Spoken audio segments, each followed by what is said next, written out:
This is my channel's monthly compendium for the month of October 2023. Enjoy. Case file number 1293, written by Embarrassed Form 247, When the Universe Plays Doctor. I went to my local emergency room because I was having severe abdominal pain. After a CAT scan and x-rays, the doctor came back and said, "It's huge." I asked, "What is?" He said, "It's big." I said, "I got that. What is it?" He answered, "It's a cyst on your ovary." I said, "Okay, what are we going to do about it?" He referred me to an OBGYN surgeon who sent me for an MRI and more x-rays. And I never had a stitch in my life at 45 years old. No children, started menopause at age 30, and my periods were very painful every month. So he explained the cyst on my ovary, and they would cut me from my breastbone all the way down and remove just the ovary.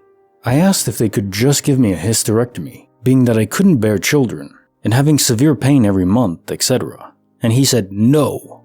I continued to try to convince him to just take it all because it didn't work, and I was experiencing a lot of pain. But no, he would only remove just one ovary. So on the day of the surgery, once they cut me open, they discovered that it was not a cyst in the ovary, but two large, mature dermoids.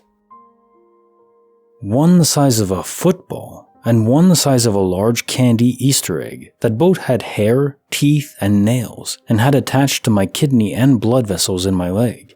None of the tests showed these, so I was a triplet in embryo. So they immediately closed me back up because they were not able to handle such a complicated procedure at that moment. This is also when I learned that you can't get true results from any kind of scans or x-rays. So I am now published in textbooks at Johns Hopkins School of Medicine. I also had vulvar cancer that was discovered once they removed the dermoids. I was diagnosed with breast cancer 2 years later, and rectal cancer 2 years after that, then throat and vocal cord cancer in 2019. I come from a large family with no history of cancer. The last 3 cancers were misdiagnosed. Lucky that I did not accept the findings and persuaded more tests and so on. So I am officially weird and strange, but my body is strong. And I'm still kicking, no matter what the universe throws at me. Written by Cosmic Chameleons, the Peer of Peril. I was 16, just got my permit to drive, and I went to meet my then boyfriend at our favorite park to walk the trails in. This park happened to be outside of a rough and nearly empty part of town. It had a wide river running through the park, with a L-shaped pier that had railings on all sides of the pier, only one way on or off of it. My boyfriend called and said he couldn't make it, and not wanting to go home just yet, I got out of my car and started to walk around the park. It was 2:30 p.m., and I could still see the breeze going through the trees all around, and how the leaves were just beginning to change their colors. I had on a hot pink jacket, jean skirt, and boots, and I walked out onto the pier. I had realized I was underdressed as the wind coming off the water was too chilly. I had a gut feeling telling me to leave, but I brushed it off. I finally sat down at the end of the pier, leaning my back against the railings, and stared down at the water below running over the jagged rocks. Without any warning, I suddenly heard footsteps from behind at the beginning of the pier.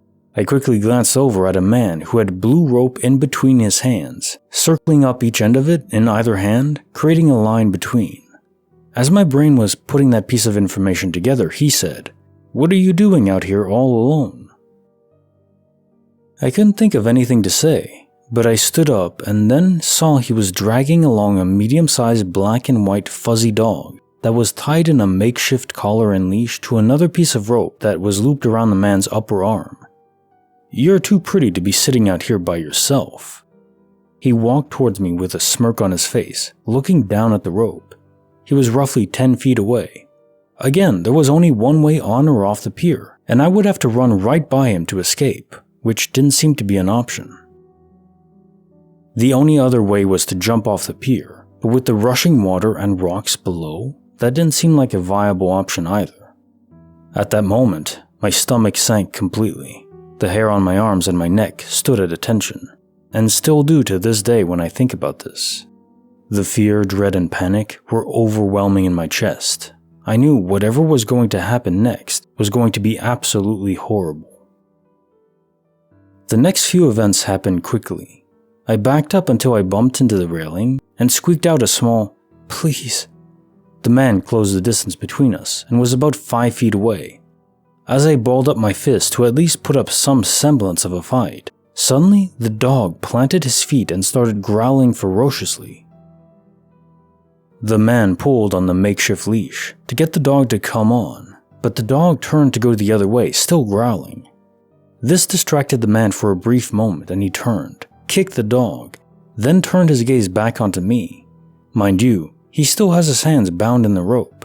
The man took one more step and that's when the dog had enough. He planted his feet one more time, swung his head back and forth violently until the leash came off, bared his teeth and clamped down on the man's Achilles heel. The man bent over, screaming in pain. He tried to get the dog off of him, but his hands were bound. The dog released for half a second and bit into the man's calf. The man fell to the ground and was struggling to get his hands out of the ropes that were meant for me. I seized my opportunity and quickly moved by him and took off running. I ran until I got to my car, and as I pulled away, I saw the dog running out of the park in a full sprint. I know without a doubt that dog saved my life that day. Case file number 1295, written by Naughty Spider, glimpsing into the Victorian epoch. My ex, many years ago, was helping his friends move into a Victorian terrace. These houses have a front door that opens into the street and a long corridor with rooms that come off of it on the ground floor. As he arrived, he was carrying a box from them through the front door and walked past an open room door, front parlor, to briefly see an old woman sitting in the sitting chair looking to be staring straight ahead to what he thought was a TV. He took her to be a relative. As he got to his friends in the next room, he joked that someone had already made themselves at home. They didn't know what he was talking about. They all then went in the front parlor room. No old lady, no furniture, no TV. It was like he'd seen a glimpse of an old life for the split second he'd walked past the doorway. Bonus file written by Dirt Diggler 6667, Inside the Room of Fear. My brother and I had the typical horror movie experience. Parents divorced when I was 9 and my brother was 7. Moved around until our mom found a nice house for a cheap rent to own. She didn't tell us because she didn't want us to worry about it, but 3 people had been killed in a break-in in a year prior. So we move in and we all get to pick our own rooms. I'm drawn to the frontmost room with 3 big bay windows on one side and a small closet in the corner. My brother across a short hall, a bathroom between the 2 rooms. 2 weeks in, one night I could hear my closet door slowly creak all the way open. Every night for about a week this happened, and it scared me because I had completely shut the door every time. I told my mom I wanted the doorknob replaced, and so she obliged and I got a new one. This did absolutely nothing for me, so I started talking to the neighbor's kids. This was when I found out what happened to the family in the house before us. I was horrified. I was sleeping in the room of the child that lived in the house. He loved to play with his toys in the closet. One of the kids I would play basketball with was good friends with the kid. I never felt alone in the room, just watching. My brother, on the other hand, was enjoying his life to the fullest because I didn't have the heart to tell him about the house. I did talk to my mom about it though. She was very appreciative that I didn't tell my brother. A few more weeks go by, and my mom is getting ready for work and she's locked out of her room. We do everything we can to get it open, and finally we do. All of us late for work and school. But then this becomes a recurring thing. She's locked out of her room with more frequency every few weeks. My brother and I start seeing this shadow. There are 3 arches in the house that connect the living room to the dining table and kitchen. So my mom hangs curtains on 2 of them to keep the sun out of the big TV we had at the time. She buys one of those light things that you plug into the wall to melt the little cubes of wax, and it really illuminates one of the arches. My brother and I start seeing this shadow. I come out of my room from a hard night of playing Black Ops 1. Good times. I see what looks like a woman's shadow. I call out to my mom, but there's no answer. Looking a little hard, I can tell that this isn't even my mom's build either. This woman is tall and slender. My mom is 5'6" and more of a normal build. The shadow is more like 5'11" and pretty skinny. I open my brother's door and tell him to come out. We were both on COD. We're both freaked out and don't want to go over to see who or what it is, because why would we? This obviously doesn't look like our mom, and it isn't moving at all. My brother comes into my room, we lock the door, and we both go sleep there. The next day, during my weekly basketball session with the neighbor's kids, I asked what the lady that lived in the house looked like, and I described exactly the type of person we saw the night before. I don't finish playing basketball and go home to tell my mom what had been going on last night. She brushes it off, saying, "We freaked each other out because now we both know what happened in the house before." Literally the same morning, she is once again locked out of her room by nothing. This was the last straw for her. She removed the doorknob from her door because swapping it with a new one had done nothing. She eventually just gets one that doesn't have a lock on it at all. We beg her to just stay in one of our rooms, and if that shadow is there again, we'll wake her up and show her. She stayed with my brother for one night, and once again I was going to go get water and I just saw it. Just standing there in front of the bright light shining up from the curtain. I wake them both up and my mom looks visibly scared for the first time of my life at the time. She calls out if someone was there, and she sees that there's no movement from behind the curtain. She inches into the living room to turn on the light. Something we as young kids definitely are not going to do. And that shadow is gone. She runs past the arches and nothing. No one is there and nothing is there to cast a shadow. And I see her wide-eyed and breathing heavily. She knows we haven't been kidding or messing around with her now.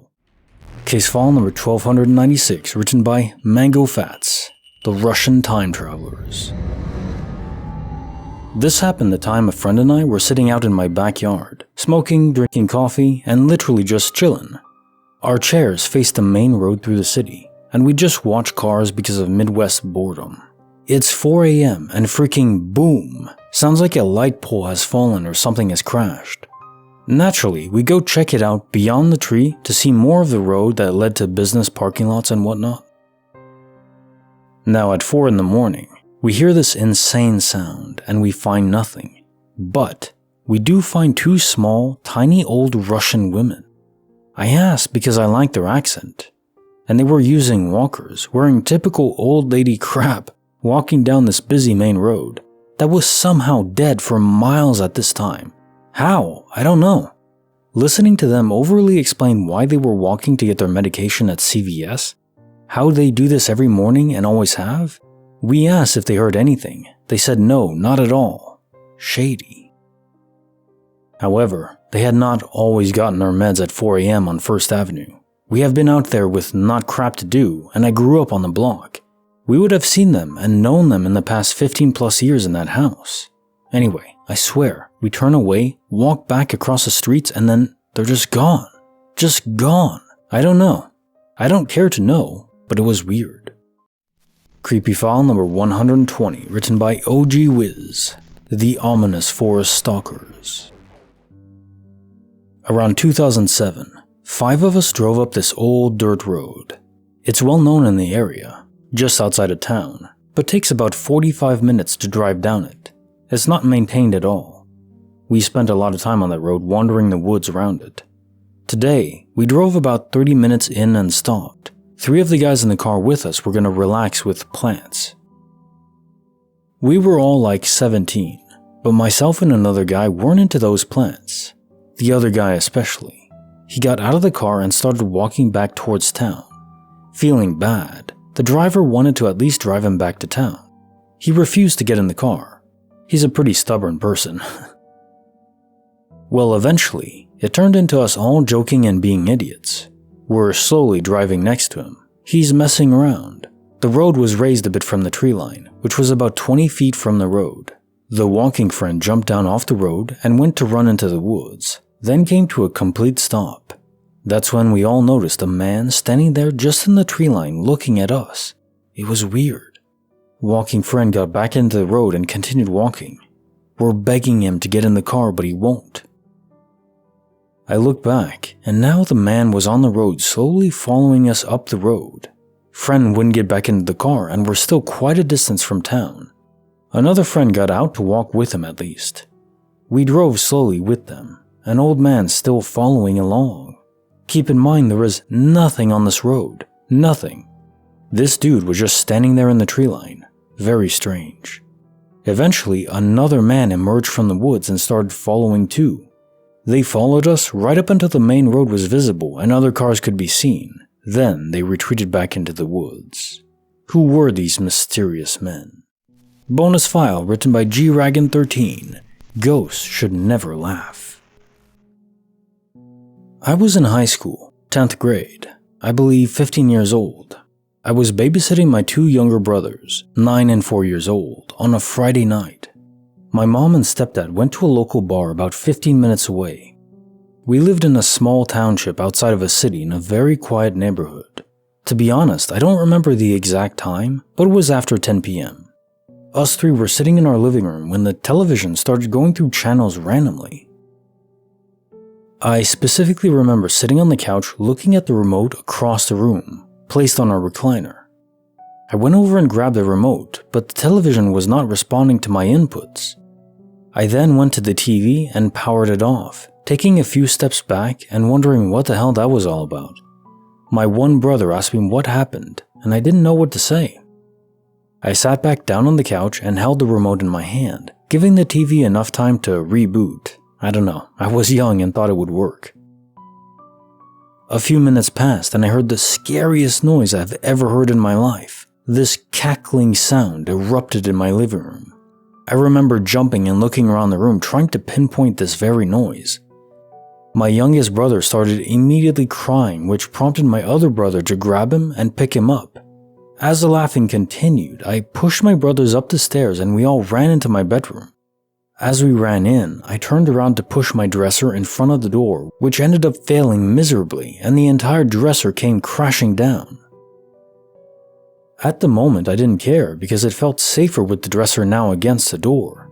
The laughing continued for 5 more minutes, and I remember both my brothers were crying now and my eyes watered too. I held on to my Little League baseball bat, staring at the door as the laughing continued. I called my father and begged him to come home. I wish I would have called 911, but I didn't, and I'm not sure why. My father is a police officer, and I guess I just assumed he could get here quicker, and I felt safe with him. My dad showed up and searched around the house and found nothing. The laughing was gone, and I felt like an idiot trying to explain what had happened. I could tell he didn't believe me or my brothers. My mom and stepdad showed up not too long after, and also gave us the "you need some sleep" look. To this day, I have never heard a sound like that. The constant laughing. From time to time, I'll ask my brothers about it and it just gives us all chills. I have no idea what happened that night, but as time goes on, I like to make light of it. I know the story isn't amazing or award-winning, but to me, this was the most unexplained instance of fear in my life. Deep down, I'll always remember the urgent fear and panic caused by this cackling pure laughter. Case file number 1297, written by Holy Bartender 83. The Crab Invasion of Toronto. Told this one a couple times, but it's a pretty good one, and I've never gotten a satisfying answer. The crab. So, a few years back, I woke up in the morning, went to take my meds, and I noticed something odd. There was a crab scuttling around my balcony. It was a decent size. The body was probably about the size of my hand, kind of brownish green with whitish legs and underbelly. Now, I live in a condo in downtown Toronto, and I'm quite high up. My balcony is not attached to anyone else's balcony, and my unit is on a side of the building that only has one row of balconies. There's also netting up that completely covers the open part to keep pigeons out, which was not damaged or torn. Toronto is also nowhere near an ocean. We have a lake, but it's quite polluted and there are no living crabs in it, and I live several kilometers away from it anyways. So how the hell did it get there? Where did it come from? A person couldn't have put it there. I live alone, and the only other person who has my key is my mother, who lives outside of Toronto, and my building's super. No one could have gotten onto my balcony unless they were Spider-Man, and even then, the netting would have been ripped or moved. A bird couldn't have dropped it there because of the netting, and besides, where would a bird have gotten a crab around here? I mean, unless it managed to sneak into a seafood restaurant or a supermarket and swipe a live crab, but that seems very unlikely. The crab couldn't have climbed up on its own, and again, where would it have come from? So this crab kinda just materialized on the balcony, and I have no idea how. Case file number 1298, written by Anonymous. From pokey to flat. This is ridiculous, but I hope you find it mildly entertaining, at least. So I was looking at a photo of somebody I don't know very well, who was standing at the edge of a lake, and her capri and shirt were fairly wet from having splashed around a little in the lake, presumably. But the very first thing I had noticed was that her nipples were, well, very prominent, as in they were hard and pokey, and you could see the pokiness through the shirt. I know this sounds insanely lecherous, but I will tell you that I'm a straight female. The eyes notice what the eyes notice. Anyway, I could not help but notice those. I looked at the rest of the photo, the scenery, the other person in it, the lake. I looked back at her and I was like, yep, whoa, nips. I looked away from my phone for a minute and then I looked back at the photo and absolutely no nipple pokies were showing. None. I scrutinized the photo for like 2 minutes. Sorry. And there were no discernibly hard nipples. I can't believe I'm saying all these sentences, but there you have it. So her very prominent hard nipples, which I noticed literally first thing because it was so in your face, disappeared the second I looked away from my phone and then looked back. We now return to your regularly scheduled, non-creepy glitch posts.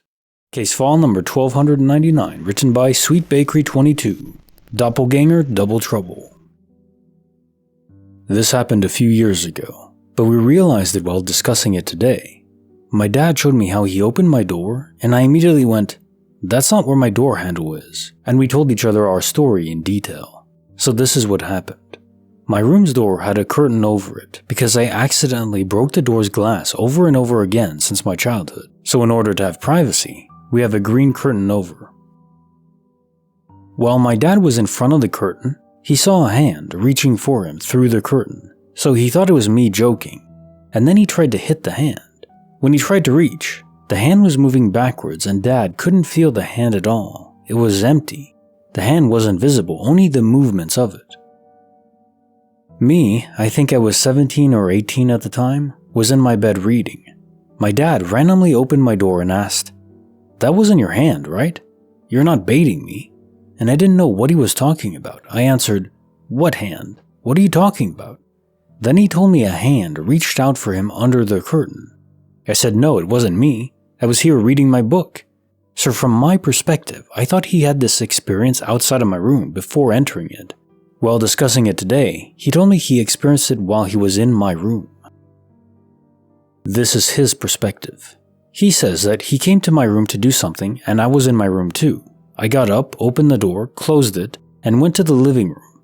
A hand reached through the curtains for him, so he thought I was trolling and tried to hit it. Then he went to the living room because that's where he saw I went, and he saw me sitting there by myself. He asked me if the hand was mine, and I said no, it wasn't, aka my doppelganger. Then the doppelganger got up, went to my room again. Dad spent some time in the living room telling the story to my mom and so on. Then he came back and opened the door and asked me, "You're not baiting me, right? That really wasn't your hand?" He says that this is his second time asking it since I answered it the first one in the living room. I didn't answer the first one. He only asked me once, and I was in my bed while answering it. That's why all this time I thought the thing had happened outside my room while my dad swears he chased me to the living room because he thought I was trolling him.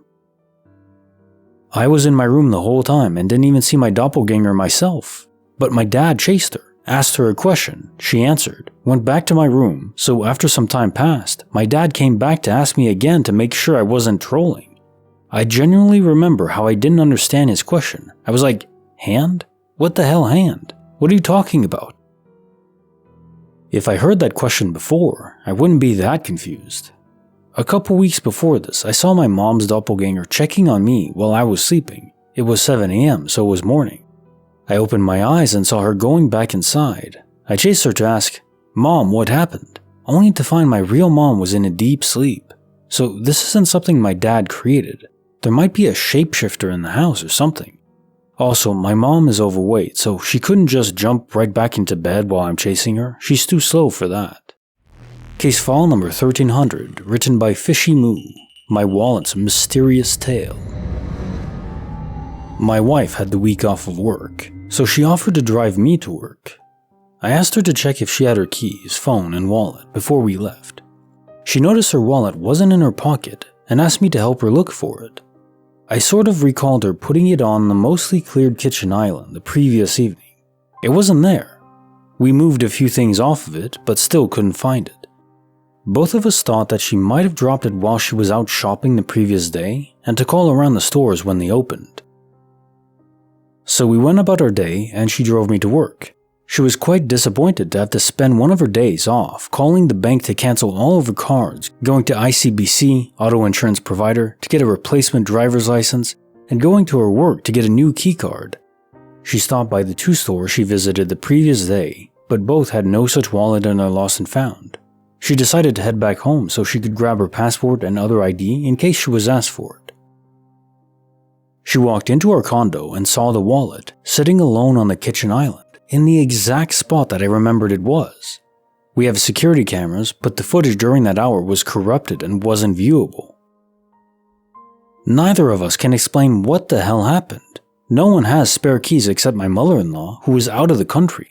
No friends stayed over. The only logical explanation is that one of our cats took it off the kitchen island, hid it, and then brought it back while we were out. We definitely had some odd situations happen in that condo. This is the freakiest one. Bonus file written by Isosarum, The Asthma Diagnosis Miracle. When I was maybe 10 or 11, my mom and I lived in an apartment with 2 bedrooms, down the hall from one another. We each slept with our door closed and each had a fan on in our room for white noise. One night, my mom woke me up around 2 a.m. and told me we had to go to the hospital right now. I was so confused because I felt fine, but she was just very serious and insistent. We get there, and my mom tells them I'm having trouble breathing, which again, I didn't think I was. Turns out my pulse oximeter reading was like 80, and was quickly fluctuating between high 70s and high 80s. It is not supposed to drop below 90. I remember the nurse took the measurement with like 3 different oximeters, and then the doctor showed up really quickly afterwards. That's when I was diagnosed with asthma. It's just so strange to me because my mom just woke up in the middle of the night with a gut feeling that told her, "You need to take your son to the hospital."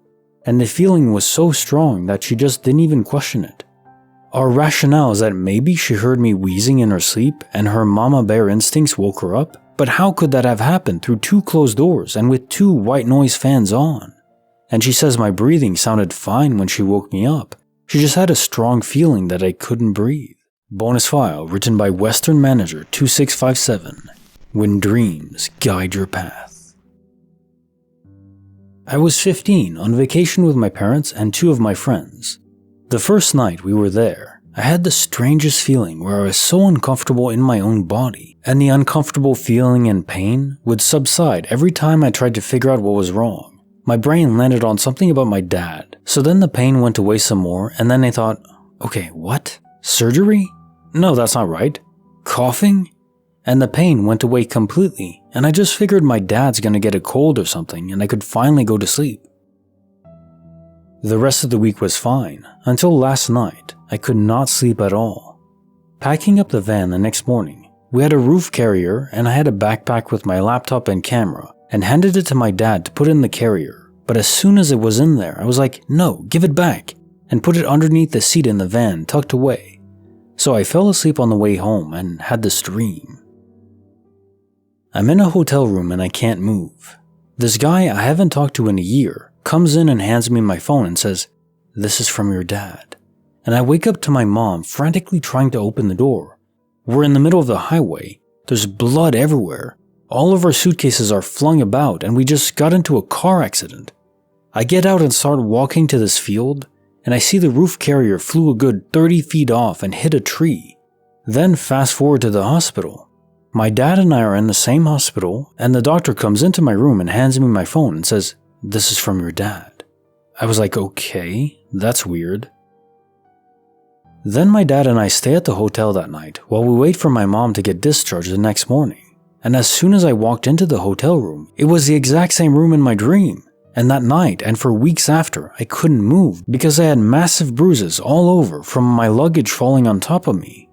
I didn't understand why that guy was in my dream until he randomly messaged me 6 years later, and now we're engaged. I don't know how my brain created that dream of those events before they happened, and it's the strangest thing that's ever happened to me since.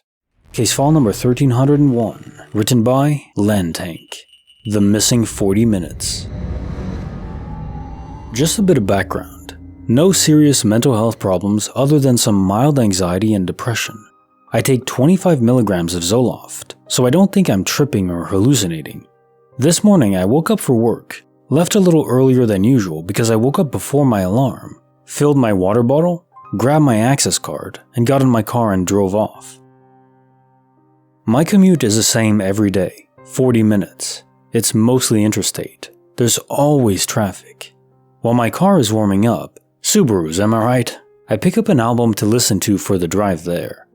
I usually make it about 3/4 of the way through an album before I get to work. Every day is a new album. So I did all that.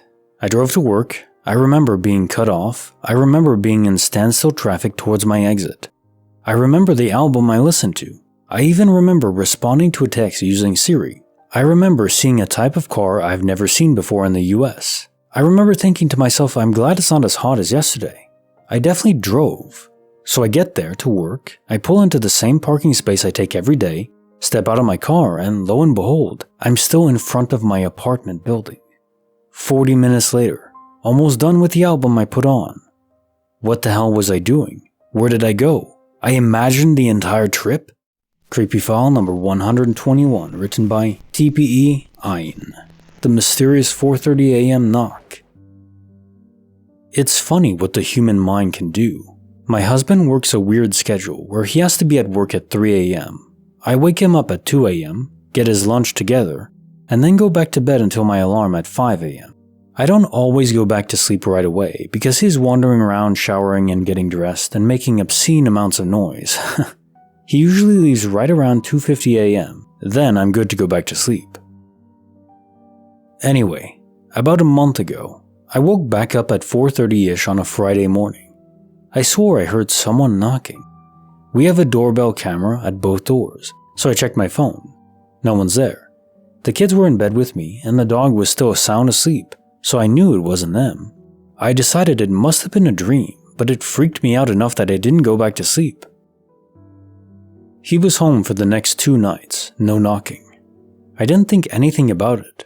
Early Monday morning, same time, same place, checked the cameras, nothing there.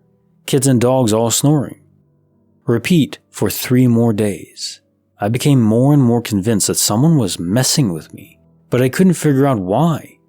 If someone was really watching the house, they would know that I was alone after 3 a.m. with the kids. It's easy enough to break in, ground level windows all around, and our doors aren't anything special. No reason to expend all this effort trying to get me up and out of bed to open the door, just break in. My irritability was growing as my sleep deprivation increased. I was having a harder and harder time sleeping after 3 a.m. because I was anticipating the knocking. I was mostly just kind of hanging out in bed and waiting. Finally, I decided to just stay awake and catch the person in the act. I set myself up in the living room, iced coffee, TV on, phone in hand, fully upright so I wouldn't fall asleep. Nothing happened. No more knocking. Just an idiot sitting on the couch for 2 hours, losing more sleep. My theory is that I was dreaming of someone knocking the first night, and I woke up mid-dream, unable to distinguish reality from my dream. I didn't have to wake up in the middle of the night the next 2 nights, so I slept better and deeper. He went back to work and the weird dream started again because I wasn't sleeping solidly. The human mind does some crazy things. After, I was able to look at it with a clearer perspective and a few hours of sleep. I realized there was no way anyone could have been knocking at the door. I have a miniature dachshund. He barks at anything. A squirrel farting outside can result in a 5-minute barking frenzy. Knocks on the door cause hysteria. There is no way he would have slept through someone knocking at 4 a.m. I'm an idiot. Bonus file written by Bubisha, the super dog. I was 17 years old and left alone from Thursday to Sunday with our family's dog, who was pretty small and starting to have trouble climbing stairs in his old age. I'd be working every morning while my parents were out of town. Came home from my shift on Friday, and everything about the kitchen table was a mess. Napkins were taken out of the holder, all the mail was thrown on the floor, salt and pepper shakers on the other side of the kitchen but together, and one of the chairs pulled far away from the table. Our dog's never done anything like this, and I'd be especially surprised if he was even capable of climbing on top of the table. I reset it all. Saturday, I came back to find the exact same configuration. Don't have the pictures anymore, but every detail was just as I found it the day before. Pretty much the entire night I'm convinced there's gonna be a ghost coming to get me, and I sleep horribly and barely rest for work on Sunday. I left for work and made sure the place was orderly when I left because I knew my parents would be back before I was out of work. When I go on my lunch break, I call my mom and ask about all the details from the past 2 days, and she just goes, "Yeah, why did you leave such a mess?" She didn't get pictures, so I can't verify how similar the mess was, but regardless, I can't believe my old dog would have done that for 3 consecutive days, and I don't even know if he was strong enough to move the chairs or climb on the table. Only time anything like this has ever happened while I was left alone. Case file number 1302, written by Cats Are Cool 0, The Crossroads, where space-time flows differently. So this happened about 5 to 6 years ago. I was driving around with my 3 other friends. I was in the back passenger side seat. No one was drunk or high. We were driving around in a neighboring town to our hometown, which we were all still quite familiar with, while looking for something to do, just talking and listening to music, when suddenly we pull up to an intersection and none of us knows where we are. We had realized we were about a half hour away from where we previously were after driving around a bit to get our bearings. The same song was playing on the radio and hadn't been skipped, and none of us, including the driver, had any recollection of how we got there. A few years later, I was driving in the city that we had gotten teleported to with some family members when I saw the intersection we had stopped at. After begging my mother to go down that road, it led us to a dead end. Anyway, what the hell? Thank you for listening, that's all. Creepy file number 122, written by Cactus Butt. The night we'll never forget. Not really home alone, but when I was little, I remember as my dad was taking us to bed, I ran out first to sneak behind my bedroom door. The plan was to jump out and scare my brother before bed, as my bedroom was just opposite the bathroom, and he had to walk past it to get to his room. However, behind the bedroom door were 2 strange men hiding. One had a beard and long hair. The other I don't clearly remember, but think he was very skinny. The guy with long hair whispered to me to go away. So I calmly went away and slept with my dad. Mom was working nights, and this wasn't uncommon for me, so he never questioned it. I was rightly spooked, and I didn't want to be up on my own, but didn't tell my dad what I saw as I was petrified inside. Straight up thought I'd been told off by some creepy ghost. We were robbed that night. My brother also woke up that night to go to the bathroom and saw the downstairs light on from the staircase. At the time, he thought it was our mother, and would normally, if he got up early, run down and see her. For some reason, he didn't go downstairs that night and instead hopped up in bed with me and our dad too. When my mom came home, the downstairs was trashed and she was terrified something happened to us. She ran up the stairs in a panic and found all of us in bed safe and sound. Home insurance was able to salvage most of the losses, and we get a dog not long after that as a deterrent for thieves, which grew up never having another issue again. So I guess it's not really unexplainable, but a strange and scary story nevertheless. Bonus file written by Real Quick Nope, the day my vertigo foretold of a family tragedy. A little over 10 years ago, I was getting ready for work around 6 a.m., and as I got out of the shower, I was hit with intense vertigo. So bad I actually fell to my knees and had to hold onto the bed to stop from falling over. I had never had vertigo in my life. Former gymnast and avid roller coaster rider. Until this point.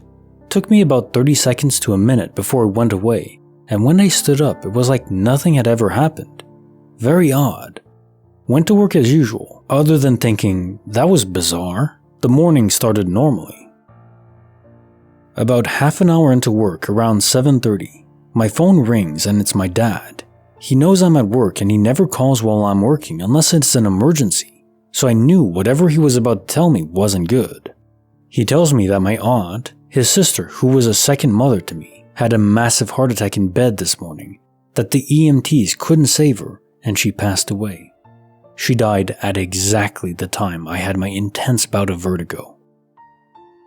As a child, I had another weird thing happen. I was about 9 or 10 and woke up out of a dead sleep at 3 a.m. to get a drink of water. This was extremely uncommon for me as a child, as I slept like I was drugged, and usually for 12 to 14 hours at a clip. I never woke up in the night. But tonight I did. I got a drink, peed, then went back to bed. Before I could fall back asleep, our house phone rang. It was the hospital. My grandfather had a massive heart attack and was in the ER, and we needed to get there because they didn't think he'd make it. He survived and lived another 20 years, but later learned that he'd been clinically dead for nearly a minute, and the only way they brought him back was a nurse was literally straddling him and punching him in the chest. She bruised and broke multiple ribs, but he survived. Needed a triple bypass and to quit the pack-a-day of red habit.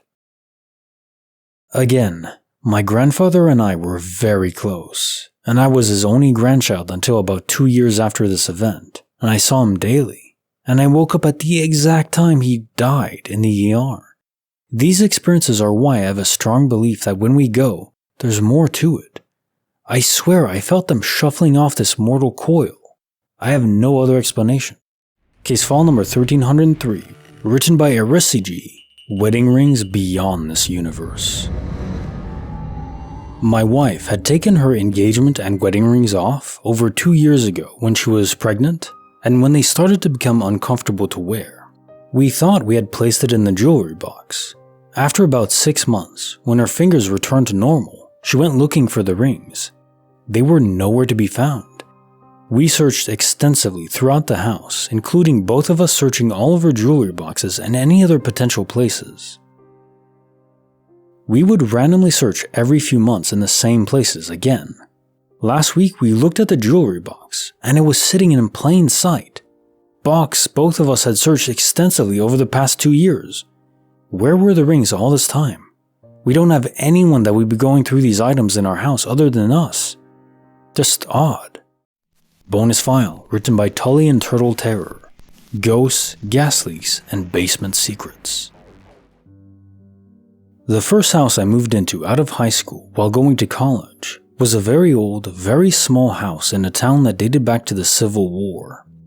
I lived there with 3 other guys since rents were high, but we made it work. The house is built on a hill and had a small driveway in front with a U-shaped driveway in back. It had a full basement and was owned by someone with multiple rental properties in the area. They told us we had full access to the upstairs, but that they used the downstairs for storage and to never go down there because it was full of their stuff. We never questioned it because the rent for this particular location for our area was low. We were still technically on campus, but our house was surrounded by other college students so we could have parties whenever we wanted to. Everything was great until we started having unwanted visitors. At first, things were pretty easy to ignore or completely write off. A roommate home by themselves would walk into a room and the lights would be on when they were home alone and hadn't flipped on any switches. Someone else would hear a faucet turn on and off in a room with no one in it. We tried to do what research we could at the time and found that water pressure can cause faucets to do some crazy things on their own, and that power surges can do similar things with flickering lights. Unfortunately, things kept getting stranger. At one point, one roommate who was home alone got out of the shower, looked into the mirror to start shaving, and noticed that someone else stepped out of the shower behind him and left the room. He searched the house, but couldn't find anyone else home at the time. Later on, a different roommate had several items go missing out of his room, including his keys and a pocket knife. He later found them in our microwave. Again, no one else was home at the time. Me, personally, I got home on a day when nobody else was at the house for the next couple of hours in between classes. There was a folding chair on the front porch next to the door, and I had an armload of books. I set the books down on the chair, unlocked, and pushed open the front door, turned and picked up the books, and when I went to walk into the house, the door slammed in my face. I thought the wind had caught the door and went to open it, but discovered that the door had locked itself again, both handle and deadbolt. Last of all, 3 of us were sitting together on a couch watching TV when we heard a loud, heavy thud, as though someone had been dragged off a bed in a back bedroom.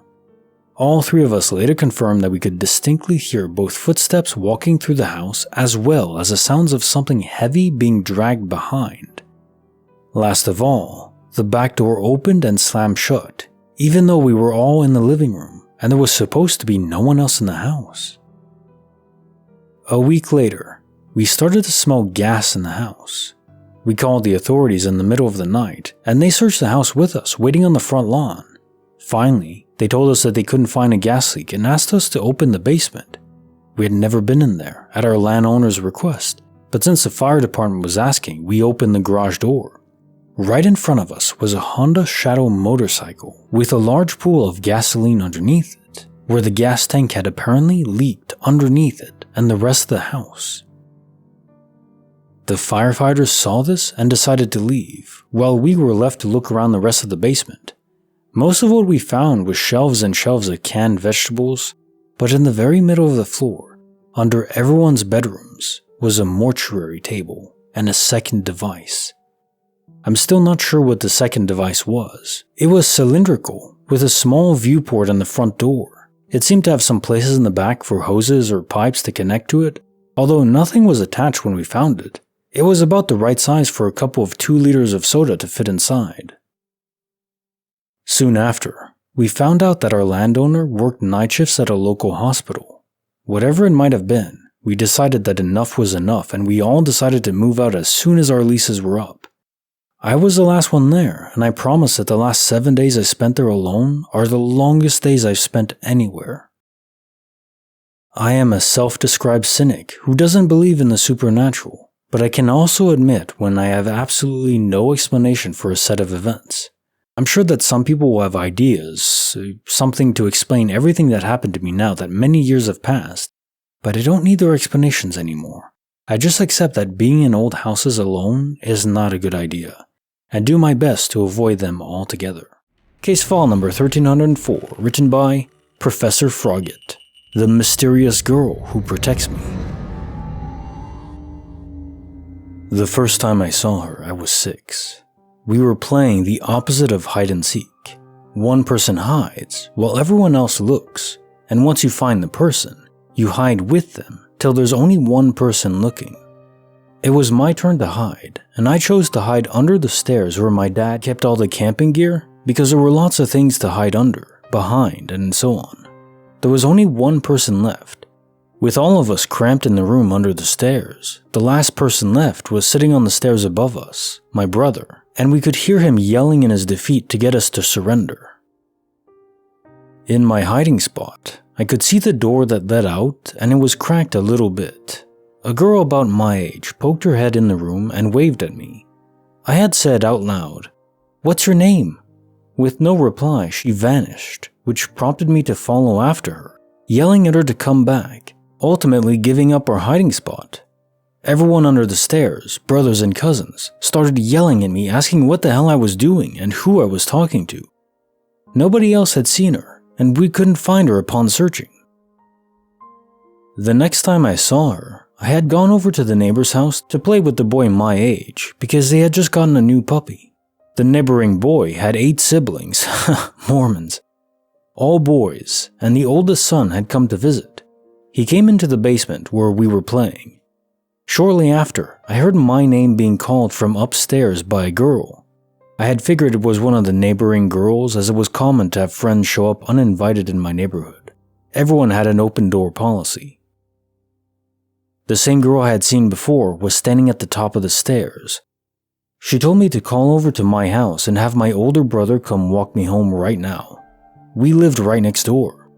I didn't feel at all scared, and just did what she told me right then and there. My older brother was furious and couldn't understand why I couldn't just do the 15-second walk home by myself. I have multiple instances seeing and hearing from her when in the presence of that older neighboring boy, always telling me it was time to go home or not leave my brother's side or be alone with him ever. I'm not sure why I'd never questioned or feared her. I was one stubborn child and hated when told what to do. At the age of 8, I was sleeping when I had gotten shaken awake. It was her. She told me I needed to be really quiet and go wake my dad up because someone was outside my window. I did what I was told and went to wake my dad. He got his gun out of the safe by his bed and instructed me to stay with my mom. A few seconds later, he started screaming at my mom to call 911. Sure enough, there was someone outside my window. When the officers were questioning me, I mentioned the little girl who freaked out my parents. I told them about the girl for the first time as well as all the times I've seen her. They took me in to see the bishop as I was about to get baptized and due to meet him anyway, and instructed to tell him all about her and when I've seen her, which started me on all types of church therapy bullcrap and vows of secrecy for getting a gift from God and blah blah blah. I saw her on the way home from my boyfriend's house one night in high school. I was driving at around midnight through a back road that had trees on all sides. I was coming up to an intersection where I had no stop signs, but the perpendicular road did. She walked out from the tree line in front of me, causing me to slow to a stop just before the intersection. As soon as I stop, a car blows through the stop sign just in front of me, scaring the crap out of me. I turned back to where she was, and she just smiled and walked back into the tree line. Had I not stopped, I would have been hit on my side of the car by the person who blew through the stop signs. I've seen her on many other occasions. Call it hallucinations, call it divine intervention, call it whatever you want, but I'm grateful for her. I've never seen her and been scared, more at peace, kind of like seeing an old friend. To those asking how I personally feel about it, the supernatural, to be honest, I really don't know and have been on a journey to find that out since leaving my religion. As mentioned below, I have had many encounters with mental health professionals, and it has been brought up that it's a possibility that my unconscious mind is forcing my conscious mind to acknowledge and respond to potential danger.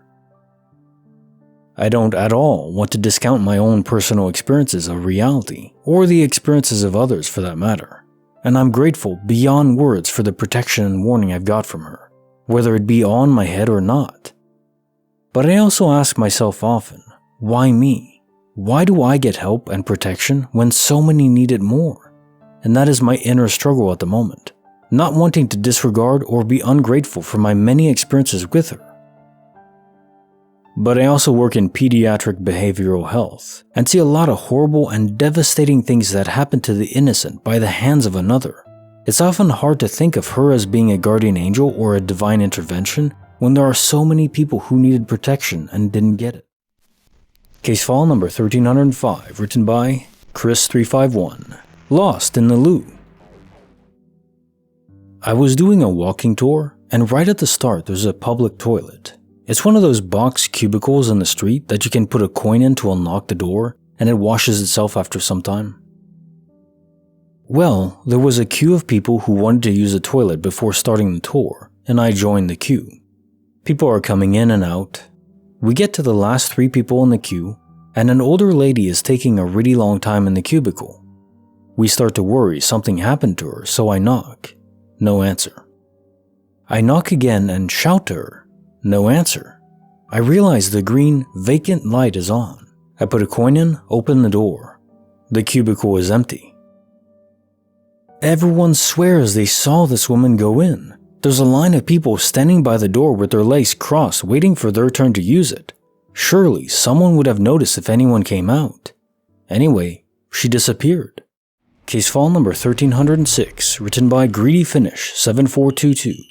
The taxi trip that defies explanation. My little sister and I were heading home, and we were in a taxi with 3 other people, including the driver. We passed by my old street, and my sister said, "Hey, you used to stay there, remember?" I was like, "Yeah, would have been home by now if I stayed there. Then we were both silent after that. Then the cab driver pulled over 5 minutes after, and he was like, "Well, we are at your stop." I didn't move because I didn't think he was talking to me, because my stop was like 20 minutes away. Then the other 2 passengers looked at me and my sister, and one of them was like, "Why are you guys not getting out? You're wasting time." That's when I realized they were talking about us. I was like, "No, this isn't our stop."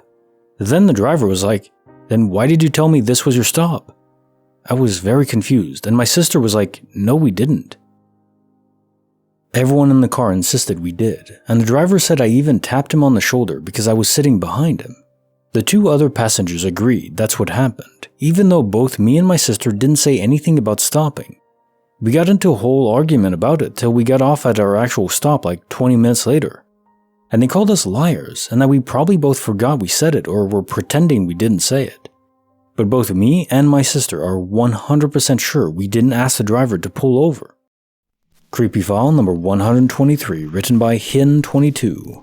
My scary experience with a lost neighbor. I sleep on the ground floor with my window open. I have 2 big dogs to protect me, so I'm not really worried.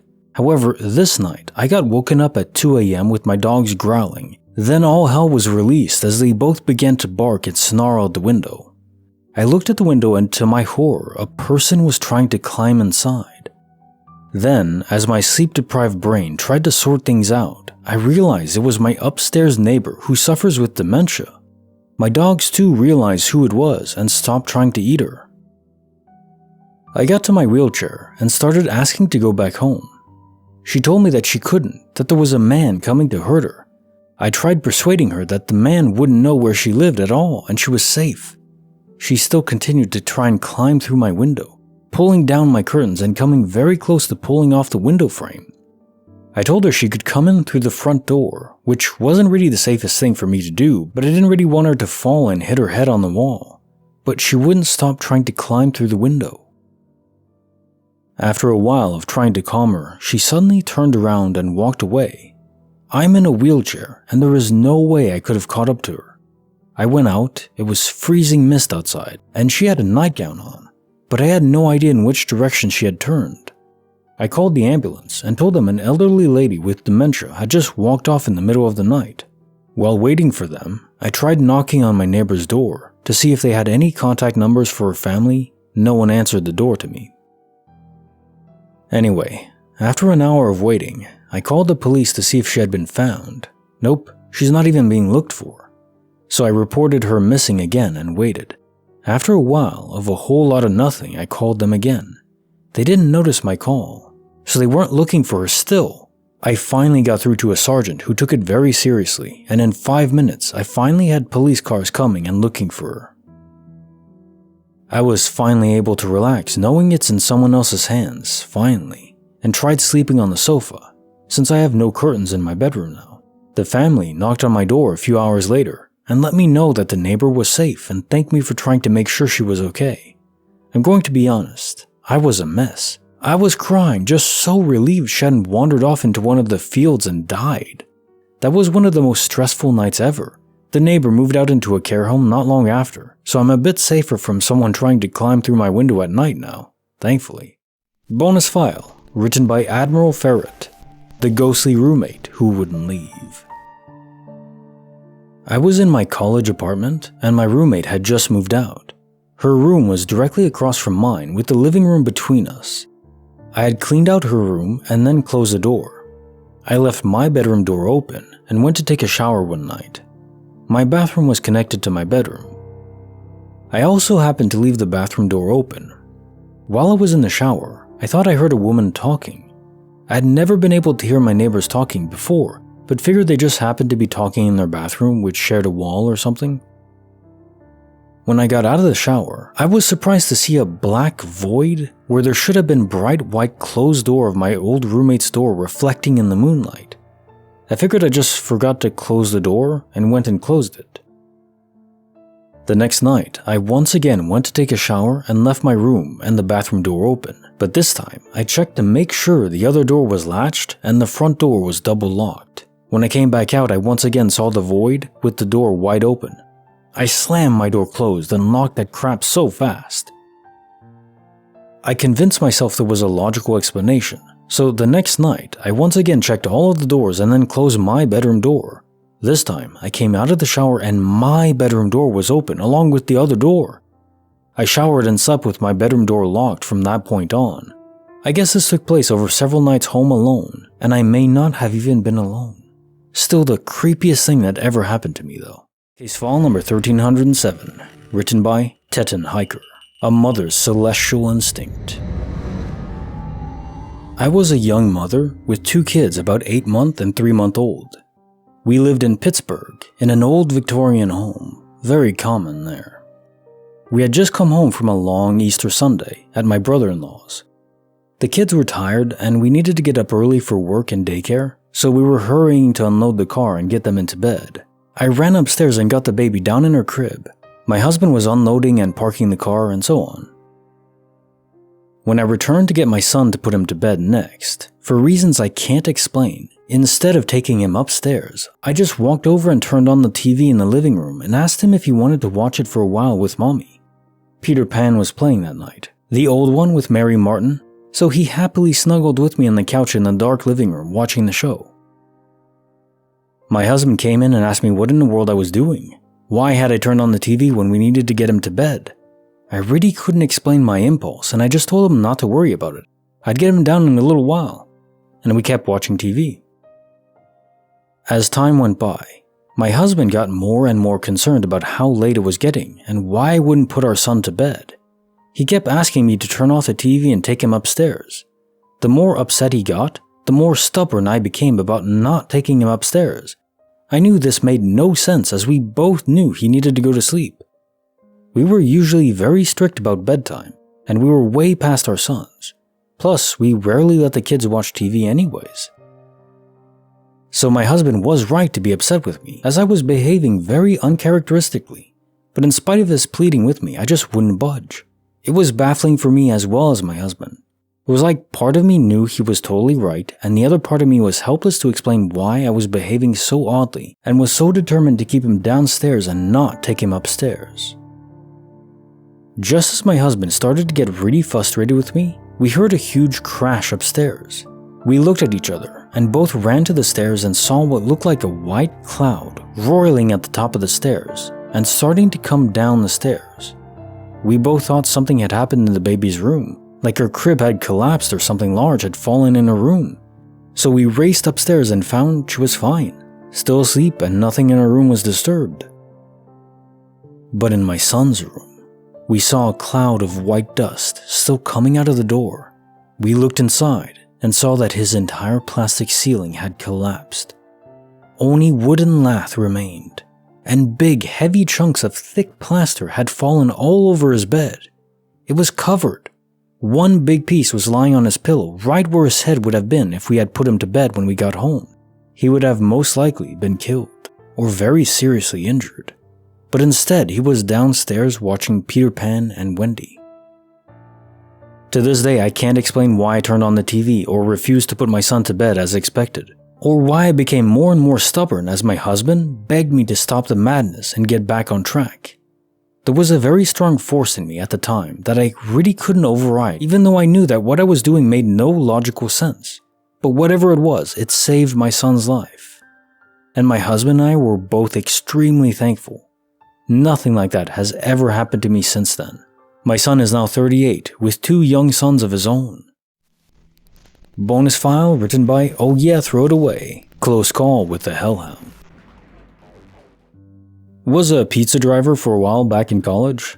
Did a delivery out to the semi-country area late at night. This was before smartphones, Waze, and all that. Of course, the road had no streetlights, so the only light came from the people's porch lights, my car's headlights, and the full moon. Finally found the right house and delivered the pizza to the sweet old lady that lived there. But when I turned around to walk back to my car, I couldn't help but instantly stop. There was a strange sensation that I wasn't alone. I was being watched, but I looked around and didn't see anything. Of course, it was dark as hell, so who knows? I slowly moved towards my car, and the feeling didn't go away. It only intensified. It was like I was being watched before, but now I was being hunted or something. I looked around and still couldn't see anything, so I shrugged, figured I was imagining things, and opened my car door when suddenly I heard a clicking sound, like something was tapping the pavement and the road really fast.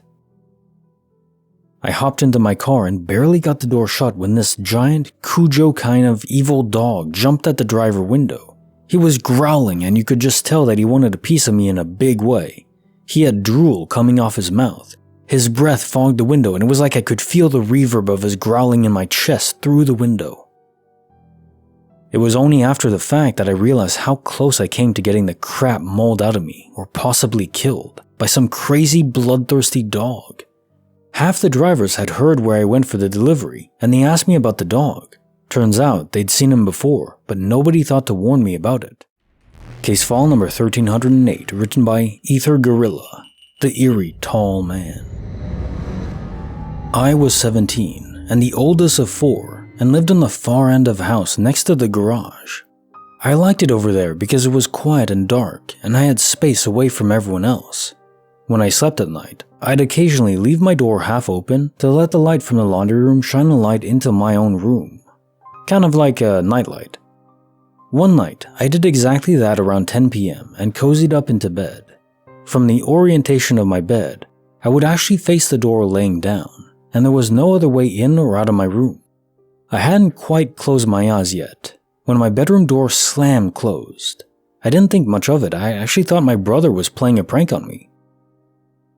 At this point, I should say that when the door is closed, I could see absolutely nothing in my bedroom at all, and this was before cell phones, so I couldn't exactly shine anything to see what was going on.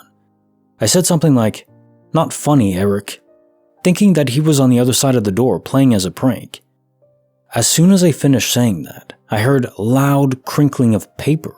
If you grew up a few decades ago, it's the same type of thick paper that you used to get from grocery store bags before they switched to plastic. You know how if something is loud enough in a closed space, you can kind of triangulate exactly where it's coming from? It was just like that in the center of my room. It lasted about 4 to 5 seconds. Now, I'm starting to sweat bullets and kind of praying that it's my brother just really committed to a joke. About 15 to 30 seconds pass of dead silence, and I muster up the courage to jump to my feet, rush to the light and flip it on. There was absolutely nothing on my bedroom floor that could have made that sound. I checked under my bed and in the closet for Eric and nothing.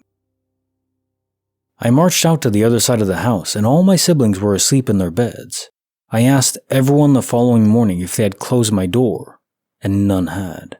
Could never quite explain what happened, but several other eerie things happened at the house over the next few years, the most eerie of which was to my sister who complained of the tall man that would visit her at night through the walls. Gives me goosebumps typing it out even 20 years later. Bonus file written by MC Such and Such. My dog detected something beyond our world. Many years ago, when my now 28-year-old daughter was still an infant, me, her, and our dog were at the apartment we were living in at the time. My wife was at work. I was sitting on the couch watching TV. My daughter was asleep on a blanket pallet on the floor, and the dog, a German Shepherd/Wolf hybrid mix, was about 10 feet away laying in the doorway between our kitchen and the living room area. At any rate, I was watching whatever it was that I was watching when all of a sudden Thor, our dog, starts with this low-level guttural growling. I figured that he had heard someone in another apartment or walking by through the parking lot and didn't think much of it. A few seconds pass. I notice that it's getting louder, that he has lifted his head up off his paws, his ears were perked, and he's looking up at the ceiling over where my daughter was laying. I look up, don't see anything, tell him to knock it off. Right after I tell him to knock it off, he jumps up, starts circling my sleeping daughter, literally walking around the pallet she's laying on, and growling more and more intensely, even stopping once and outright snarling and snapping his teeth, all while staring up at the ceiling. After about 2 minutes of this, and me having no clue on what to do since I can't see anything, and I do not want to reach out for my daughter with him circling her like that, he laid down next to my daughter, rested his head on her back, and stayed there for almost an hour, still intently staring up at the ceiling and occasionally growling.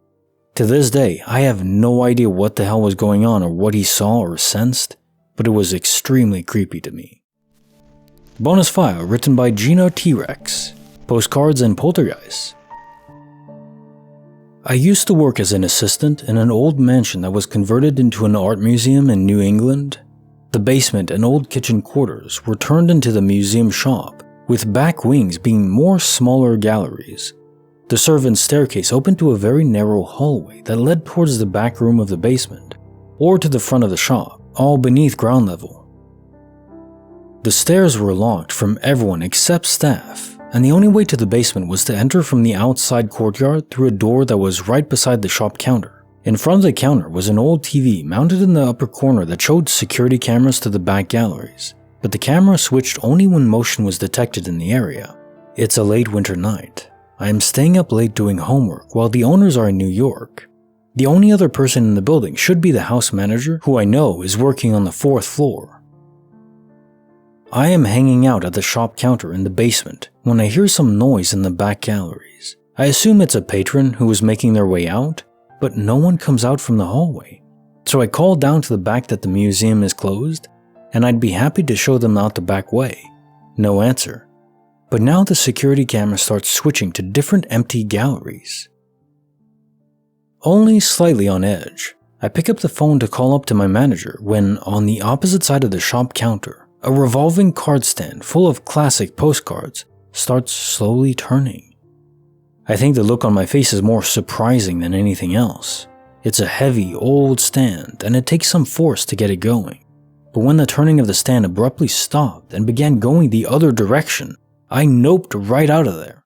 Case file number 1309, written by Volpes Volpex, The Terrifying Storm That Warped Time.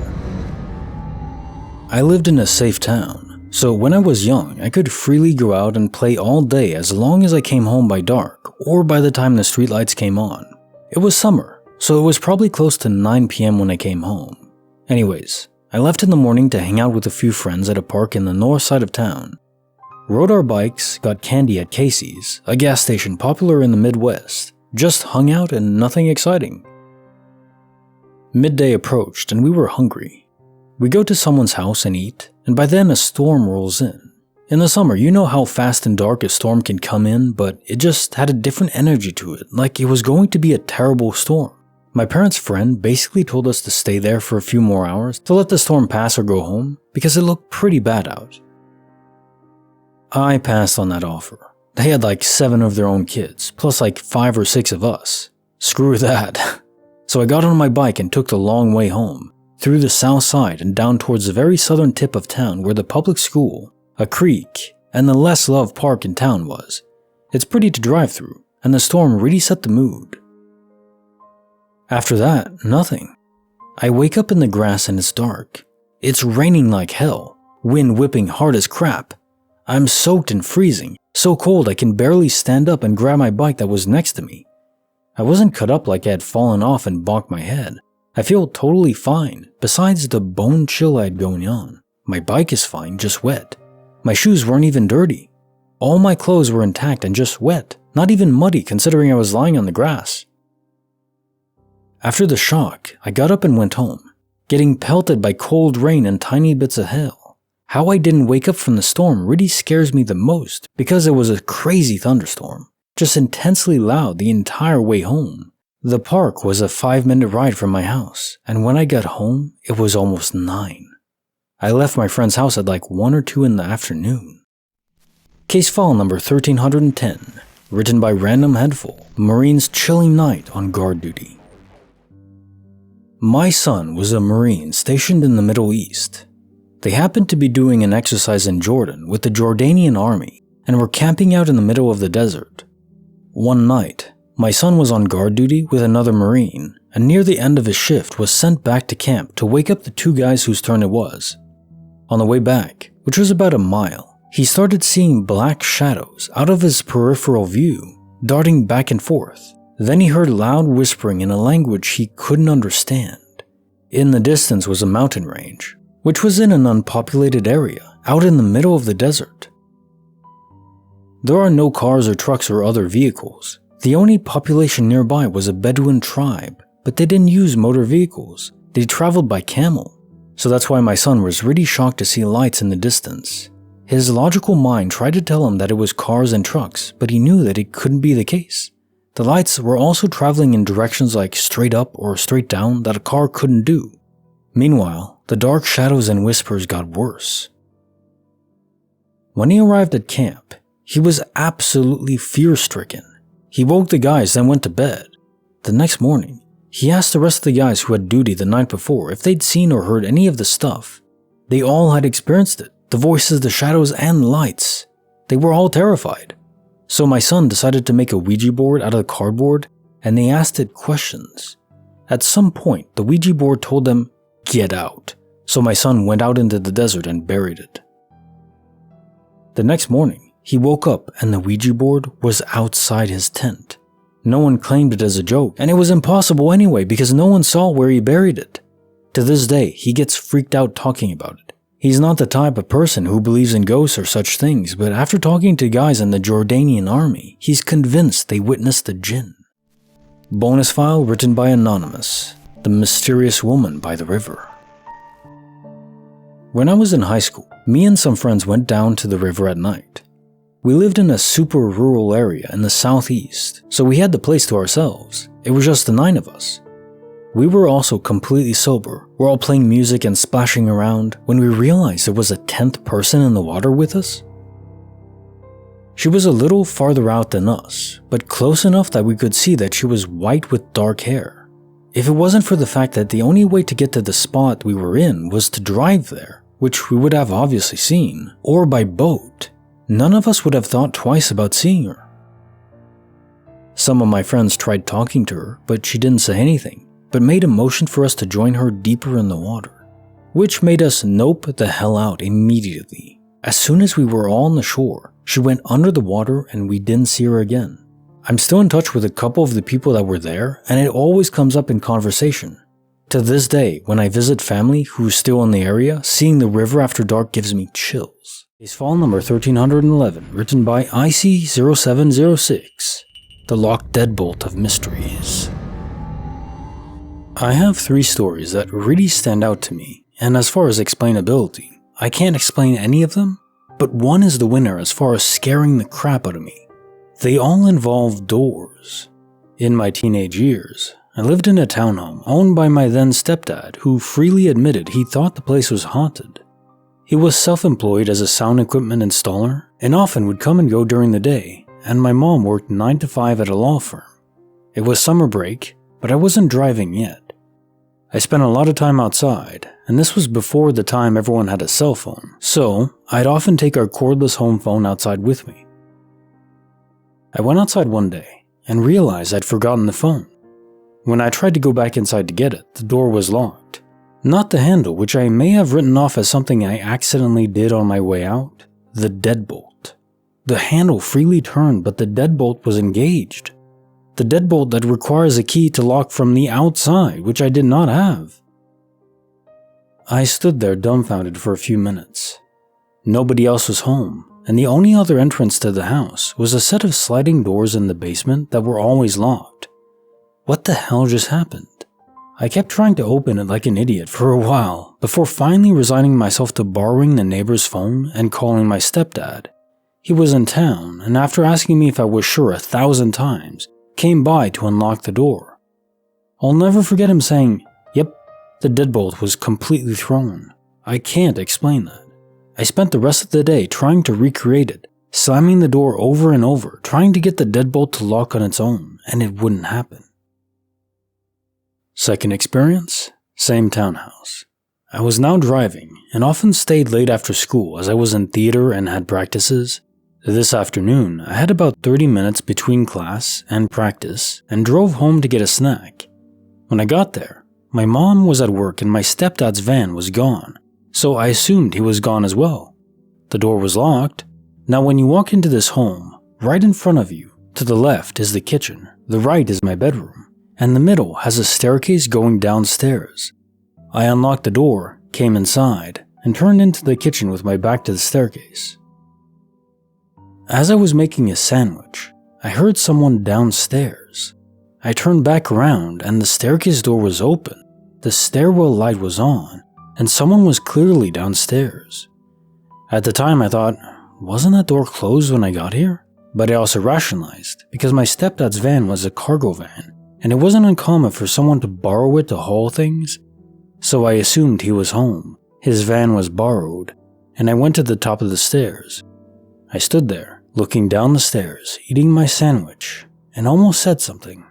It was almost out of my mouth, but something stopped me. I still don't know why I didn't yell, "Hi Jay," down the stairs. Instead, I turned around and left, and I left the door unlocked because he was home, right? When I got back from practice, my mom was mad at me because Jay said he came home around 5 p.m. to an unlocked house. He had a lot of expensive equipment in the basement. I was always to lock the door. I tried telling her what I'd seen. He was home at 4. She said he most definitely was not, and she never did believe me. The third experience. I lived in a crappy trailer in my early 20s when I was poor with 2 young kids. It had 2 bedrooms, which I'd given to the kids, and I slept on the couch in the living room, which was an indirect line of sight to the front door. I put the kids to bed around 9 p.m., and I always locked the door, always. I still to this day clearly remember locking both the handle and deadbolt, and checking to make sure it was fully locked before taking a shower. Eventually I fell asleep. I woke up suddenly around 3 a.m. on high alert. As my eyes cleared and I started thinking sensibly, I realized I was staring into the street. My front door was wide open. Not like it's a little open or cracked, or I didn't quite close it all the way and a strong wind came along. It was fully open, like a 90-degree angle here. Plus, I had a glass storm door that was fully closed and latched, blocking any wind we might have had, which we didn't have any anyways. I got up and walked to the door to close it, and that's when I lost my crap. Y'all, the deadbolt was still in the locked position. It was fully turned to lock, sticking out into the living room air for God and everyone to see. Have you ever had those moments where you swear there's ice in your veins? That was it for me. I've never been scared like that in my life. In a closed door, you can't even turn the deadbolt to fully locked without it being lined up on the door jamb properly. I knew I'd locked that door, and yet here it was staring me in the face. I didn't sleep without the lights on for a week.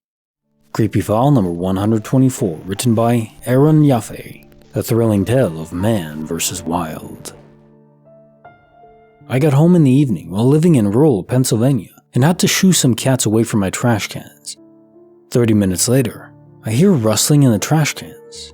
I run out the front door annoyed, turn the corner to the cans, and I'm face to face with an enormous black bear. I yell, "Yeah!" at the top of my lungs, and that bear bolts up a tree in a blink faster than I would have thought possible for something that big. So I'm marveling at the speed, staring at the bear, which I'm now aware is a terrible move. And the bear is staring at me like, you're not as big as I thought. I'm pretty sure I can murder you. He shuffles back down the tree, reaffirms, "Yeah, I can definitely murder you." So I start backing up, while making myself as big as possible, and give him a non-verbal, "You sure about that, bro?" While the bear was pondering that, I scoot back inside, and go get my gun. Then I remember I don't have a gun, so I grab a handful of silverware, head to the second-story deck, and start chucking it at the bear who is back at the trash cans. A fork connects with his head, pointy end. He gives a screw-you swipe with his paw, knocking over both of the trash cans. Then he lumbers off into the woods. The only slightly strange part is a week later, 60 miles away from my house, a Rutgers University student is killed by a black bear. Couldn't help but wondering if it was the same bear, still pissed off about getting hit with that fork. Case file number 1312, written by Insane Fox 32. The positive power of memories. When I was a kid, I used to have a pure white Labrador named Elkie. Had her since she was a small nugget. I say she was pure white, but she had a little black spot near her tush. If it wasn't for that spot and her purple collar, she would just disappear in the snow. She was a big girl, and I used to ride her around like a horse. I was a small kid, so don't worry. She also knew places around the house and would take me there if I had asked her, like "Elkie, kitchen please." She was the goodest girl. Anyways, we had to move to a different state, and the place we were moving to wouldn't allow pets, so Elkie had to stay behind. I missed her so much it hurt. As I got more comfortable, I found out she unfortunately passed away around March 14th that year. 4 months later, my dad was making a service call to someone's apartment, and there, this lady had a puppy she had just gotten. She was only 4 months old. She was a pure white Labrador with a tiny black spot on her tush. When my dad entered the apartment, the puppy started going nuts. Lady told my dad not to worry. She didn't like strangers all that much and she'll calm down. Except she wasn't barking because she was afraid or wary. She was barking because she was excited. When my dad sat on the floor, the puppy would sit exactly how Elkie used to sit and lay her head on his lap, howl how she used to howl, do things she used to do. The lady was stunned because she never taught the puppy much of anything like what she was doing. She also just didn't like being around new people apparently. My dad told her, "I might sound crazy, but I think this is my old dog." In a joking manner, of course. He didn't think too much of it. But after his work, he was done and was leaving. The puppy started whining and crying, biting his pant leg, trying to keep him from going. My dad got sad. He told me if he could, he would have offered to buy that dog off her right then and there, but we couldn't. And he kept walking towards his van, and he told me hearing her cry and scratching the door the way she did hurt him so much, too much. I'm crying just writing this out. I didn't know what to make of this as a kid. Still don't as an adult. Maybe she did manage to come back as a new puppy, and I could only hope that family loved her as much as I did. I miss you, girl. Bonus file written by Griffins, The Home Alone Horror. Just as a little background, I was about 12. My parents were on some trip at the time with my sister, and my youngest sibling was spending the night with my aunt. I was asleep when I woke up at around 3 a.m. to the sound of a loud bang in the kitchen. We had 2 cats, so I thought it was the chunkier of the 2 jumping down from the counter. That was until I rolled over anyways, seeing both of the cats cuddled up on the bed. I, being the kind of person who would die first in a horror movie, got out of bed. As I got to the door, one of the lights in the hallway turned on. I brushed it off thinking my youngest sibling had come home in the middle of the night from my aunt's, which wasn't uncommon when they stayed over there. When I got to the hall though, the bathroom door was wide open. I peeked into my siblings' room and didn't see them. I thought that maybe I was just seeing things, that maybe the light had been on the whole time. So deciding to investigate the noise, I crept downstairs, doing the careful step over that one creaky stair that I'm pretty sure everyone had. When I got downstairs, all the lights were on, which was strange because I knew I had turned them off. Mom had been snapping at us kids about it recently. I slowly walked through the living room, then the dining room, then the kitchen, until I was back in the hallway, making sure no one was there and turning off the lights. When I glanced down the hall, I noticed the basement door was closed, which was strange because the litter box was down there, so it always stayed open. I opened the door to see all the basement lights were on. This made me really uneasy because I know for a fact I didn't turn these on. I never went in the basement when I was home alone. I hated it down there for a number of reasons. That's a story for another time. So I did what any logical idiot would do and grabbed a chef's knife from the kitchen before going downstairs to investigate. I walked around the basement and no one was there. So again, I turned the lights off and left, heading back upstairs. Just as I started to walk down the first floor hall to go back to bed, I heard what sounded like a little girl's voice say my name. I froze, and I honestly probably peed a little. It was loud and clear, yet still somehow sounded far away. I noped the hell out of there, ran up to my room, put my knife in my nightstand and hid under the covers. I stayed awake listening, and eventually scrambled to find my phone and text my parents asking when they'd be back. They didn't answer, probably because it was the butt crack of dawn, and stayed hiding under the covers, clinging to my phone and trying my hardest to stay awake. Eventually I fell asleep, and was woken up a while after by my mom asking if I was okay and that my text had scared her and my dad. I said I was just tired and she left. I've tried really hard to reason this with myself, but I can't. I honestly don't think about it if I can avoid it, but it's one of those things that replays in my head when I can't sleep.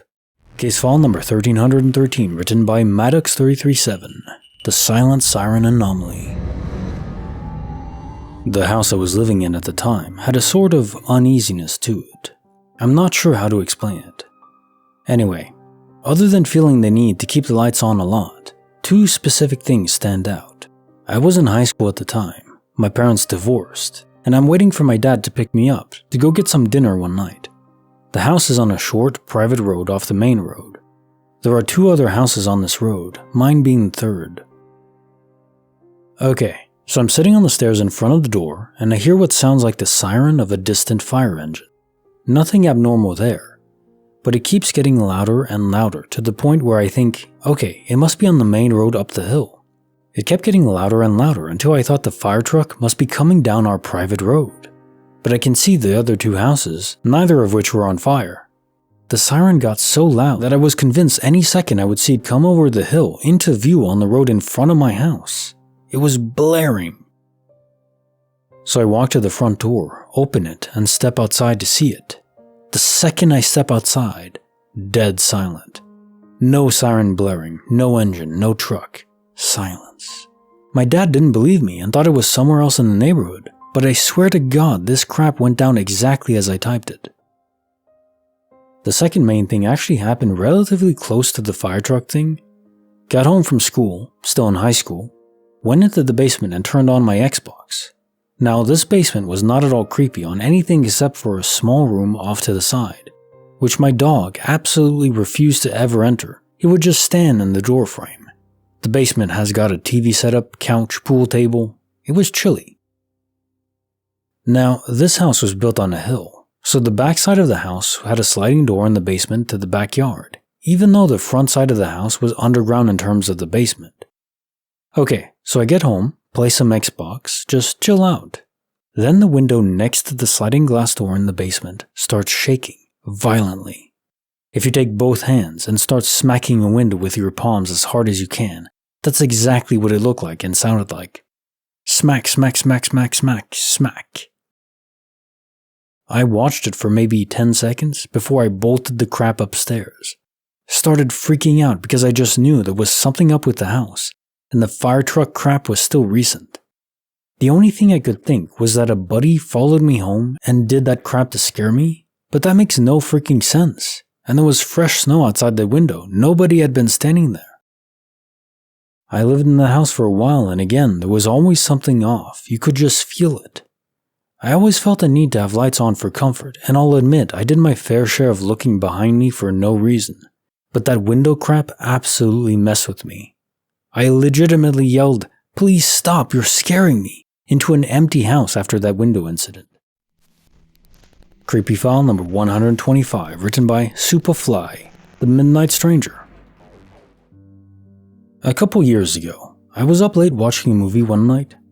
I'm talking at like 1 a.m. here. It was like June or July maybe. There's a knock on my door. Scared the hell out of me.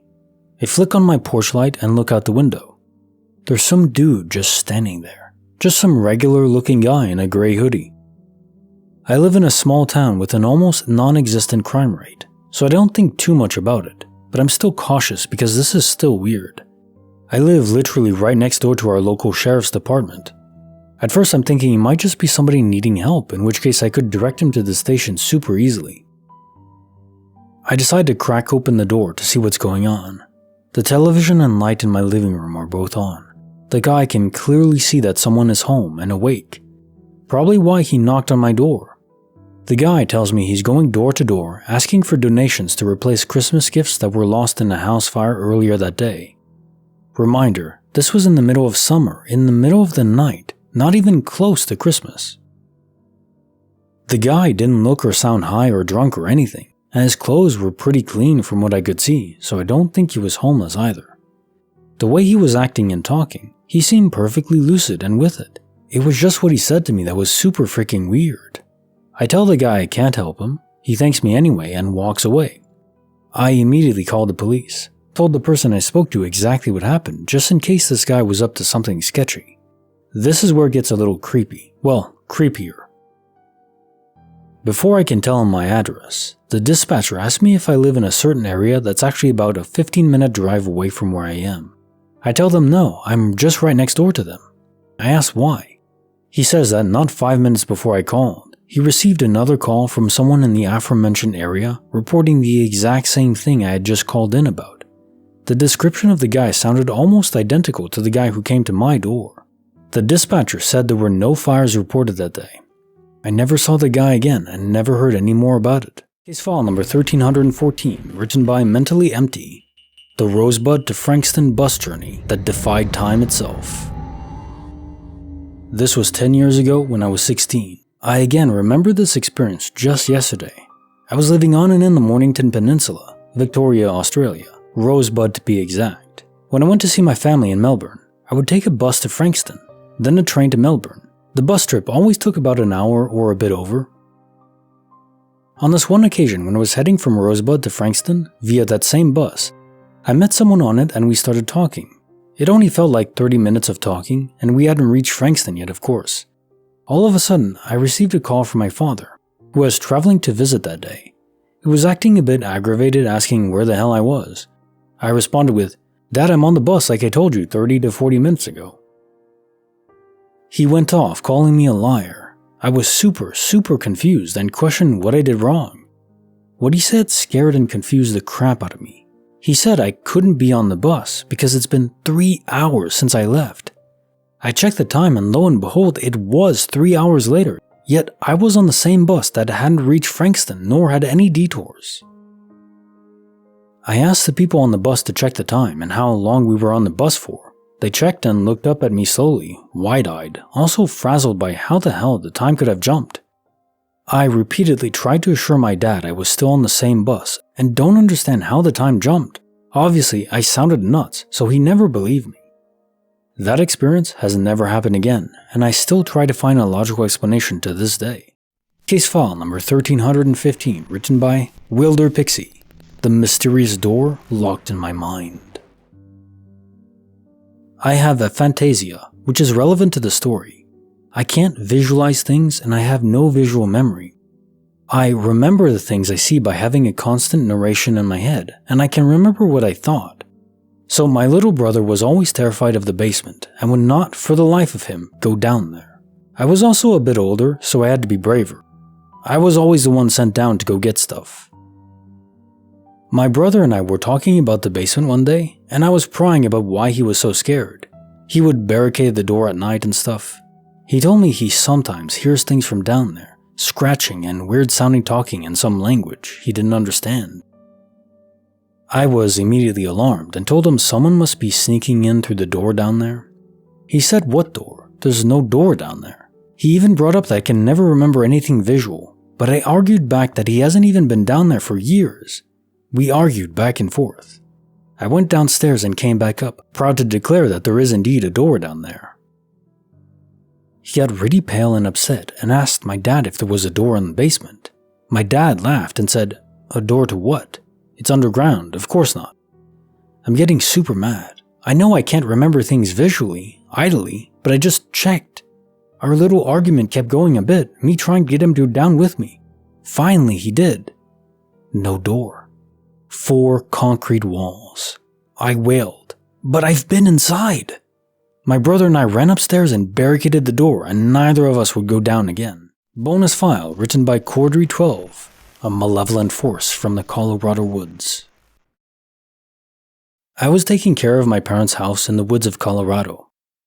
I woke up in the middle of the night to this black figure standing over me, making a gurgling sound. Not loud. It sounded like it was far away. But the figure was inches away from me. I'm not a stranger to sleep paralysis, the demon in the corner type thing, but this was different. I couldn't move, which carried over, but I was trying. It felt like I was tied down. My vision started to go red, almost like when you're injured in a video game. That blood effect that moves in from the edges. All of a sudden, the figure fell on me. I could feel the weight pressing down on my chest. I couldn't breathe. I could feel my blood struggle to escape underneath it. Then it rolled off me onto the other side of the bed and started laughing, quietly, like it had just remembered an inside joke. but it was laughing in mock versions of other people's laughs, my mom's, my dad's, a few of my friends.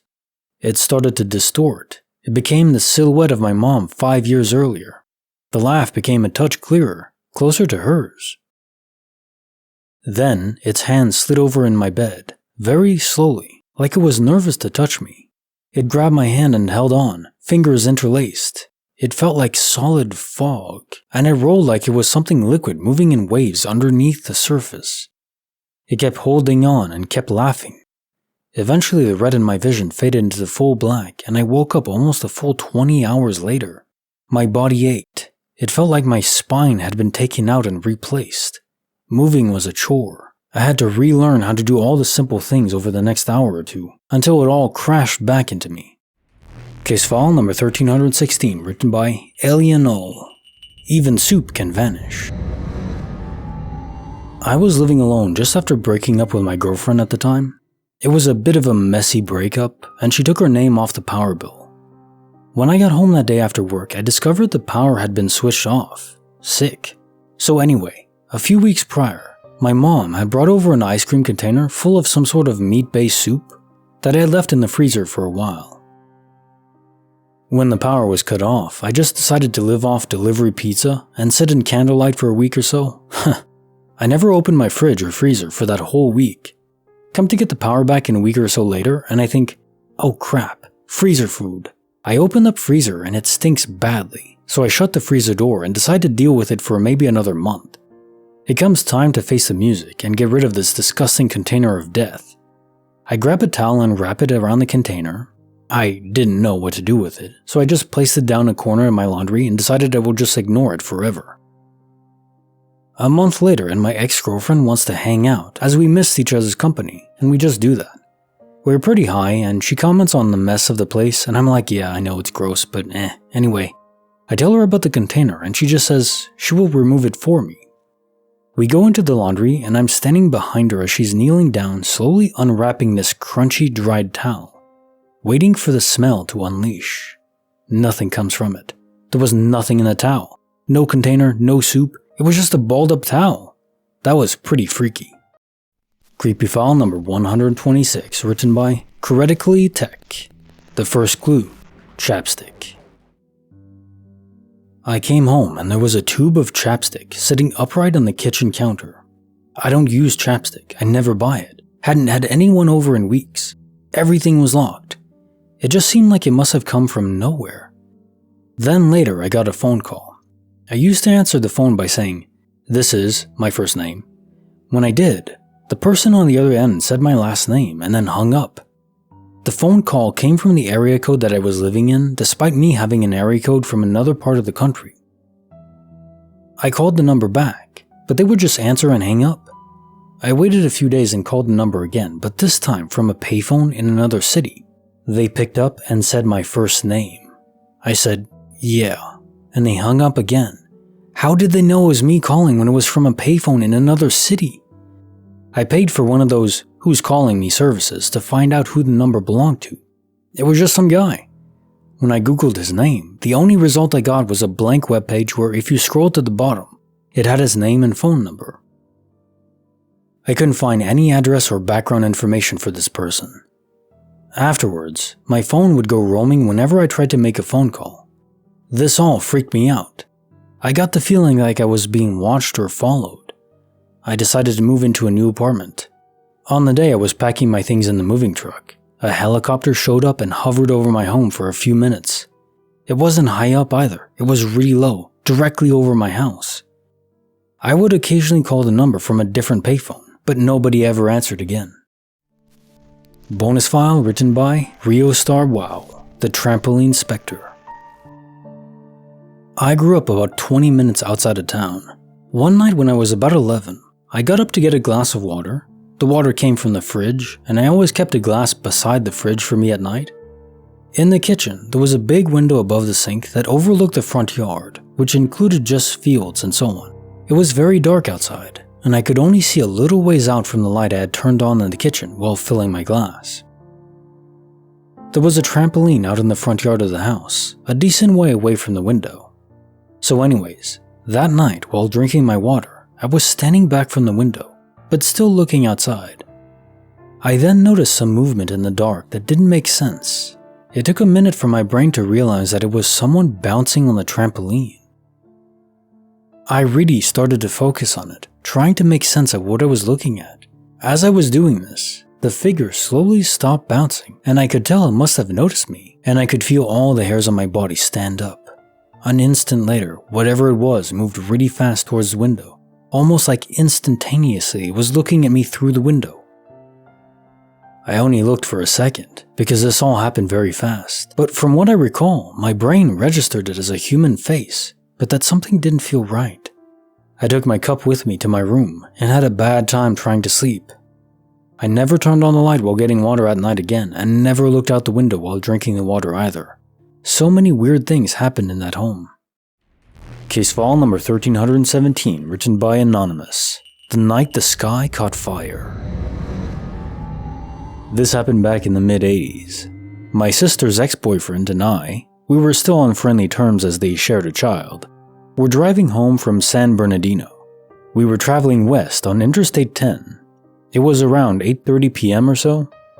We both noticed a really bright light, look sort of like flames, to our direct right. There were fields to our right. We felt a little rumble. Then we saw, both of us, although I was also driving so I had to be careful, a missile or something literally flying up into the sky from the ground. We weren't drunk or high, we were just surprised. We saw other people looking over to the right as well from their cars. 2 cars actually pulled off the freeway to the side. I was scared crapless. I told them to put it on one of the news stations, and I told him to go try KFWB. He did, and he was in near tears. We seriously thought we were going to war or something. Finally, we put it on another station. We were still on the freeway, and we stopped on KIIS, and they were actually talking about it, but didn't have any specific details on it. Maybe a minute's worth of talking about it. We finally got home and busted in the house, telling everyone what we saw, and I turned on the TV to one of the main stations, hoping for a special report to break in. He went and turned on my stereo to the news station. Nothing. No reports other than the small snippet from the radio. We searched newspapers, watched news, and listened to news for the next week. Nothing. We both absolutely saw this, as did other people on the freeway, but nothing was ever spoken about it after that. Case file number 1318, written by Anon 98543423. A day of disquiet when reality unraveled. Recently, I had a strange experience which lasted a day. Throughout the day, I kept noticing little things out of place, or finding something in a spot I thought I had left somewhere else. This in of itself isn't too strange, happens to the best of us. But what got me was the frequency of my noticing various things being out of place. Then things started being knocked over or falling that shouldn't have been unstable. Like, I get it, if something is on the edge and a gust of wind blows it off a table or something, but these things were stable and shouldn't have fallen. Once it happens, it's weird. Twice, maybe a coincidence, but I think I counted 4 to 5 times something actually fell. In addition to objects being slightly moved or falling, I heard loud bangs and knocks in my house all day. Not knocks like the heater turning or pipes banging. It sounded like actual knuckles on drywall, sometimes just in the other room, other times farther away, or even on another floor. It was only my dog and I in the house that day, and I know it wasn't my dog who was moving or knocking stuff over or doing the knocking because he was with me, still a pupper, for pretty much all of it. And each time he'd look at me, so I know I wasn't just imagining the knocks. I should also mention I do not notice any knocks on a day-to-day basis. This is where it gets weird. I started getting weird visions, premonitions, that kept coming true. The visions felt like a memory that hadn't happened yet. I had about 5 to 6 of these. The most notable is probably when I saw a car drive into my driveway. It felt so real, I had to go check if there were any snow tracks that were still visible, which there weren't. Right when I went to pull away from the window, I heard a very loud revving engine speed all the way down the street. I knew what was going to happen. Sure enough, It spent up all the way into the driveway and pulled right in like they owned the place. They probably only sat there for 5 seconds, but it felt like forever. Then they just backed out and turned away. Coincidence? Maybe. But that doesn't explain how the other, admittedly less notable visions also came true. By this point, I had this very weird feeling deep in my gut. My dog was on edge too. Maybe it was just a negative feedback loop, us freaking each other out, but I felt more than that. Maybe it was just me, but the knocks felt like they were getting louder too, happening once every 15 to 20 minutes. I did multiple searches through every room of the house throughout the day and didn't find anything. I even started checking batteries and got some fresh air to make sure it wasn't anything like weird CO2 poisoning. I ended up going to bed and the feeling was gone the next morning. Nothing weird has happened since. The only other thing is a couple weeks later, I was recounting the experience while on the phone and the knocks started again, though this time they didn't last all day and weren't accompanied by any other weird phenomenon. Still not sure of any explanation for it, but maybe it was just all in my head. Super freaky though. Even now it's a bit chilling recounting this again. Creepy file number 127, written by ABC, Ipida, The Window Riddle in Progreso, Yucatan. A few years back, around Christmas or New Year's, I stayed with my family at a beach house Airbnb in Progreso, Yucatan. When we got there, the owner was showing us the house and explaining how stuff works. Then she showed us how to close the windows, which each had a very strong interior cover, similar to storefront curtain shields, and told us to make sure to close them every night before going to bed. She told us it was for storm protection, but to close it just to be sure. We didn't think much of it at the time, but still made sure to close them during the night. Now, I don't remember if it was the first or second night there, but one of those nights, my brother and I were sleeping. We stayed in the same bedroom, and sometime in the middle of the night we were woken up by a loud banging from outside one of the windows.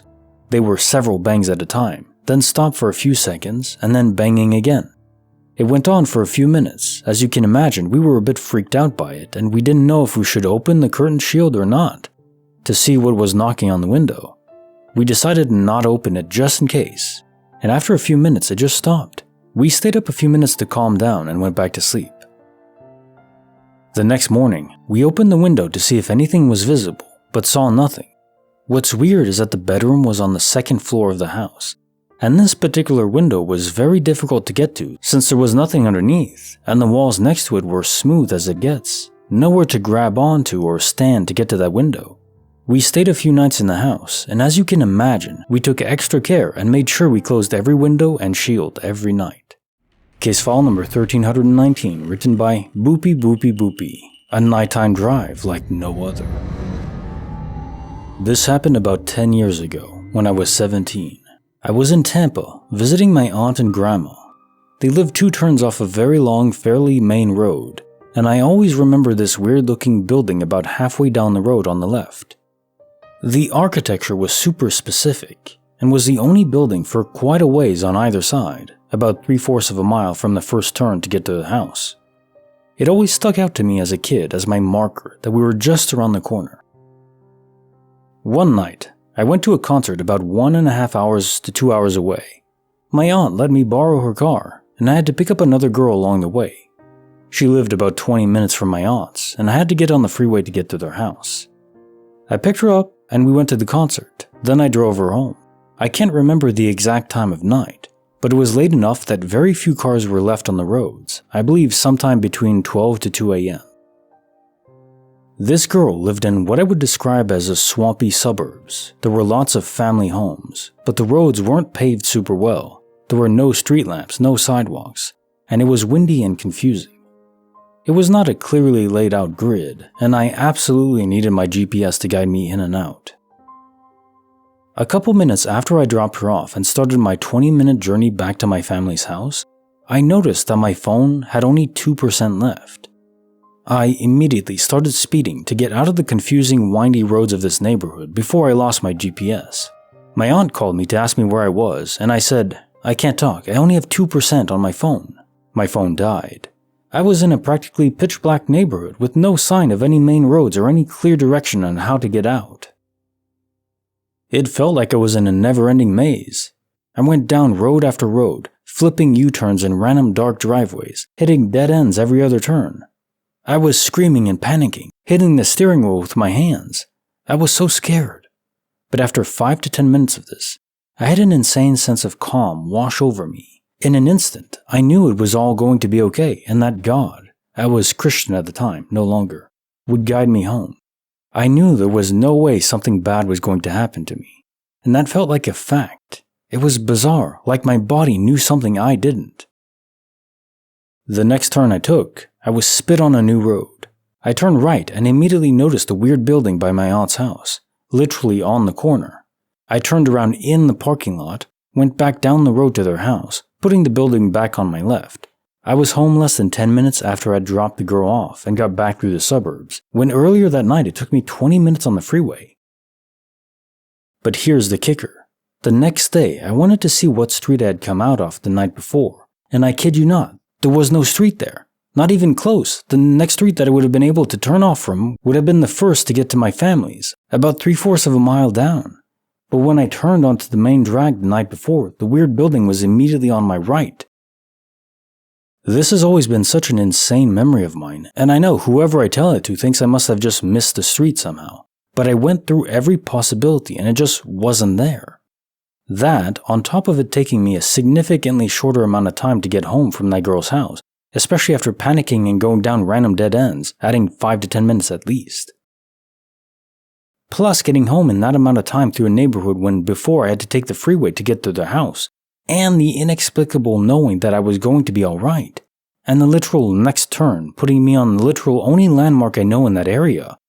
I literally feel like I was transported. Bonus file written by Delta Juliet 57, The Mysterious Ancestral Estate. Our grandparents have this ancestral house that we used to spend the first week of summer vacationing in.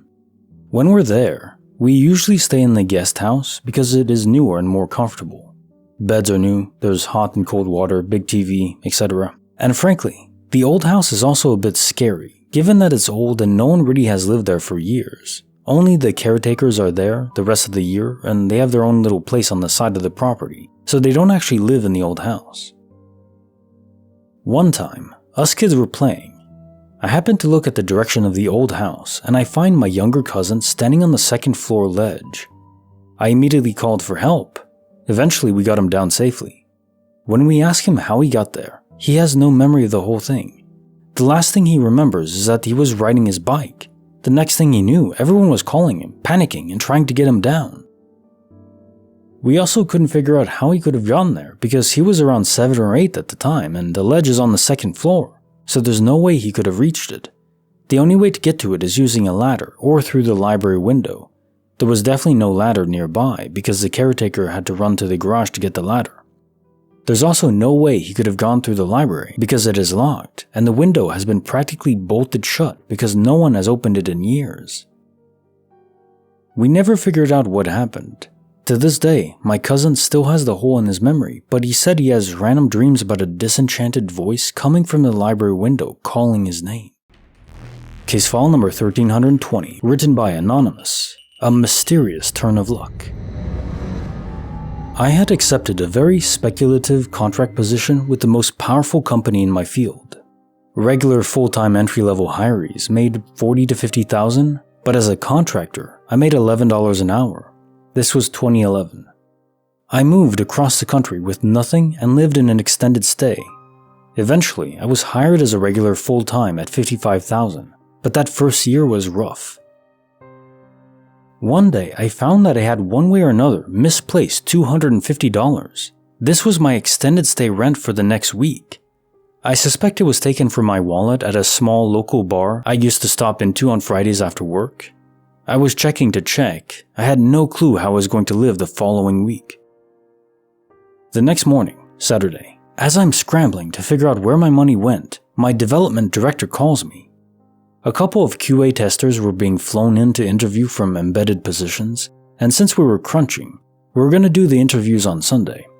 Could I take the company van and pick them up at the airport and get them dinner? Sure. So, I'm walking to the bus stop. It had poured the day before. As I'm walking past the several consecutive vacant lots between my motel and the bus, I come across, lying in a puddle 3 inches deep, a roll of 20s. No wallet, no ID, no reason anyone would walk here. Really, $580. I took it to work and let it dry under my fan in my cubicle. Grabbed the van, did what I had to do for the day, went back to the office, grabbed the now dry bills, and went back to the hotel. Asked if anyone had reported lost money. No. And said, well, if anyone does, call my room. Called the Altamonte Springs PD. Nothing reported. I was honestly hoping the good deed of returning the money would instill enough trust with the hotel management that I could return the money and they'd let me slide for a week. No avenue afforded me in a way to return it. I used it to pay for my next 2 weeks in the hotel. It saved my life. I still to this day agonize over what became of whoever lost it. But thank you. Bonus file written by Dutchie. Eerie encounters in the Ardennes forest.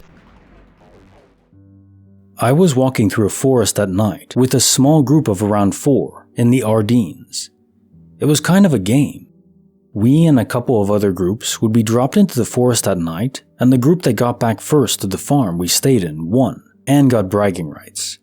However, that night, something happened that has left me confused and scared of that forest, and I will not go back in there anytime soon. So, we were walking and trying to get any hint of the path we should take when we all heard it. Something screamed horrendously. Imagine a tire screech combined with a person screaming, with something else mixed in. We all stood still. We weren't sure of what to do, but after about 5 minutes, we started to walk again, but I felt like I was being watched. I eventually asked the others if they also had that feeling. That was the wrong thing to ask, because they all basically said yes in different ways, creeping all of us out way more. We walked for like an hour, hearing random twigs snap and bushes move. We all had the feeling we were being followed, but had no idea by what. Eventually, a guy named Tobias began to act weirdly freaked out. He asked if we heard him. He asked who. He said he heard a good friend. I forgot what friend's name. The friend was not with us on vacation. And we asked if Tobias was okay and what the friend said. And it was so quiet for a few seconds when we all heard that friend talking from the darkness in the woods.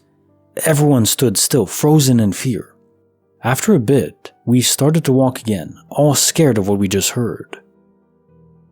We all heard from different directions every 20 to 35 minutes about a person who we knew, but also knew that person could not be here with us. I heard from a friend who was still back in the Netherlands. My dad, who was also in the Netherlands too. I was around 99% sure I heard my younger brother all saying something along the lines of, "Please come to me," or "I need your help," or "I'm stuck." I literally started to cry from the stress and fear, and I was a freaking adult. Walking through a dark, creepy forest while hearing people you know can't be there is so freaking scary, and we all heard the ones from each other, so we knew that we weren't all hallucinating or going crazy. One guy, I think his name was either Rob, Raul, or Paul, eventually managed to find the way back to that farm, and we were all so relieved. There were maybe 30 people at that farm, and most did not believe us or asked us if we did drugs or something. Sometimes I wondered if we breathed in some natural gas or something and started to hallucinate. Nothing like that has ever happened again to any of the people on the farm, but I've always wondered what the hell was going on that night, and I have never gotten any answers. If anyone is wondering where this took place, the farm we stayed in is named Mauvaise Pierre. Case file number 1321, written by Cri de Coeur, the service station stop that saved us. This happened just a few weeks ago. Wife and I are driving down I-79 through Pennsylvania about 4 hours into a 6-hour road trip to Pittsburgh.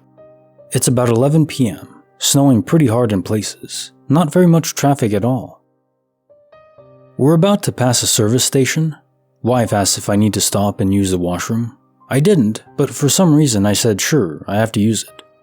I quickly run inside, trying to take a leak anyway, but it doesn't happen. I get back into the car and we take off. The whole pit stop from beginning to end is maybe 4 minutes. We get back on the highway. After exactly 4 minutes of driving, we come across a 2-car collision that literally just happened. One car is already pulled over and the driver is on the phone to 911. We stayed, but weren't really witnesses. Several people were severely injured in the wreck.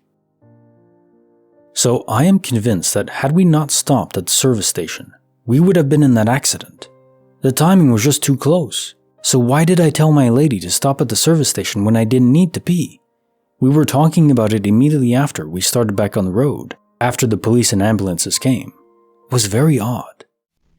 Bonus file written by Canada Big Jack. When a dream unravels a tragic detail. I was on a volunteer fire department and we were called out to a single vehicle rollover. There were 2 occupants in the vehicle, a guy and a girl, boyfriend and girlfriend, and the girl was very much dead when we got there. We waited with the guy on the tailgate of the vehicle until the ambulance arrived and stabilized him for transport to the hospital. While we were waiting, he explained that they were sitting side by side, cuddling as they drove and sharing Mike and Ike's between each other's lips while kissing. The next day, the fire department had a debriefing meeting to check in on one another after such a stressful event. This one guy starts explaining a recurring dream he had where the girl who died in the crash was trying to get his attention to explain what had happened, how they had a candy between their lips kissing. He didn't even know what Mike and Ike's were, but kind of explained that they were like candy Tic Tacs that were longer and started with the letter M. When one of us suggested Mike and Ike's, he explained, "That's it! That's what she was trying to tell me." This freaked the hell out of me. The guy was on a tragic duty for this call and was easily more than 500 yards from the scene of the accident. There were only 3 firefighters at the actual scene, I being one of them. Because the accident was late in the evening, we didn't debrief immediately after because everyone needed their sleep. There was no way Buddy could have known this intimate detail of the crash. It was all unexplainable and easily the eeriest thing I've ever experienced. Bonus file written by Ubiquitous Biscuit, the puzzling tale of the Jingle toys. When I was in high school, my family and I lived in a loft above an insurance business downtown, and it was a smallish building. Small enough that there was only room for 1 apartment, so we were the only people living there. At the time, I would get up the earliest, so everything was pretty quiet aside from the usual car noises from outside. One Monday, I woke up to my alarm and I thought I heard jingling sound. I turned my alarm off and sat up in my bed listening for a few seconds before I heard it again. I couldn't think of an explanation. I didn't have anything with bells on it that I could think of. I looked under my bed and around my room to see if anything had fallen that would make a sound like that, but there was nothing. The setup of this apartment was weird. I had to walk through my little brother's room to get to my room, and so I walked through his room on my way out to the living room and kitchen. My brother was still sound asleep and I didn't see any toys around that would jingle like that. Upon entering the living room, I immediately noticed that the laundry room door was open. Not wide open, but cracked open enough to make it obvious. We always kept the door closed unless we were in there doing laundry. I looked around and didn't see anything out of place. When I got back from school, I asked my parents and my brother if they had left the laundry room door open, and they claimed not to. On Tuesday, everything was normal, but Wednesday, the same exact scenario happened again. I woke up and heard unexplained jingling, and found the laundry room door cracked open again. Fast forward about a year later, my mom had moved the stove for the first time since we lived there, and we found a cat's toy underneath. Cat toys with bells in them that jingled, just like what I had heard before. When we initially moved in, my mom had found what appeared to be cat litter on the floor in the laundry room, and she had even heard a cat meowing at one point, and looked everywhere only to find nothing, and assumed that it must have come from outside. After piecing all this together though, we couldn't help but wonder if we had a ghost cat from a previous tenant living with us, batting at the jingling toys, and going into the laundry room to use the litter box. The door was open just enough for a cat to fit through. It never happened again after those 2 days though. Weird. Case file number 1322, written by Resident Blueberry 1, The Gremlin Storm. About 27 years ago, I looked out my bathroom window while using it around 2 or 3 a.m. There was a lightning storm, and while looking outside during a particularly bright, lengthy episode of lightning, bluish green yellow color, I crap you not, I saw something run extremely fast along the side of the road that went past my house. This thing ran razor straight along the white line on the shoulder. It looked like a smallish, hooded creature wearing a cloak. I'm an objective, pragmatic human being, and I've tried to be rational, reasoning with myself that it was a black, plastic trash bag blowing in the wind. But if so, shouldn't it have been moving a bit more slowly and billowy, blowing around in the air and in no particular pattern?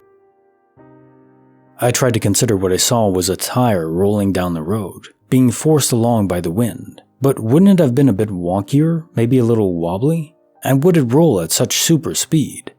This thing that I saw, it was close to the ground, appeared to be running in a straight line, which I could clearly see because of the white shoulder line. It seemed adjacent. I wasn't particularly tired and hadn't fallen asleep yet, so I wasn't groggy. I was completely lucid and did no drugs. I freaking know what I saw and still try to rationalize it away, but I can't. I refer to it as a gremlin, because sure, why not? A small, cloaked, hooded creature running quickly along the road during a pretty big storm? Seems fair enough, even if I have trouble believing it despite knowing what I saw. I will never tell the story anymore. My husband affectionately laughs at me, but I wanted this one record available. Hello, gremlin. Case file number 1323, written by Akio Snitch. Caleb and Steph's baffling backpack switch. So, quick background. I'm female, a preschool teacher, and I have 2 co-teachers with me in the same room. Each of our kids has their own hook to hang their backpacks on, labeled with their name. One day, I was taking pictures of each kid doing a specific task, which happened to be next to the backpack hooks. We have to be careful not to have any identifying things in the background, other children's faces, certain names, that kind of thing, because we send pictures to their families. I took a picture of a student, let's call him Caleb. I was looking in the background and noticed that his name and hook was in the picture, which I thought was a pretty cute coincidence. Now Caleb's hook is next to another student's, let's call her Steph. The next week, I'm looking at the hooks and I say to my co-teacher, "Hey, did you switch Caleb and Steph's names on the wall?" She said no, then looked. Their names switched places because we know for a fact that Caleb's hook was on the end and it now isn't, so we thought it was probably another teacher or something. We asked another teacher. Nope. Then I remembered, hey, I took those pictures next to the hooks. I'll easily look at them to see their order. However, I looked on our iPad's picture album and they weren't there. None of the photos I took of anyone were there. The ones before and after were still on the iPad, but not my specific ones. I checked the recently deleted, and nope. So I went to Caleb's profile online where we send in the photos. His picture was there with the background cropped, but it wasn't the picture I took of him. He had a different hairstyle and clothes that he's never worn before. The picture looked like a mix between outdated and futuristic. I showed it to my co-teachers and they were just as confused and weirded out as I was. We still have no idea what happened. Case file number 1324, written by Mashed Potatoes. The Night the Skies Danced. I used to deliver newspapers during the night, so I was accustomed to seeing plenty of planes and helicopters. I'm also a bit of a stargazer, so I like to look up at the sky while I brought papers to people's doors. I noticed these 3 lights in the sky one night. Red. There was nothing particularly interesting about them other than how it looked as though they were completely still. I didn't think anything of it at first, but kept my eyes on it purely because I thought it was fascinating. Then it started to move forward ever so slightly, then move back a little, then darted into the distance in a split second. I honestly have no words for how to properly explain what I saw. It looked as though it went through a portal. Almost like in the movies where a ship warps into hyperspeed and it leaves a little white trail behind it. That's what it looked like. There wasn't a cloud in the sky and it just completely disappeared in an instant. I honestly don't bring this up ever because I feel like no one will ever believe me. It's just crazy. Now here's the really truly crazy bit. A few months ago, about 3 months after I quit my job working as a newspaper courier, I was chilling and watching TV with my mom. There's a big window behind the couch where I'm sitting, and my mom is looking out at it like she's seeing Danny DeVito freak a unicorn out in the yard. I turned around and saw these same things, these same freaking lights in the sky again. It didn't really appear like it was moving, and I looked over to my mom and I was like, "What is it?" And she tells me that the red lights were previously white, and it had turned around instantly and turned into 3 red lights. I was sitting completely still, and out of nowhere, it just did this really random zigzag in the sky at speeds I have never seen before. It was like it zipped around and made some kind of U-turn, but it was so much faster than any plane or helicopter I've ever seen. I honestly can't put it into words. I actually saw it move this time. It looked like something straight from a cartoon. This one also completely disappeared. We both ran outside to look for it, but it was nowhere to be seen. It was also a clear night. This time I knew I wasn't crazy because my mom and I both saw it. I only wish I had gotten it on video. But anyway, this is certainly something strange, and I don't have an explanation for what I saw those nights. Case file number 1325, written by J. Was, the Celtic Wolf. The intriguing case of the invisible car. Last weekend, one of our friends went out of town for a few days, and so my husband and I went and looked after her cats in house, as she does the same for us. Well, she also needs some work done in her house, so we were doing that also while she was away. She left us the key to her garage so that we can take what we might need to do the work. First couple of days all was fine. Her car was gone and we figured that she left it at the house with her traveling companion and she would drive it back when she returned. We went in and pulled out a ladder and realized one day that we needed the bigger ladder that was hooked up onto the wall of the garage. Now, where the ladder was hooked, the space was empty as that was where her car was parked. We took the ladder down and did some repairs before putting it back, locking the garage up before we went home. The next day, we went back with some tools to complete the job. I was down the driveway as my husband went into the garage. Turning to me confused, he told me to come up to the garage. I did, and looked at him with the same confused look. "That car was not here yesterday, or the day before, correct?" he asked me. No. I was just staring at the car. We went over various possibilities for this. She hadn't come home, as everything was still locked up at the house. We also thought that her companion's husband drove it back for her, so she didn't have to after the long trip. We called her and left a message with her, but she never responded. We knew it was gone, as we moved freely around the garage and even swung the ladders around as we used them. A couple of days after that, our friend came home and brought us thank you gifts and talked about her trip. Then we asked her about the car. It was her turn to look confused. She had left the car in the garage the whole time, and she was the only one with the key. And the car was intact, no evidence of any break-ins or such. It was impossible, because we were in there walking freely around. We all came to the laughing conclusion that either the husband and I were losing our minds or she was. Or that maybe her husband, who passed on at least 10 years ago, was playing a joke on us. But as God is my witness, that car was not there the first couple of days. Bonus file written by Anonymous. The ghostly echoes of Eddie and Jim. This just happened last evening. I was coming down the staircase and thought that I could hear my husband shuffling around in the kitchen. I called out, "Eddie, is that you?" I heard a familiar male voice say, "Yes." As I walk into the kitchen, I see our cat, Tony, sitting on the floor, staring towards the kitchen stove. I look around and don't see my husband, but I hear his tractor running and moving around outside. I immediately say, "Sorry, wrong Eddie." And the same voice says, "Oh." I walked outside to confirm that my husband was indeed on his tractor and told him what just happened. We shared a knowing look and went on about our evening. My deceased father-in-law was named Eddie too. Tony was his cat up until his death, and he passed away in the kitchen by the stove. It was his voice I heard. About a month ago, I heard him calling my name while my husband was at work. Sometimes I can smell faint whiffs of his pipe tobacco or objects that belong to him mysteriously move around. Other things have happened that I mentally filed away as being my best friend Jim. He passed away in our house when I was 4 years old. He was an elderly man that my parents were very close to. He was grandfatherly and the best friend I ever had. Our house was owned by my husband's family, but rented to Jim and his family. After they passed away, my in-laws acquired it. Then, after my father-in-law passed away and my mother-in-law remarried, we inherited the house and apparently There are spirit inhabitants as well. I find it all strange, but not creepy. Bonus file written by Inuka21. In the Pescarado Woods, deer are more than deer.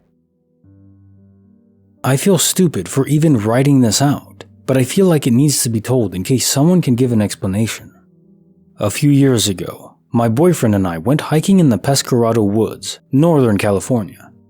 We ended up getting lost and not getting there till about 3:30. It closed at 5, so we decided to smoke a little before the end walk. Mind you, this is nothing new to me, and I've been smoking for the previous 6 years constantly. So we began our hike, and there's multiple trails leading to an abundance of hiking options. Right away, I feel completely wrong. I have an overwhelming sense of dread to the extent that I can't even put out words and explain it to my boyfriend. Over the course of an hour, we end up at a bench. It doesn't matter what trail we take, how far we walk. Again and again, we come to the same bench. At this point, I start expressing how the situation doesn't make sense, and I would like to go back now. We walk a little further and see a water fountain. My boyfriend runs up to it, and I'm about 20 feet behind him and turn to face another trail. When I look down this trail, I see a deer about 15 feet in front of me. I put that in parentheses because this was anything but. I have been trying to find the words since then on how to explain the situation, but the best I can do is this. I looked at this thing, and it was like my mind was telling me it was a deer. But every gut feeling and internal reaction was convinced I was looking at something that wanted me to think it was a deer. Was it wrong? I could not honestly comprehend what I was seeing. Again, it was 15 feet away, so that should not have been an issue at all. After staring for about 2 minutes, and it was motionless, I called my boyfriend over because at this point I honestly thought I was hallucinating. Nothing made sense on what I was seeing. I called him over and he got to the trailhead and I said, "What do you see?" He responded, "I think it's a deer, but it's not right." Then he proceeds to walk forward towards it. When I say my heart dropped, I kid you not, I freaked out. I grabbed him by the shirt and told him to walk to the car and not turn around. On the way home, I asked him what he saw and he said it was supposed to be a deer, but it wasn't. Case file number 1326, written by Roki15. How I teleported across the city, according to my mother. This happened to my mother, but it involved me as well. It was in winter somewhere between 2019 and 2021. I thought it was last year, but after talking to my mom recently about this, it was definitely more time ago than it seems. So this is what happened. It was around 6 to 7 a.m., and I was coming from a nightclub with 2 of my friends, and after crossing the river by boat, we went inside the surface subway that was still not running. However, my mother, who has always been very protective, went to pick me up in the subway, or metro station, with her car without telling me that she would. Now this is what happened according to her. As she was arriving at the subway station, she saw me inside the metro with my friends, and she knew exactly where I was, and who the friend that was standing on the seat next to me was. As she saw me, she quickly went around the station with the car and parked it to call me to say that she was outside. This lasted maybe 30 seconds at most. What succeeded next was truly bizarre. When I answered the phone, that lasted maybe an additional 10 seconds. I was already some 8 or 9 metro stations ahead of the station that she was in, the same station I was just in her reality.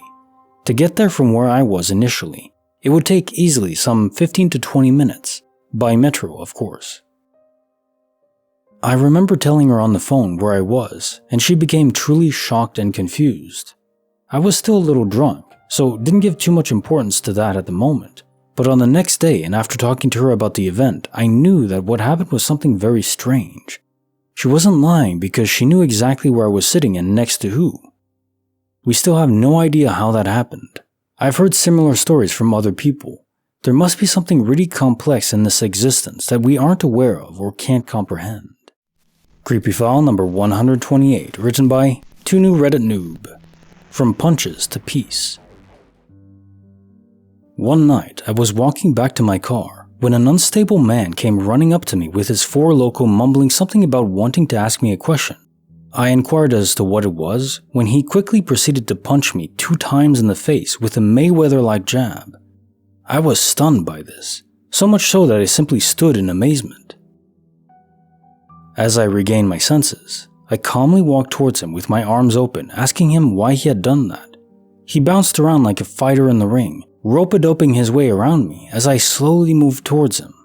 I continued to ask why he felt the need to hit me, along with my assurances that I would not hit him back. When he finally stopped bobbing and weaving, he explained to me that he had just been released from prison, and I looked at him in a way that he could not accept. He clarified that he ain't no punk, and that I could not look at him the way I was looking. I advised him that he can't re-enter into civil society by attacking anyone for looking at him a certain way. He proceeded to apologize profusely for his actions and attempted to make a peace offering in the form of substances. I respectfully declined, but thanked him for his kind gesture. We parted ways thereafter. It was very bizarre and by far one of the strangest things to have ever happened to me that year. Bonus file written by 420 Keebler, a supernatural visit by the fire. There was this time I was sitting outside at night, by myself, having a little fire and a couple of beers. Relaxing after a long, hard week.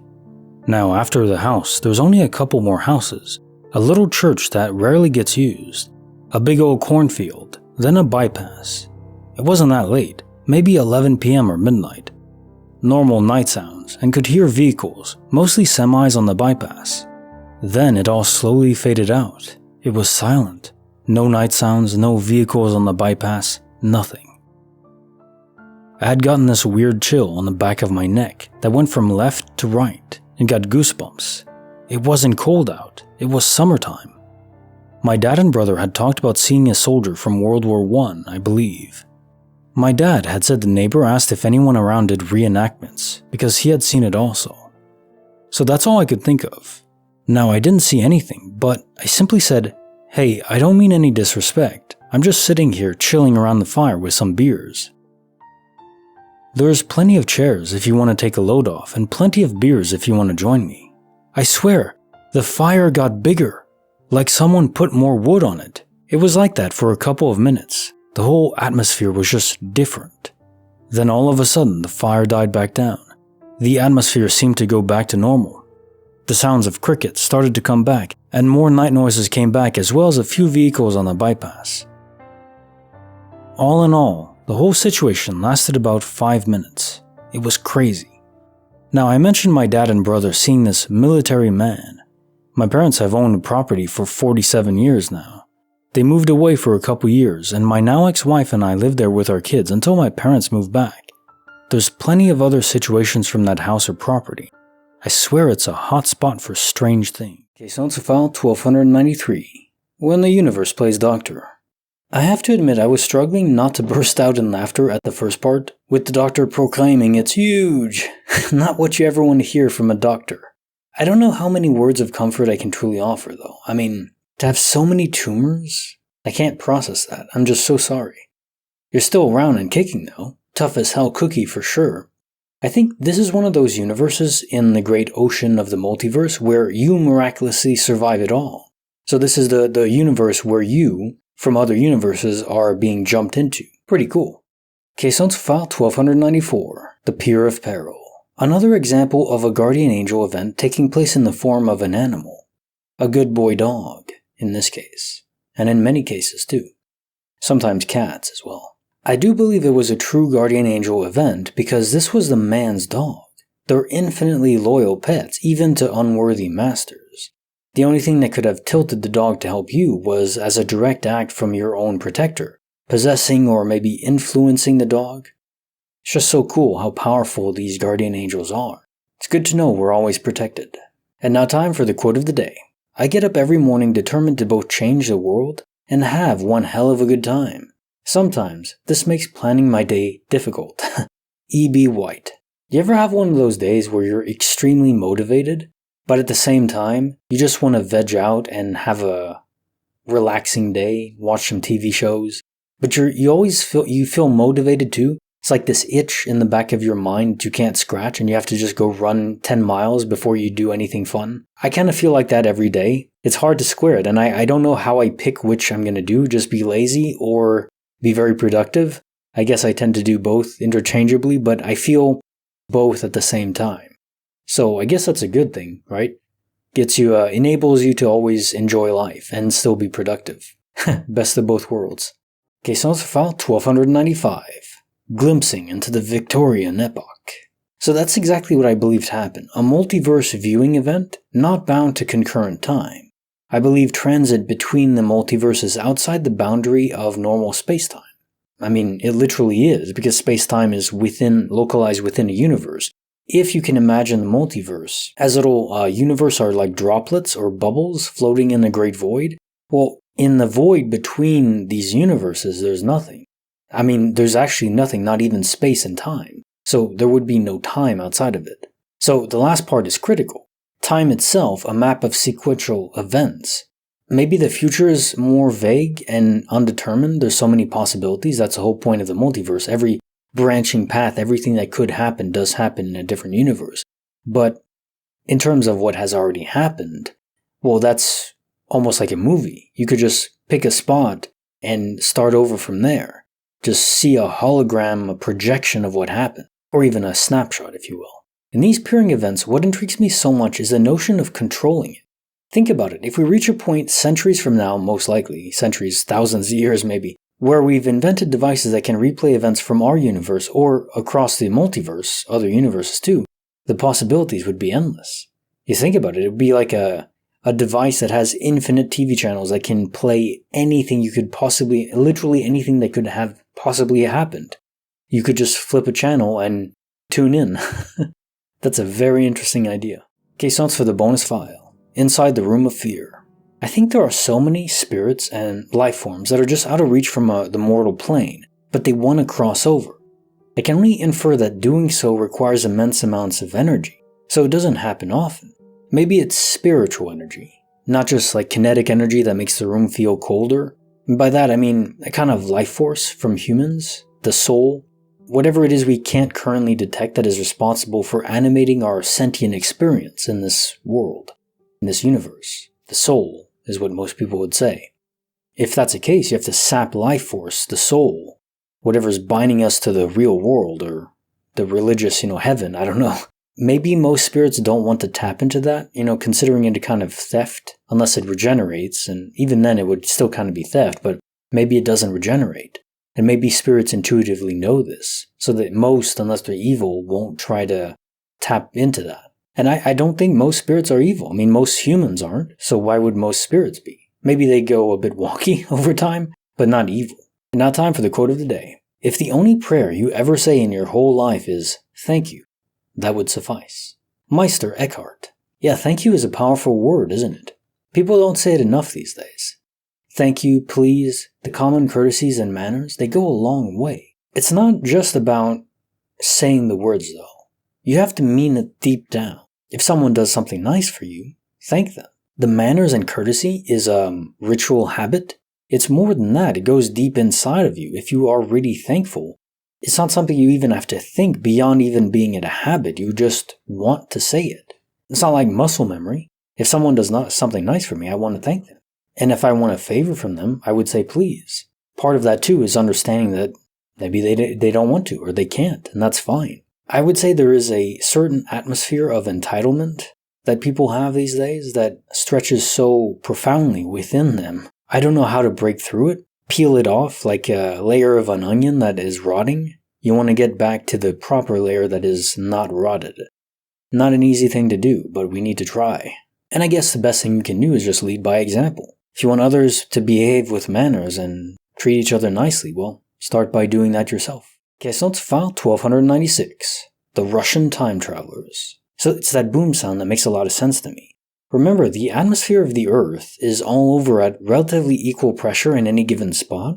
So if you were to suddenly introduce mass, like two small Russian women, into an area, literal materialization from another universe or timeline, then all of that atmosphere has to get out of the way, at virtually instantaneous speeds too, enough to create a shockwave which you boys heard.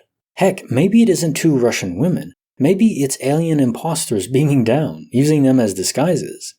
That said, either answer, while making some technical sense because of the boom, isn't all that compelling. I mean, odd place to teleport in to scout as aliens, or if you're Russian time travelers, posing as old ladies or really are old ladies just visiting a specific area? I don't know, it seems a bit odd. Or maybe it is just like a multiversal transit event and temporary, but then it makes you wonder, why don't you hear the boom sound effect in other stories? Where people are crossing between parallel universes, somehow, I guess, occupying the exact same spot? The boom sound would only play if there's new mass introduced into an area. If we're crossing universes and we're in the same spot, just like our soul, then there would be no mass introduced, just energy. But, in the cases where there's DOP, things moving between, physical mass moving between universes, that should create some sound effect. Pretty loud one most of the time too. Interesting. I don't know. Okay, so it's for the creepy file number 120. The ominous forest stalkers. This could be a case of odd people defending their property lines. It's been known to happen. How they knew your boys were there is unclear though, as your description doesn't afford a house being nearby. So they were just camping the edge, like protecting their line from there. It's not impossible. I don't think they were monsters, but I do think leaving immediately was the right choice. Sometimes people will be crazy. Honestly, that's the main point, right? Sometimes monsters are preferable to the wickedness of man. Okay, so for the bonus file. Ghosts should never laugh. One thing that irks me tremendously is when parents discount the experiences of their children. Sure, sometimes they might lie. Usually in an attempt to gain access to sweets or avoid punishment. That was my thing, the sweets thing.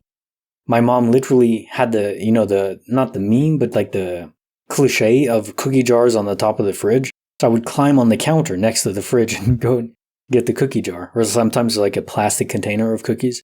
I always loved sweets. That's never changed. It's only increased in potency as I got older. Anyways, for something like this though, there'd be no reason to make it up. Especially it's not just one, it's multiple children. To just discount all of them like they're crazy. Collective delusion, no. Listen to your kids. I think it simply boils down to an unwillingness to entertain anything beyond the normal square assigned by society. Like I said, it's irksome, right? As for the entity laughing like this, I don't know what it is, if it's a malformed spirit or something else, but I'd never sleep in that house again. There is something very creepy about laughter, like malevolent laughter. You can tell when a laugh, it's not laughing at a joke, it's laughing at like, you're gonna die or be injured or something. Not the good kind of laugh. And now time for the quote of the day. Friendship is being there when someone's feeling low, and not being afraid to kick them. Randy K. Milholland. When a friend is down, you gotta get a couple jabs in, just to make sure they're tender. No, but really. Obviously be there for a friend when they're down, but I think there's a certain level of humor that is necessary to bring someone back up.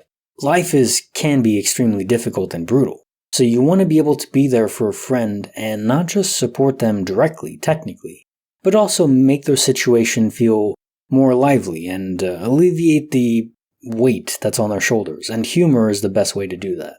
Humor really is the ultimate weapon of positivity. Case on file 1297. The Crab Invasion of Toronto. So I would say if you did live near an area of water where there are actual crabs in the water, not like the Lake of Toronto, then yeah, maybe a bird plucked it up and just flew over the building you are and then dropped it down onto the balcony. I'm not sure about the net you're talking about, like if it surrounds the entire balcony area, even like above it, it's almost like the crab materialized through the net, or maybe just from a different universe.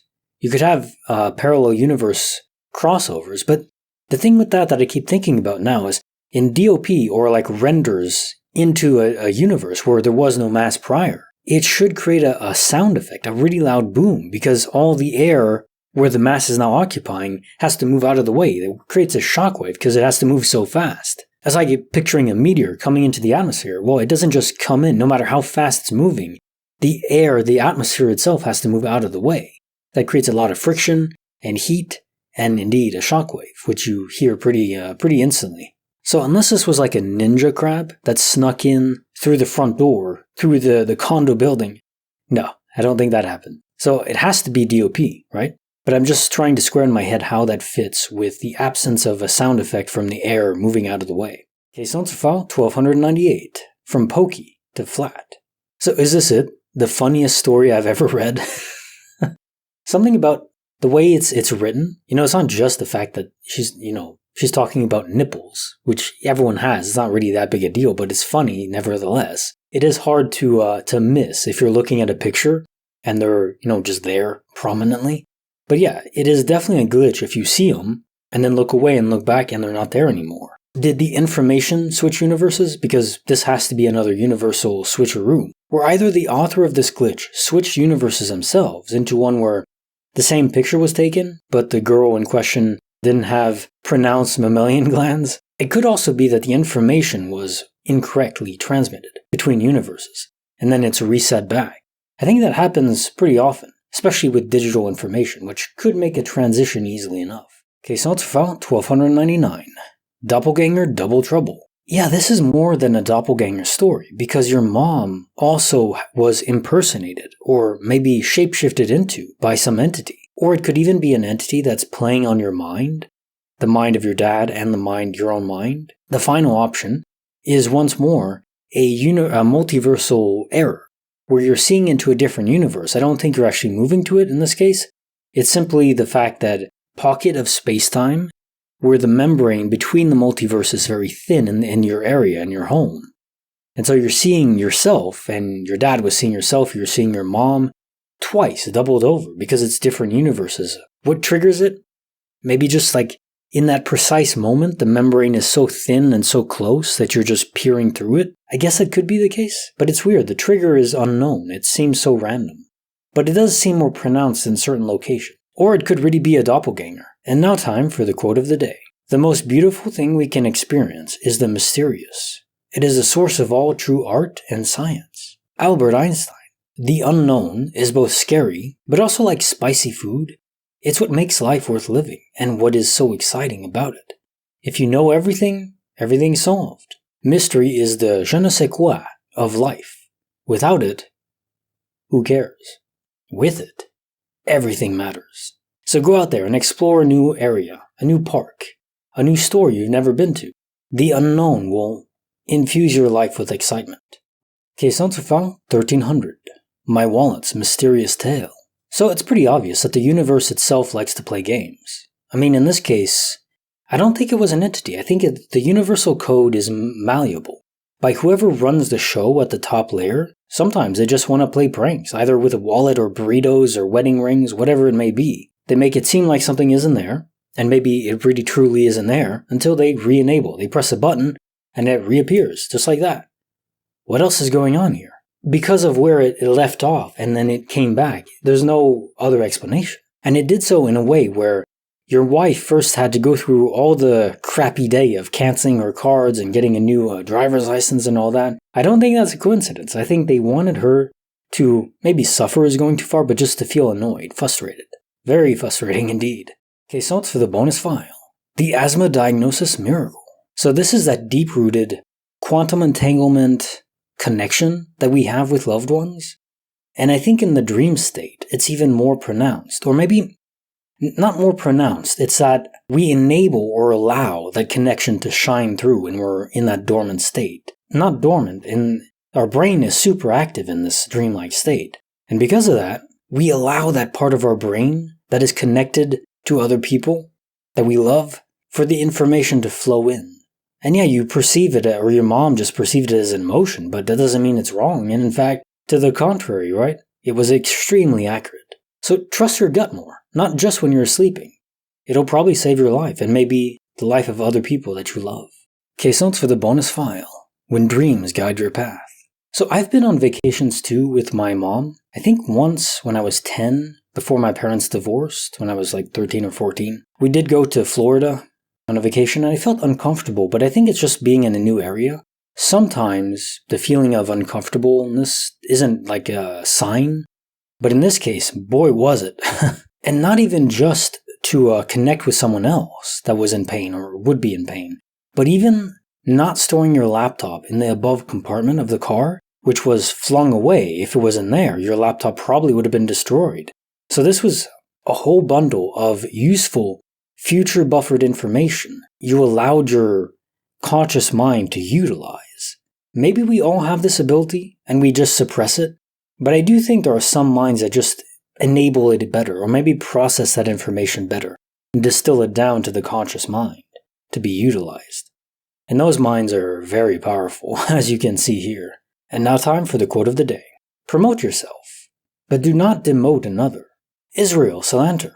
How much effort does it take to promote yourself without suppressing others? It's like that state of panic and survival that people have, but at all times, where like if you're drowning in the ocean and someone comes up to save you, the natural instinct is to push them down, to elevate yourself. And I think this applies in all of life, where people are so prone to suppress others to get ahead instead of bettering themselves because, well, the latter is a bit harder, isn't it? Build yourself up, bring others along, or at least don't push them down. Question 1301. The missing 40 minutes.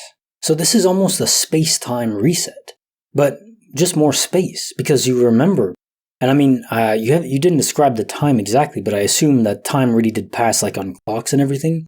You didn't just reset in space-time, like the time itself, but also time was consistent. You had time to live through everything you describe happening. The album, the drive, the stuck in traffic, everything. But then your whole body and car was moved right back in front of your apartment building.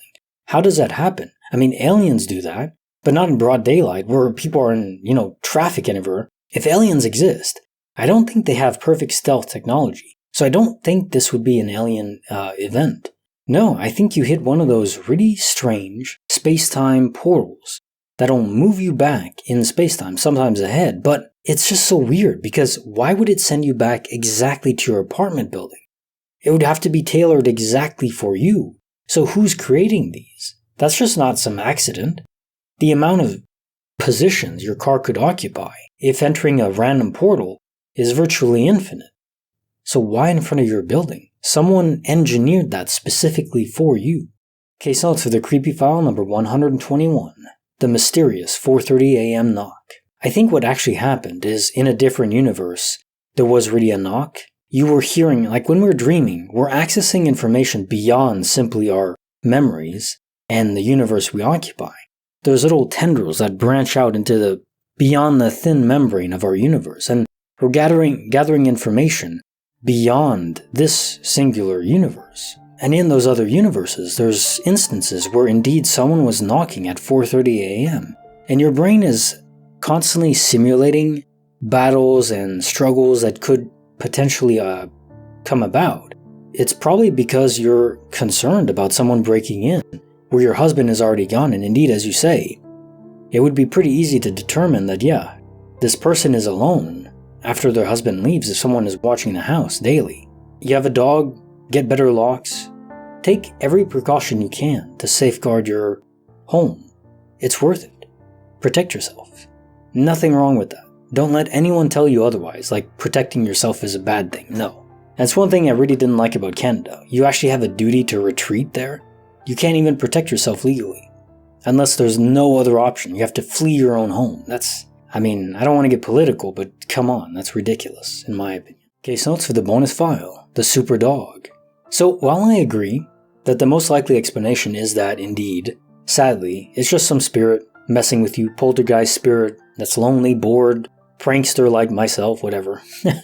But more interesting and fun would be the idea that your dog, even though older in age, has mysterious access to bursts of power. A super dog in disguise, like he puts on a costume and in secret he's like Superman or Batman or something, going around protecting people from crime.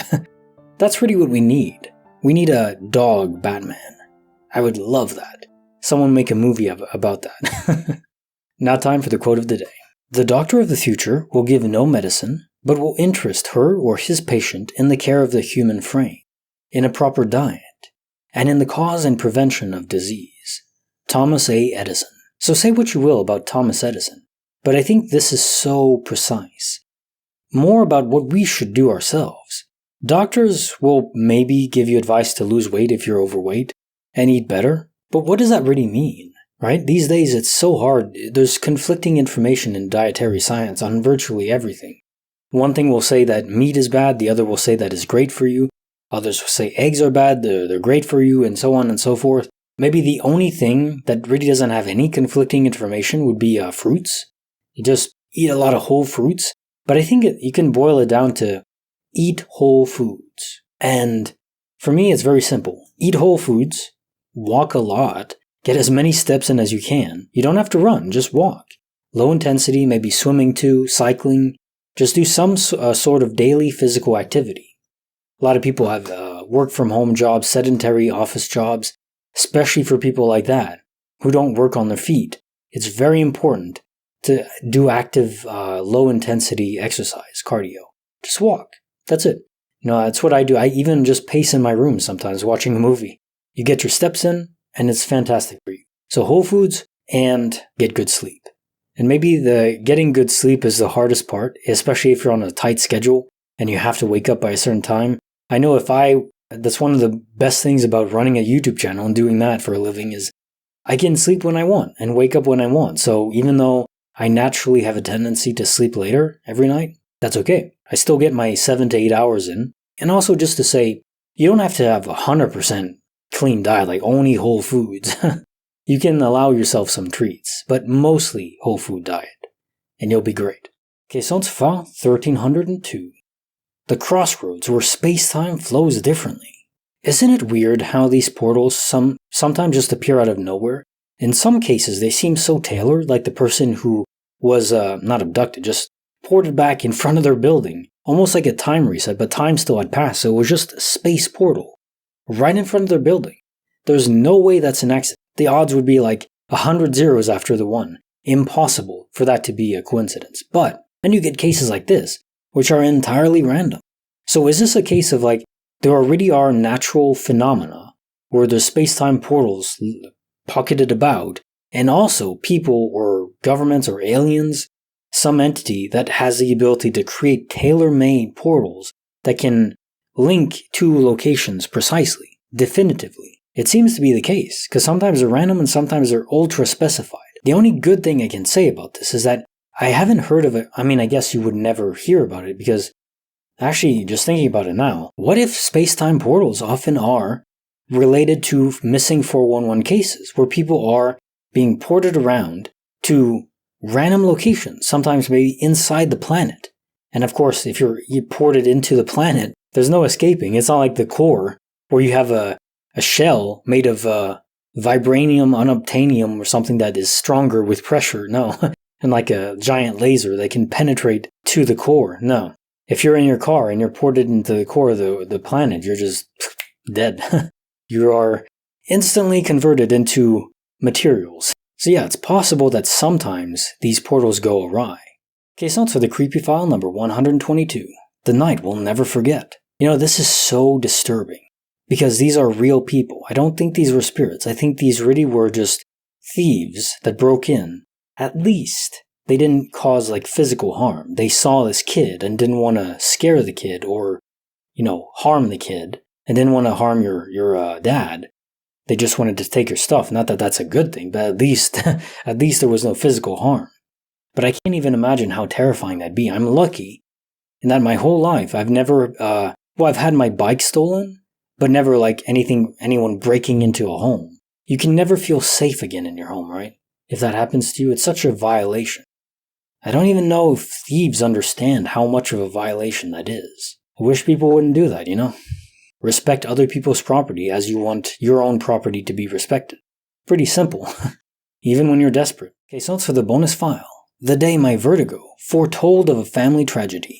It really is that deep quantum connection. I think it's quantized. It's something at the fundamental layer of reality that you can link particles together. We know that. Maybe it's not a whole bundle of like our entire brain is linked to someone else. Maybe it is the soul that is linked. Whatever animates us to be alive, to be sentient, self-aware, can be linked between other people, other souls, to such an extent that you will experience physical pain or, in your case, vertigo, lightheadedness, if something happens to them. I just wish I understood how that link formed. Is it simply proximity or thinking hard about them for a long period of time, a lot of time? Or is it something related to emotion? You have to truly care about them deep down for that connection to form. I think it is proximity, But not just to form the bond. You can have proximity, form a strong bond, and then separate, and the link persists. It seems to. You have cases where people have this feeling, this pain by proxy, even separated by countries.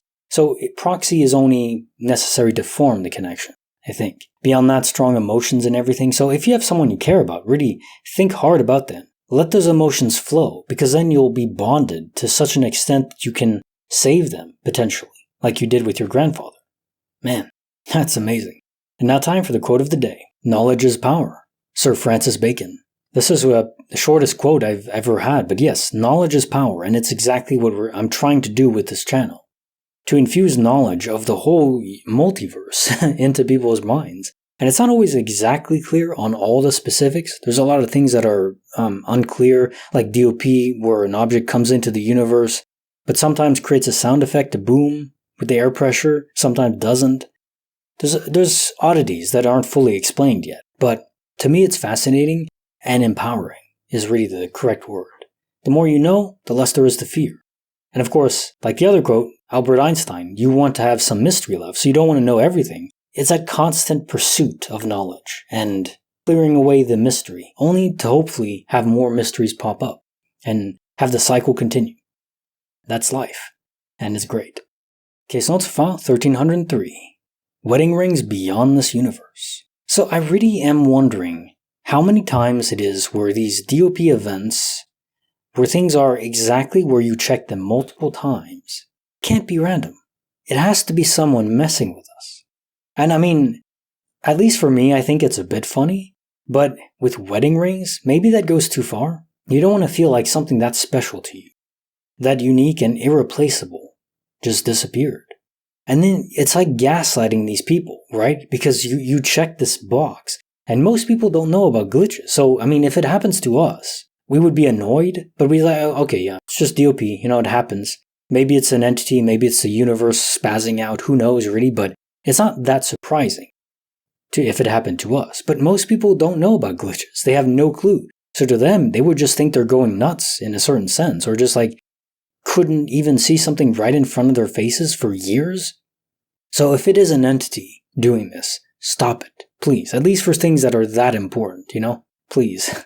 Wouldn't that be funny if like ghosts or entities or the developers are listening in to my own channel?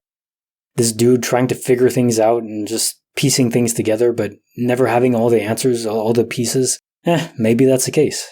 Case notes for the bonus file. Ghosts, gas leaks, and basement secrets. This would be very creepy indeed. And I've never lived somewhere where, in my life, we've moved around so many times growing up with my parents, and then after with my mom. I don't know, 15 times at least. We never went somewhere where there was an area that was off limits. I've heard of this happening sometimes, but that would be odd. I guess with good rent, it's not really a big deal. If you never went in there, I don't know if the landlord ever came over, but if there was a vehicle in there, a motorcycle, gas expires. So if you were there for months or years, it would be odd that it would just leak randomly like that. And it wouldn't even, I don't think there would be a smell, or maybe it would be a diffused smell. So I'm just wondering if maybe the landlord came in there sometimes. And maybe the landlord was responsible for some of these oddities. Maybe it wasn't just a ghost, or maybe there was no ghost at all, and it was just a weird landlord deliberately messing with you. Because it's not too hard to make lights flicker. Like if you have access to the circuit box, you just slightly push it back and forth. But the most disturbing thing would be hearing the thud of a body, and also hearing it being dragged around. Now maybe that was a spirit, reliving a certain memory that they had. Again, spirits are mostly bound to Earth, I think, by very strong emotions or events that happen that were just jarring, surprising. You could have multiple spirits bound together. Maybe someone who was abducted, a killer, and also the victim spirit that are just bound together, like rippling together in the space-time continuum. Eventually they'll fade, I think, but they're just reliving the event that was traumatizing or shocking to both of them. So I expect if you stayed there longer, you would hear the exact same thing, the thud and the body being dragged. If it is indeed a spirit. Maybe it's not. Maybe it's just a weird landlord. That's possible. But yeah, if it's a spirit, it's a repeating pattern. Now time for the quote of the day. No matter how old you are, there's always something good to look forward to. Lynn Johnston. Well, this again tethers back to mystery. If you live long enough, and you just do the same things over and over, then life will become dull, right? because there's no mystery left in your life, none that you're pursuing. There's so much information and knowledge out there in the universe. And even if we lived 1,000,000 years, we wouldn't know it all. It's not that life ever gets boring. It's that people box themselves into a corner. Just stop living. Stop caring about the unknown, the novel, the new. So you need to actively try to pursue those interesting new things that you never experienced before. So there's a show called Forever. It's kind of a crime procedural, but the twist is the main character is a mortician or, analyzes bodies and helps cops with details, but he can't die. Or rather, he does die, but if he dies, he just reappears hours later in a body of water, whatever's nearby. He's always reborn. It's almost like a phoenix, but instead of ashes, he's reborn in water. But he's lived for a few centuries, and he's like bored of life, nothing matters. But a few centuries, that's nothing. There's so many things, especially if you live that long, society is evolving with you. So there's always something new to experience and learn. I just think people discount immortality because they think they get bored and life is what we make of it. And there's more than enough sandbox out there to explore that you can't get bored unless you want to be. So don't get bored. Go try something new. You'll love it. Or maybe you won't, but that in of itself is good. You learn something new about yourself. Case notes are file 1304. The mysterious girl who protects me. So she was there with you your entire life, and there was a scene in this story where she was actually shaking you awake. And that exceeds the boundaries of what most spirits can do, like physically grabbing hold of you. And spirits can sometimes physically touch things and move them, but it's very fleeting, and it's not the same thing as someone vigorously shaking you. So to me, this does mean that it was a guardian angel, or maybe even purely a manifestation in your own mind, connected to future buffered information or just the general pool of information that's out there. And your mind, your conscious mind, was taking that information and translating it into a way that you would connect with more easily, consciously, in the form of a person. Now, it could definitely be a guardian angel, but it does make you wonder, right? Why you? Why do some people have guardian angels? Or why do some people get to have a guardian angel in the moment they need it? My theory with that is guardian angels are not omnipotent, and they're not omniscient either. So they can have access to more knowledge than us and a wider field of view, but they're not always going to be there because they can't be. They can't be in every single place at all the time. And maybe not every person has their own guardian angel. Probably guardian angels try to occupy maybe a general area or different specific people, but not just one-to-one is my guess. Case notes for file 1305. Lost in a loo. Well, this is a simple case of DOP, but occurring to an actual human being. My guess is they just switch universes. Curious, it's almost always out of vision. How often do you get stories where people physically see someone fading out of existence? Almost never. Can I even remember a single story where someone, in plain sight, simply faded out of existence? But really, from their perspective, they just move universes. But from other people's perspectives, no. It always happens when we don't see it. I think this is probably built into the very code of the universe where multiversal transit is allowed, but it's never meant to be in view of anyone else. The observer effect. Canceling that transition. You have to be out of sight. So you get these things happening often in elevators and in any enclosed space. It does make you wonder though, what about on cameras? Some elevators do have cameras. Of course, you have to go back and actively want to look for it, so there was a case a long time ago, one of them, 3 years ago, where there was a little girl in a hotel elevator that got off on a different floor, or her floor, but it was in a different universe. Entirely different place. Then went back into the elevator and came back, and police were there. Whole investigation was called.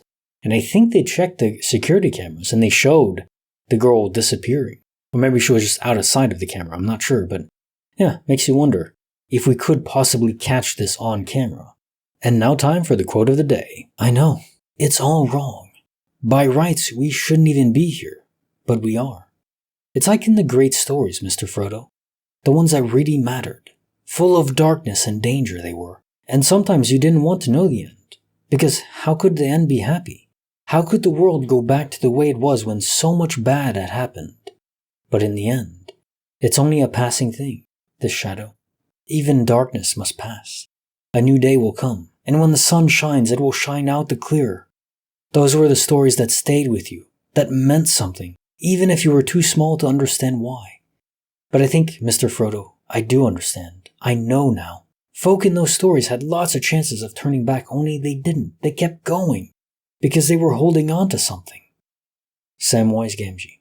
I wanted to throw this quote in here now because times are so bleak for a lot of people. You can lose hope easily. And it's good to connect with older stories where, of course, Lord of the Rings is the classic of all classics. There's so many good quotes buried in there, and this is one of those that you can connect to, think back to, because it's not just a story. Or rather, it is a story, but it's a story of life. This happens all the time. People face adversity. They don't always succeed, but damn, they keep going. That perseverance. I was also watching Rocky Balboa again. It's just that perseverance. It's not about how hard you can hit. It's about how hard you can get hit and get back up. So get back up, no matter what. There's no guarantee you'll succeed, but damn, you need to just get back up, no matter what. Case notes for file 1306. The taxi trip that defies explanation. So yeah, this one is completely baffling me.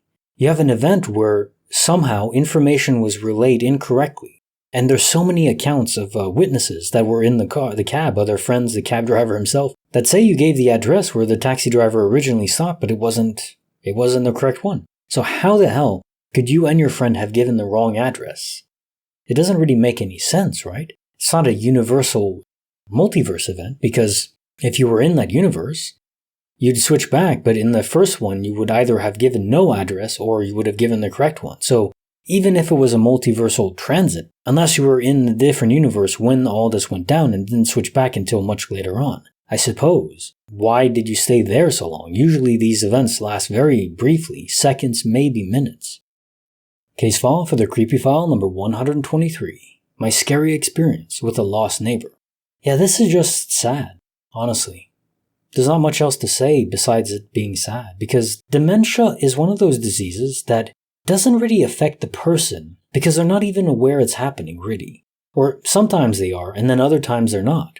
When you lose your own mind, you don't even process that it's happening, or not in the same way other people are. It's a disease that hurts those around the person that it's happening to.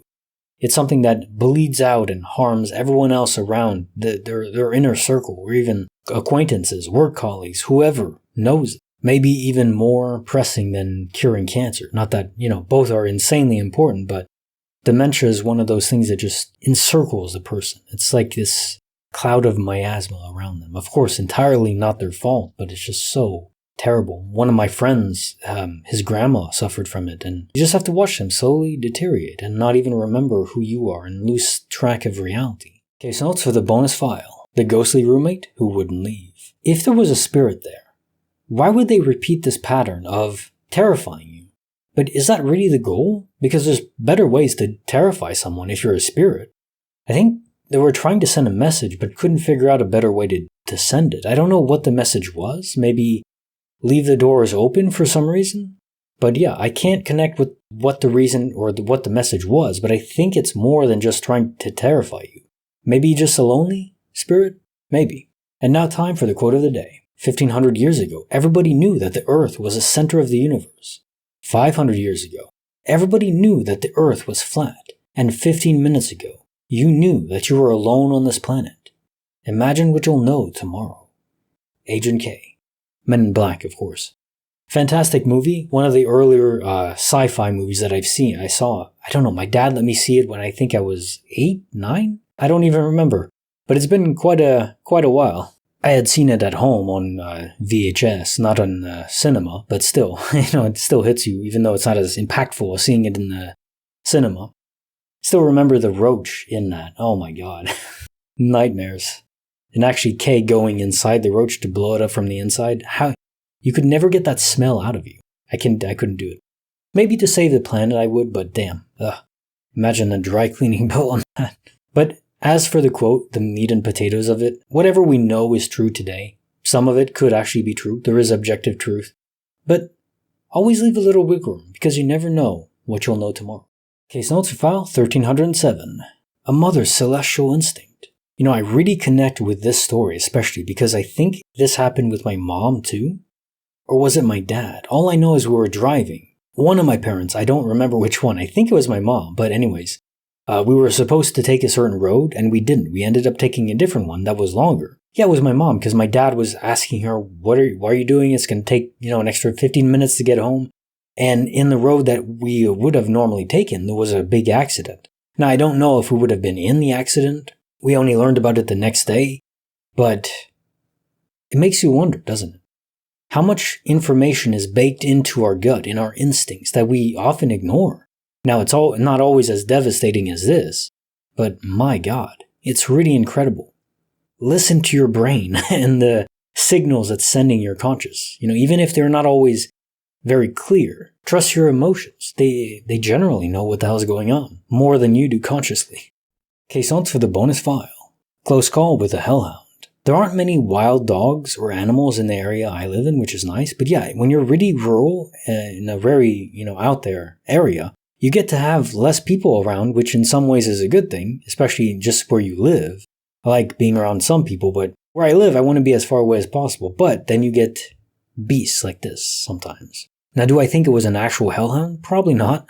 It does make you wonder, though, are there actual beasts sent by the devil or the afterlife that come to possess a soul? I don't think they would be in the form of a hellhound, though. I think that's an embellishment of reality. But really, all it comes down to is being alert. If it's supernatural or not, we're not defenseless. Clearly, as long as you pay attention, you can protect yourself. So, pay attention. Now time for the quote of the day. Let me tell you something you already know. The world ain't all sunshine and rainbows. It's a very mean and nasty place. And I don't care how tough you are, it will beat you to your knees and keep you there permanently if you let it. You, me, nobody is going to hit as hard as life. But it ain't about how hard you're hit. It's about how hard you can get hit and keep moving forward. How much you can take and keep moving forward. That's how winning is done. Rocky Balboa. When you're rewatching those movies and those montages come out, the training montages, my God, you just feel like you could lift 1,000,000 tons after that, right? You want to go for a run, and of course, that motivation doesn't last. Because that's the point. It's not about motivation. Motivation can be a good catalyst. It can get maybe it's like the ember, the spark that ignites the flame, but you have to be the flame. It's all internal. It's discipline. If you've been putting something off, maybe watch a good movie like Rocky Balboa to get you motivated, to get you started. But to keep going, that's all you. That's your flame. Nothing else is going to keep you going besides you. So get hit by life, say thank you, and keep going forward. Case file number 1308. The Eerie Tall Man. Okay, so very clearly, there are entities and beasts out there, even people, humanoid creatures, that are extremely terrifying. And I think it's clear from so many stories I've read that these entities are not isolated to this universe. I think if you think about it, we have multiversal crossovers all the time. We don't know why. Maybe space-time portals or something, so in any given location they're more prone. But the exact reason, we can't detect these space-time portals until we enter one. And we don't detect it besides being in a different place. It's not a one-way trip. It's not like this is the original universe, the one we're in now, and everything flows out from it. No. Things can come into this universe too. And if there's a Googleplex of nearly infinite other variations of universes, everything that could possibly happen has happened in a different universe. The dominoes flow differently from each different event. Well, who's to say what's out there in those other universes that could infiltrate here? I think this could be a relation to Bigfoot, maybe even aliens. Maybe there are no aliens in this universe here, but in other universes there are. That could explain why they just blip out of existence. Maybe they're even able to willfully travel between multiverses. I don't know about that. Maybe it's never something we can control, but just to say, this eerie tall man, I think really was there. And then he wasn't, because he just went back home. Maybe that's even more terrifying, isn't it? Case notes for the bonus file. My dog detected something beyond our world. So similar to the other story, there are creatures around that probably aren't even from this universe, but from a different one that's trillions of quadrillions of light years away beyond the universe's void between the multiverses. There could be entities that are over there. And of course, via these portals that connect us, they could be here instantly. And I think animals have a very keen sense of this. Maybe dogs get a good sense of smell, because the portal opens first, and there's still molecules traversing it, I imagine. Like the atmosphere, the air would still flow between it. Whatever is in that place would be instantly detectable to dogs that have extremely heightened sense of the smell. So I think that's what it was detecting. Above where you were, maybe inside the actual roof, the ceiling, in the space between the floors. There could have been a portal there, and your dog was detecting that. Whatever was there didn't come through, thankfully. And I think that's probably the case. Most of the time, nothing does come through. Because you can't know it's there, so it's not like you can just... It's not like the Portal game, where there's portals that open up and there's a giant blue glow. There was only one instance, one story, of a person or a couple that was in New Orleans, and they saw an actual active portal. My guess is you only see them when they're very unstable and just about to close anyways. That's just a hypothesis, but I think it makes sense because in that story, it vanished very quickly. So I think in the cases where they're stable, you don't see anything. There's no energy being emitted from it because it's stable. So that'd be my guess. It would be something like that. Maybe just a spirit, but I think there's a lot of multiverse crossovers going on. Sometimes nothing comes through, but the whiff is still detectable by animals. Could explain why they freak out so much. Cats too.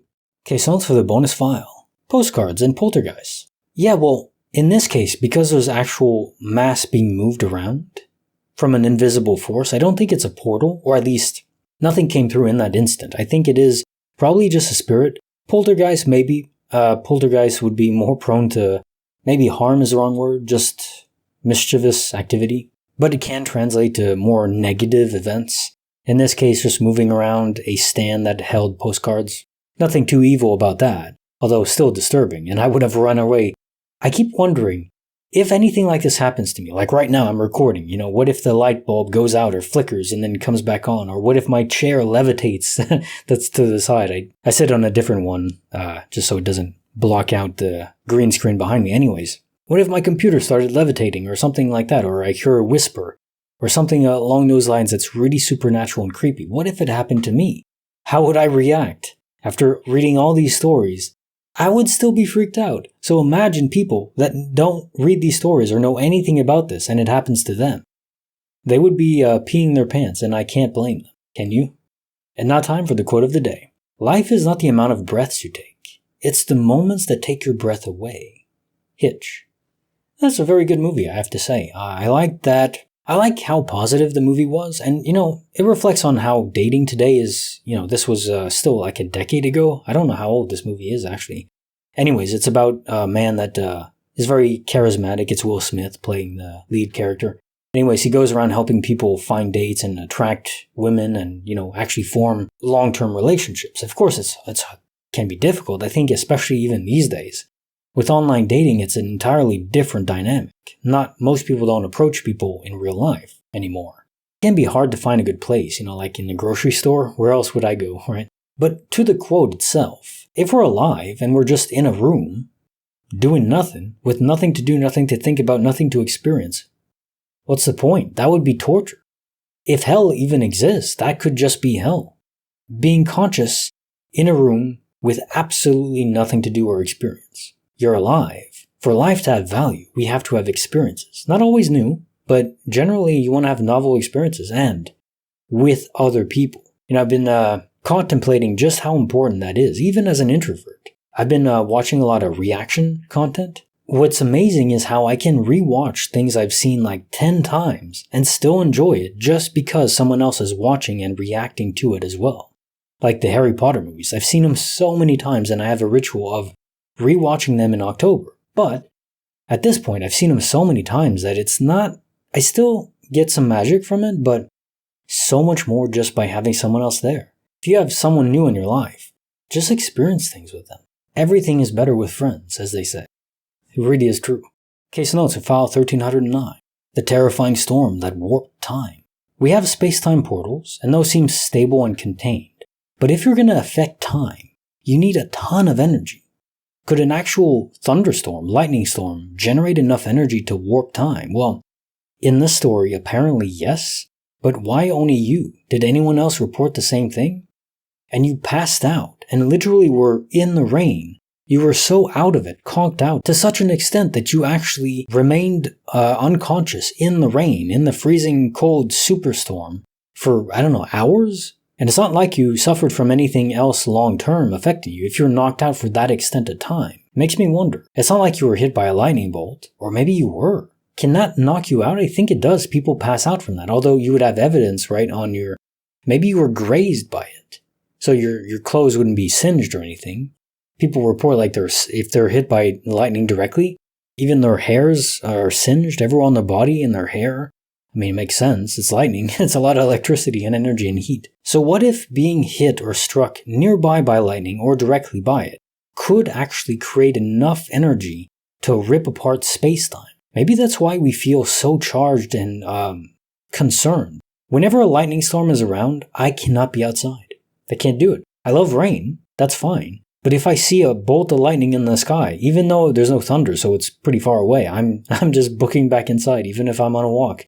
Just pace in my room instead. Even though the odds of it impacting me directly are so low. There's something about it, right? I'm sure other people feel the same way. Maybe there is some kind of charge in lightning that is strong enough to even distort time itself. That's a thought. Okay, so it's file 1310. A Marine's chilling night on guard duty. Yeah, the jinn, maybe. That would be a local thought. Yeah, they're not genies. They don't just grant you wish and emerge from a lamp or anything like that. No. Could be an association with aliens, because of course the lights in the sky definitely make me think about aliens. But then the whispers, that's a new one, not associated with aliens at all. So if aliens exist, I think they can be confused. For orbs in the sky, we have orbs that are probably spiritual, is my guess. Ball lightning, as it's referred to. And those could move fast, although generally they move slowly. But if there's enough concentration, maybe they have enough energy to zip around very quickly. And then they'd be blue light, which most headlights now are blue light, so you could easily confuse it for thinking it would be a car or truck.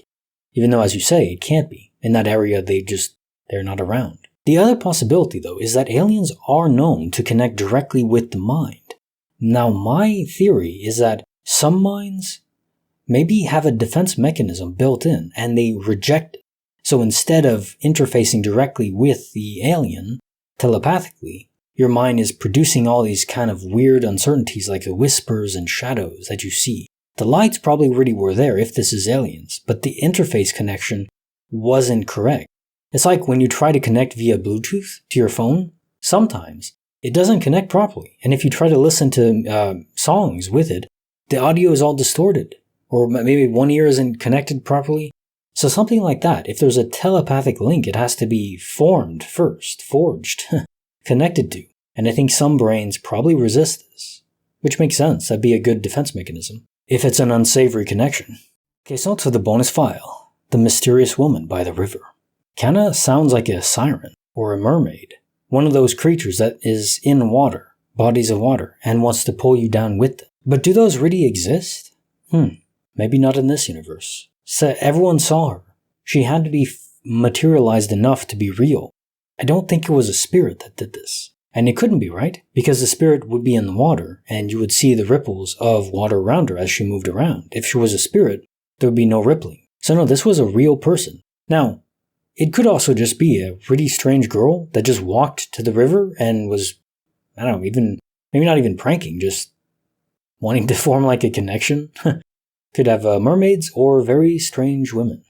Now time for the quote of the day. I'm a great believer in luck, and I find the harder I work, the more of it I have.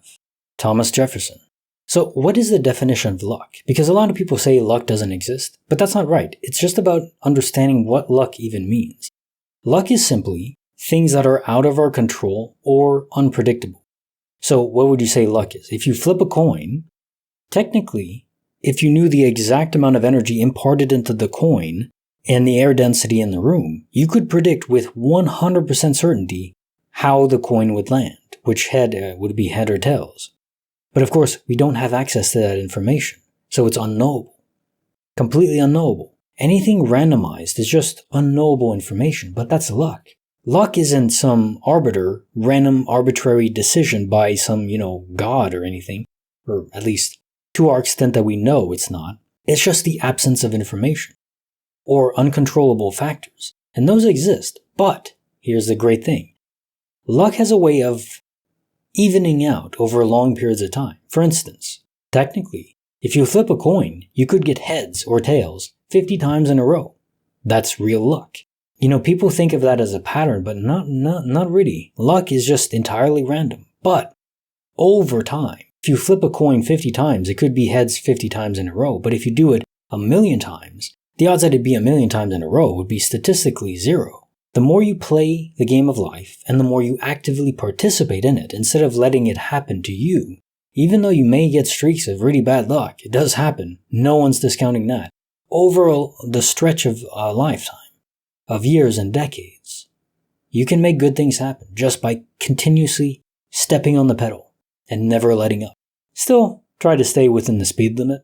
Case on to file 1311, The Locked Deadbolt Mysteries.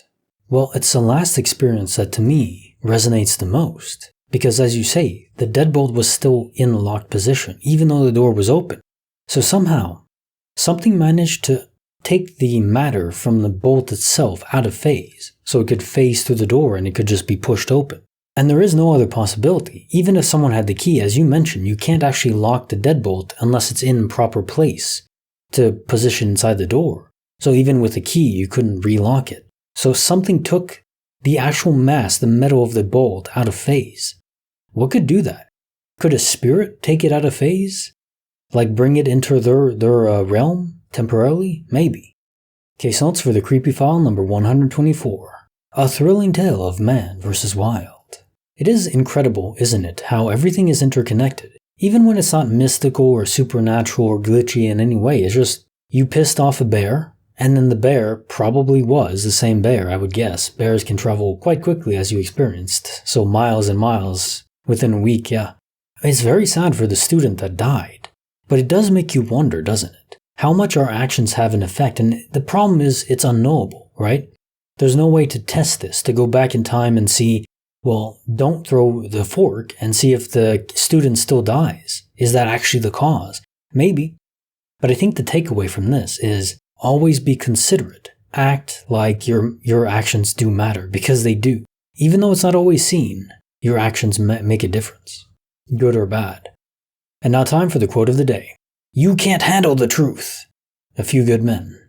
One of the better Tom Cruise movies. And of course, Jack Nicholson delivers the line spectacularly. Of course, in the context of the movie, it's more specific to have this monster, if you will, that is willing to defend good people by being a monster. There's a certain sacrifice in that is commendable. But I think it's the wrong mindset. I don't think we need monsters in the world to defend against other monsters. And good people defending against evil are not monsters, even if violence is sometimes necessary. So we can handle the truth, if the truth is moral. Just not always easy to live in a moral world. All we can do for that front is to live by example. Be a good person. And then the truth will be easily handled. Case notes file 1312. The positive power of memories. I love the idea of reincarnation, and it makes sense. We're dealing with souls here, and by soul, it's simply the active energy that empowers or animates the physical body, the physical mass, because otherwise it's just atoms, molecules. There's no life in that, not in the sentient form that we experience, the free will enabling energy. That's the soul. So if the soul can move universes, well, who's to say that maybe we get a choice. Maybe we can just re-emerge in the same universe and reincarnated in a similar form, or even in a different form. And yes, I do believe that animals have souls. So your pet, your favorite pet, in this case, the pure white Elkie, she just wanted to come back. And maybe there isn't always like a specific choice of exactly where, but maybe there was the option of coming back in a way where at least she could interact once more with the old family. And obviously she remembered it. That's another question, how much of the memory of an old life do we really retain? How much can we retain? People talk about past memories of other lives, going back centuries or more. It's probably true. Maybe the further back you go, the more muted the memory is, harder to really bring along. Genetic memory, soul memory, I guess it works similarly. Case notes for the bonus file, the Home Alone horror. I would attribute this to a classic spirit Or you have spirits that just interact with the EM spectrum, can easily activate light switches without even having to flip the switch. You just bridge the connection internally, where the switch is what actually bridges the connection normally. Maybe they do actually flip the switches, but I think even easier is just bridging the connection via the soul energy, you could say. Now, did it want to terrify you, or was it just lonely? Or even just training? You can imagine that, like a training montage for spirits, like Bobby in Supernatural, where he becomes a spirit, but you're not just gifted the knowledge of how to interact with the physical world, still you have to learn it and train yourself for it. And for that, maybe you need a Rocky montage. So all these spirits we think are trying to terrify us are just training themselves. An interesting concept. And now time for the quote of the day. Every man dies, but not every man really lives. William Wallace. So I've been thinking about this a bit. What does it mean to really live? I think the best summary I can come up with is to have an experience or multiple experiences that, if you're on your deathbed and thinking back to it, you can say, I lived a good life. This life was worth living for those moments. Do you have any memories like that? To that extent, that potency yet? I don't think I do. So I'm definitely not ready to go yet. Probably won't be for a few centuries, maybe a few thousand years. We'll see. Case notes for the file 1313. The Silent Siren Anomaly. This is classic multiversal shenanigans. And it affected the entire localized area because your dad heard it too. So the siren was coming, you heard it, but it was out of phase. It's almost like those portals where those crossover events were through the multiverse, but nothing comes through exactly, just sound. Sound, smell, like when a dog or a cat is observing a specific area. They know something is there that shouldn't be. And it's crossover from another universe where there's stuff going on there that isn't happening in this one. In this case, it's just sound. And what is sound? It's just reverberations in the air or any material. So that could easily cross through a portal. Nothing else crossing over. And I don't think it's large enough even for an actual fire truck to cross over, in my guess. So you get stuff like this. Pretty disturbing to hear something that isn't there. But nothing to really fear. Case notes for the creepy file 125. The Midnight Stranger. This is extremely disturbing. More than most supernatural stories I read. Middle of July, someone's asking for Christmas gifts at 1 a.m. I can tell you now, I would not have opened the door, even if the person knew I was there. I mean, better to leave the barrier of the door, fully secured. But it really makes you wonder, what was his goal? Because he just left. You are alone. Maybe he thought more people were there?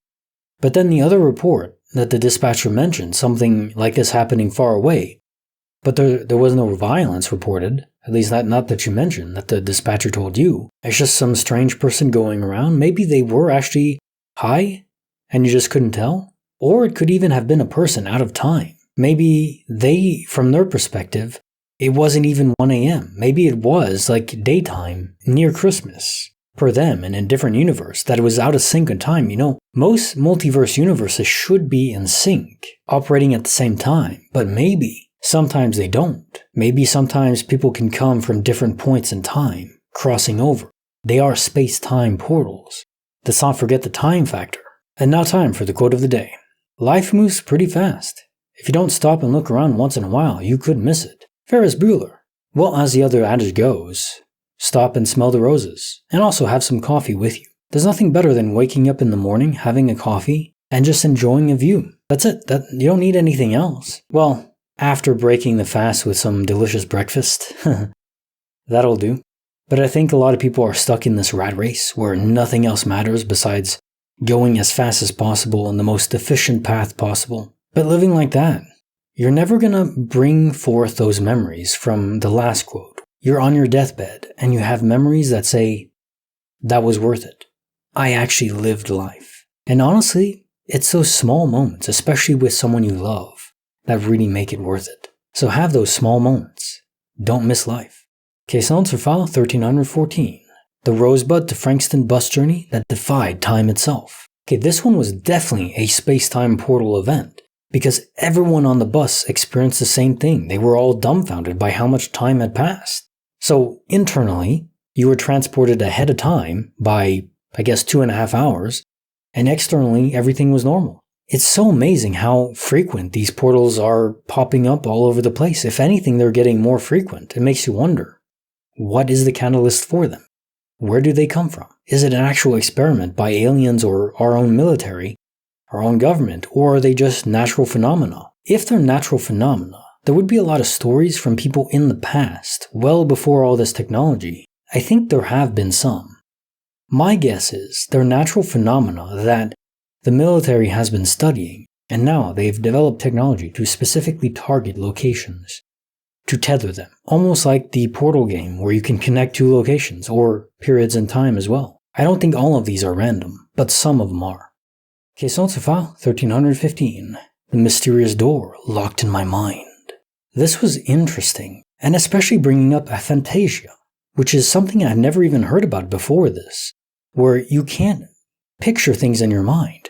And looking it up, there's actually different grades of it, where some people can picture things extremely clearly, and there's like 5 to 0 or 5 to 1, where at the bottom level, you can't picture anything at all.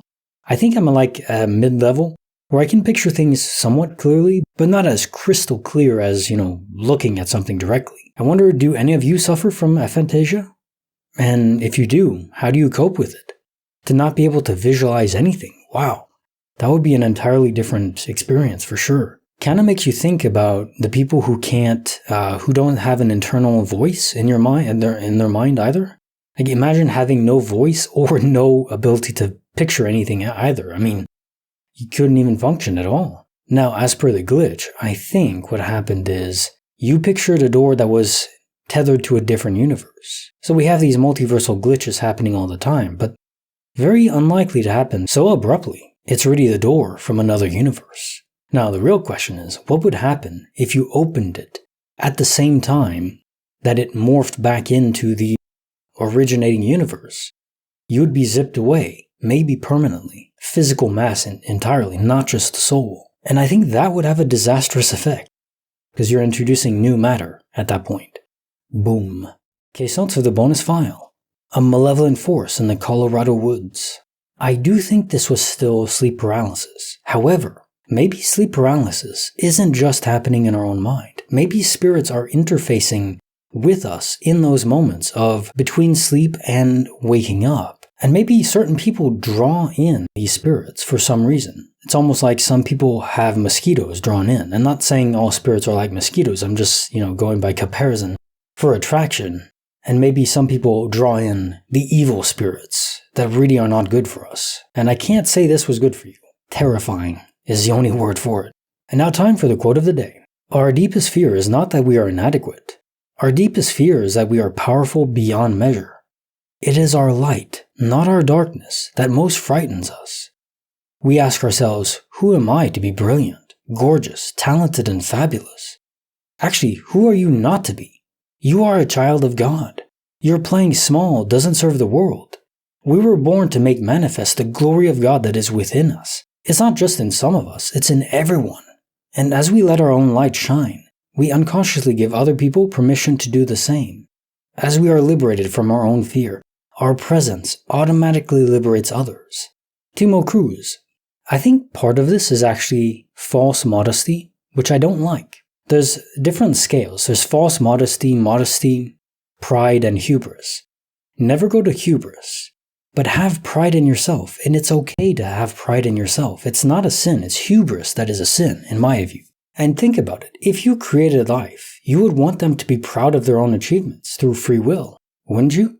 I know I would.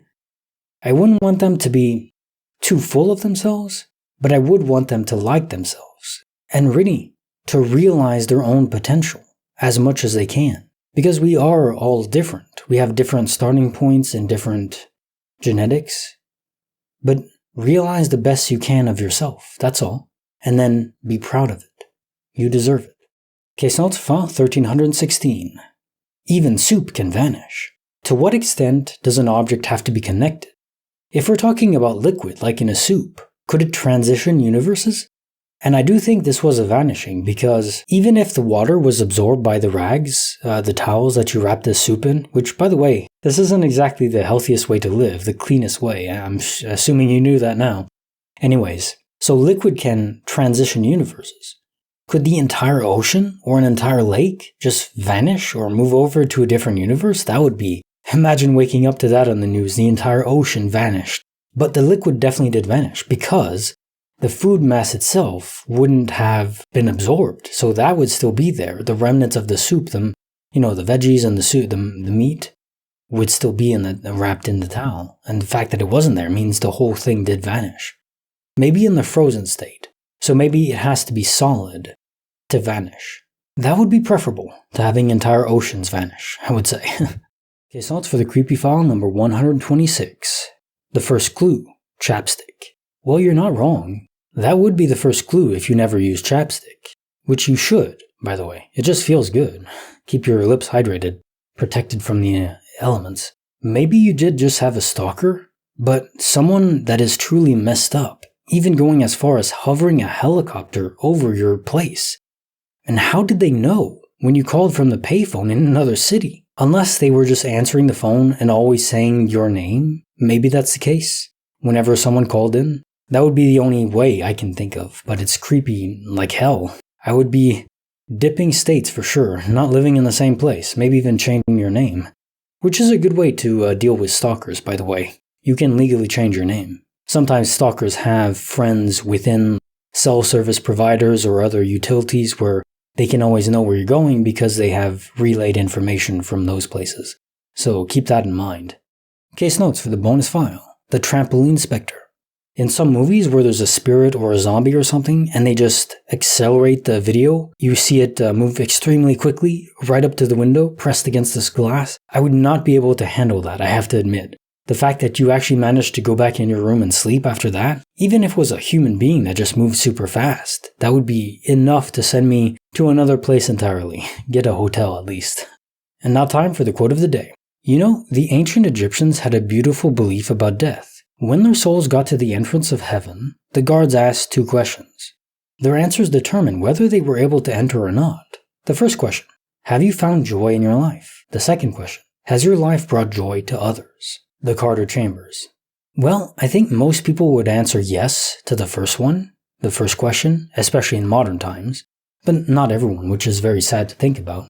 And I don't think you have to have found joy in your life to enter heaven. That would be strange, given some people are dealt truly horrific hands that are almost unimaginable, being born without sight or any senses, or in extremely poor countries where there's just no hope. A higher deity wouldn't judge you for not being happy. I think that would be ridiculous. But the second one, bring joy to other people's lives. What could possibly matter more? It's important to bring joy to your life, but make sure you bring joy to others as well. And you know what?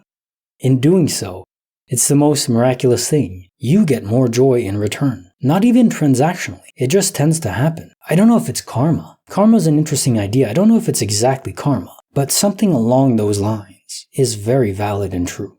Try it. You'll see. Case notes for file 1317.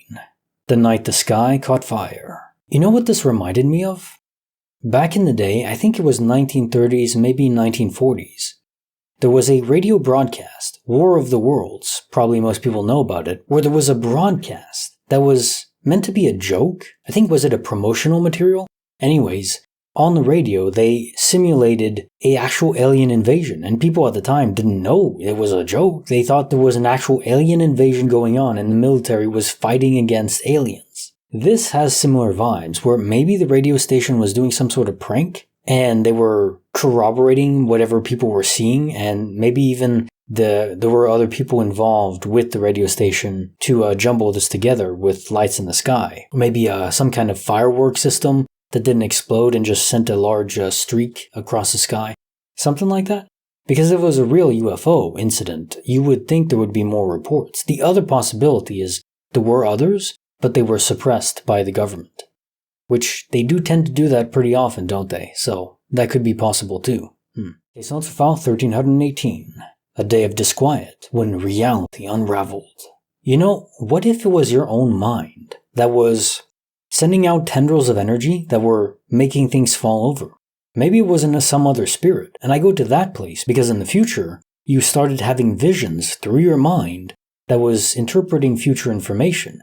My guess is people whose brains are capable of interpreting that in future buffered reality information, they're capable of a lot of other things too. I like to think of the X-Men, where there's mutations that are not always apparent and not always necessarily useful, but some are truly useful. And of course, these mutations have to be boundaried within the laws of physics, but who's to say we know everything that is possible? I'm not prepared to say that. Maybe it's just your mind that was almost spazzing out, unable to function, to ride the bicycle that you were slowly learning that you had access to. Extremely powerful, if the case. Notes for the creepy file, number 127. The Window Riddle in Progreso, Yucatan. Well, if I had to guess, I would say this is related to some sort of animal that was knocking at the window, maybe a bird or something, because there's no way to climb it. There is no other human that could, unless it was an actual human that brought a ladder just to bang on a storm shield for some random house in the middle of nowhere. It isn't impossible. People are crazy and weird, but it just doesn't seem very likely to me. So I would guess a type of animal that did this. Still creepy though. I would not have opened the window myself. And now time for the quote of the day. I love deadlines. I like the whooshing sound they make as they fly by. Douglas Adams.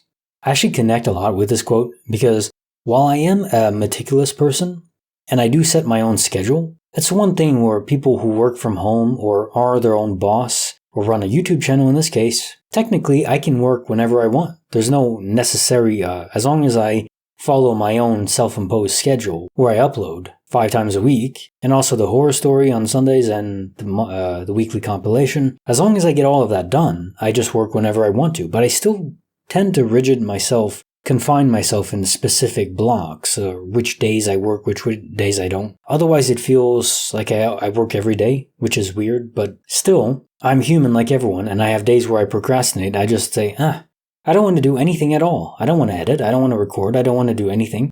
Today was actually one of those days, but I still did it anyways because I just want to have it done.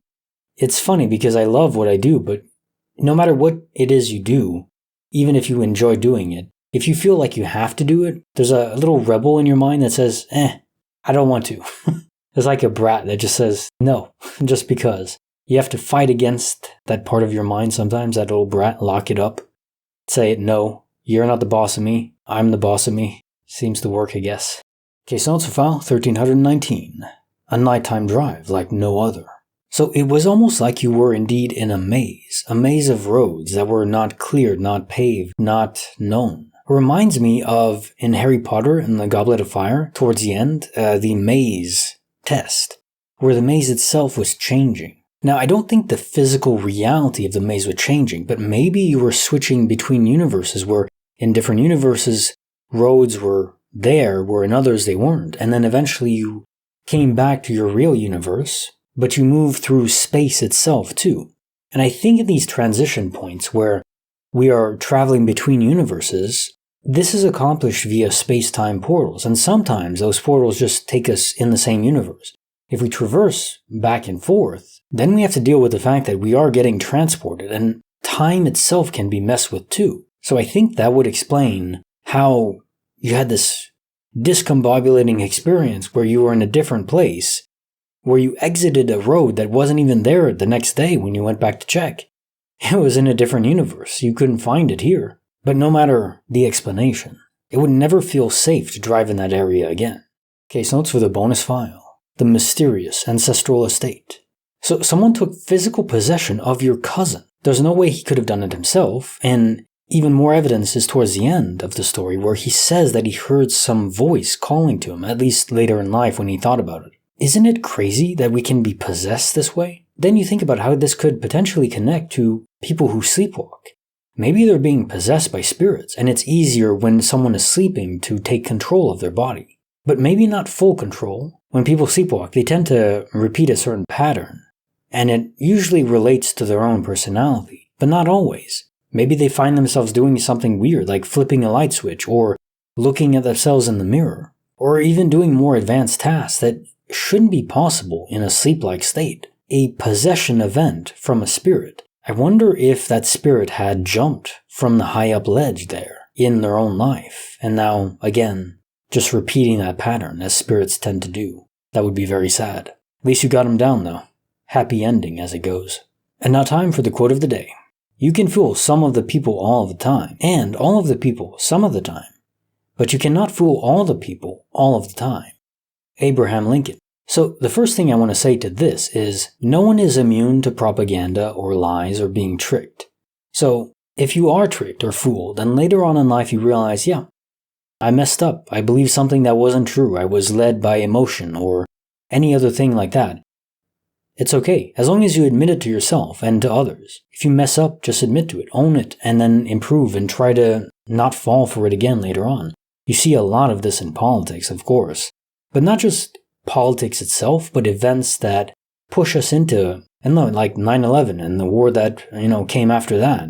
It was mostly led by emotion. It is a question on what we should do when we're attacked, but I think those decisions shouldn't be made in emotion.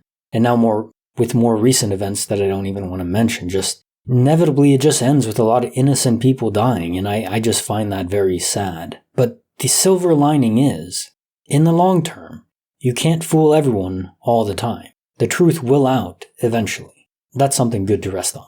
Case notes for file 1320. A mysterious turn of luck. So here I am thinking, can the universe itself, or whoever controls it, truly just materialize matter in the world?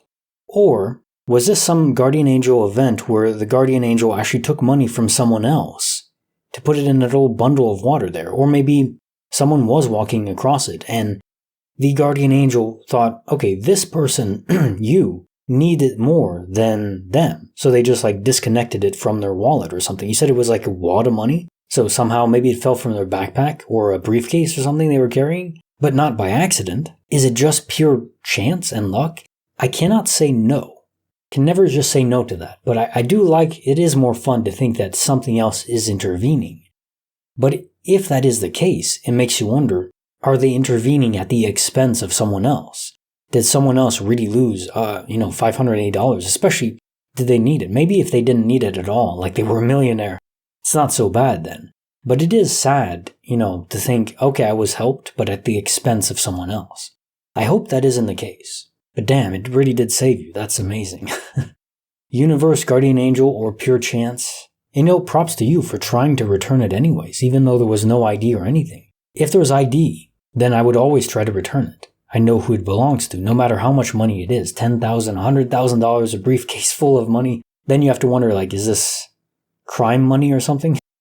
But generally, as long as I know who it belongs to, I would try to return it. But if there's no one, I don't know. I wouldn't necessarily trust that the police wouldn't just take it for themselves or the receptionist or anything. So unless there's ID, I would just take it. There's no real way to know who it belongs to at that point. Unless security cameras or something, but even then, how would you find the ID of someone even if you saw their face? You can't just run facial ID or anything, so you have a very good spirit for trying to do that. Props to you.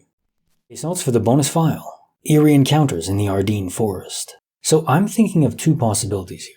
Either the area in that forest that you were in was able to, almost like a gravity well, pull in the spirits of people that you are connected to, and in their days of being transported there, just their spirits, of course, they were calling out for help. So in that case, it wouldn't be malicious, it would just be strange. The other possibility is it was an entity, a monster, or a spirit that was trying to lure you in. There's a lot of lore in this where certain monsters, creatures, anomalies, supernatural beings are not able to directly attack someone unless they are brought in. There's a certain level of consent that's necessary.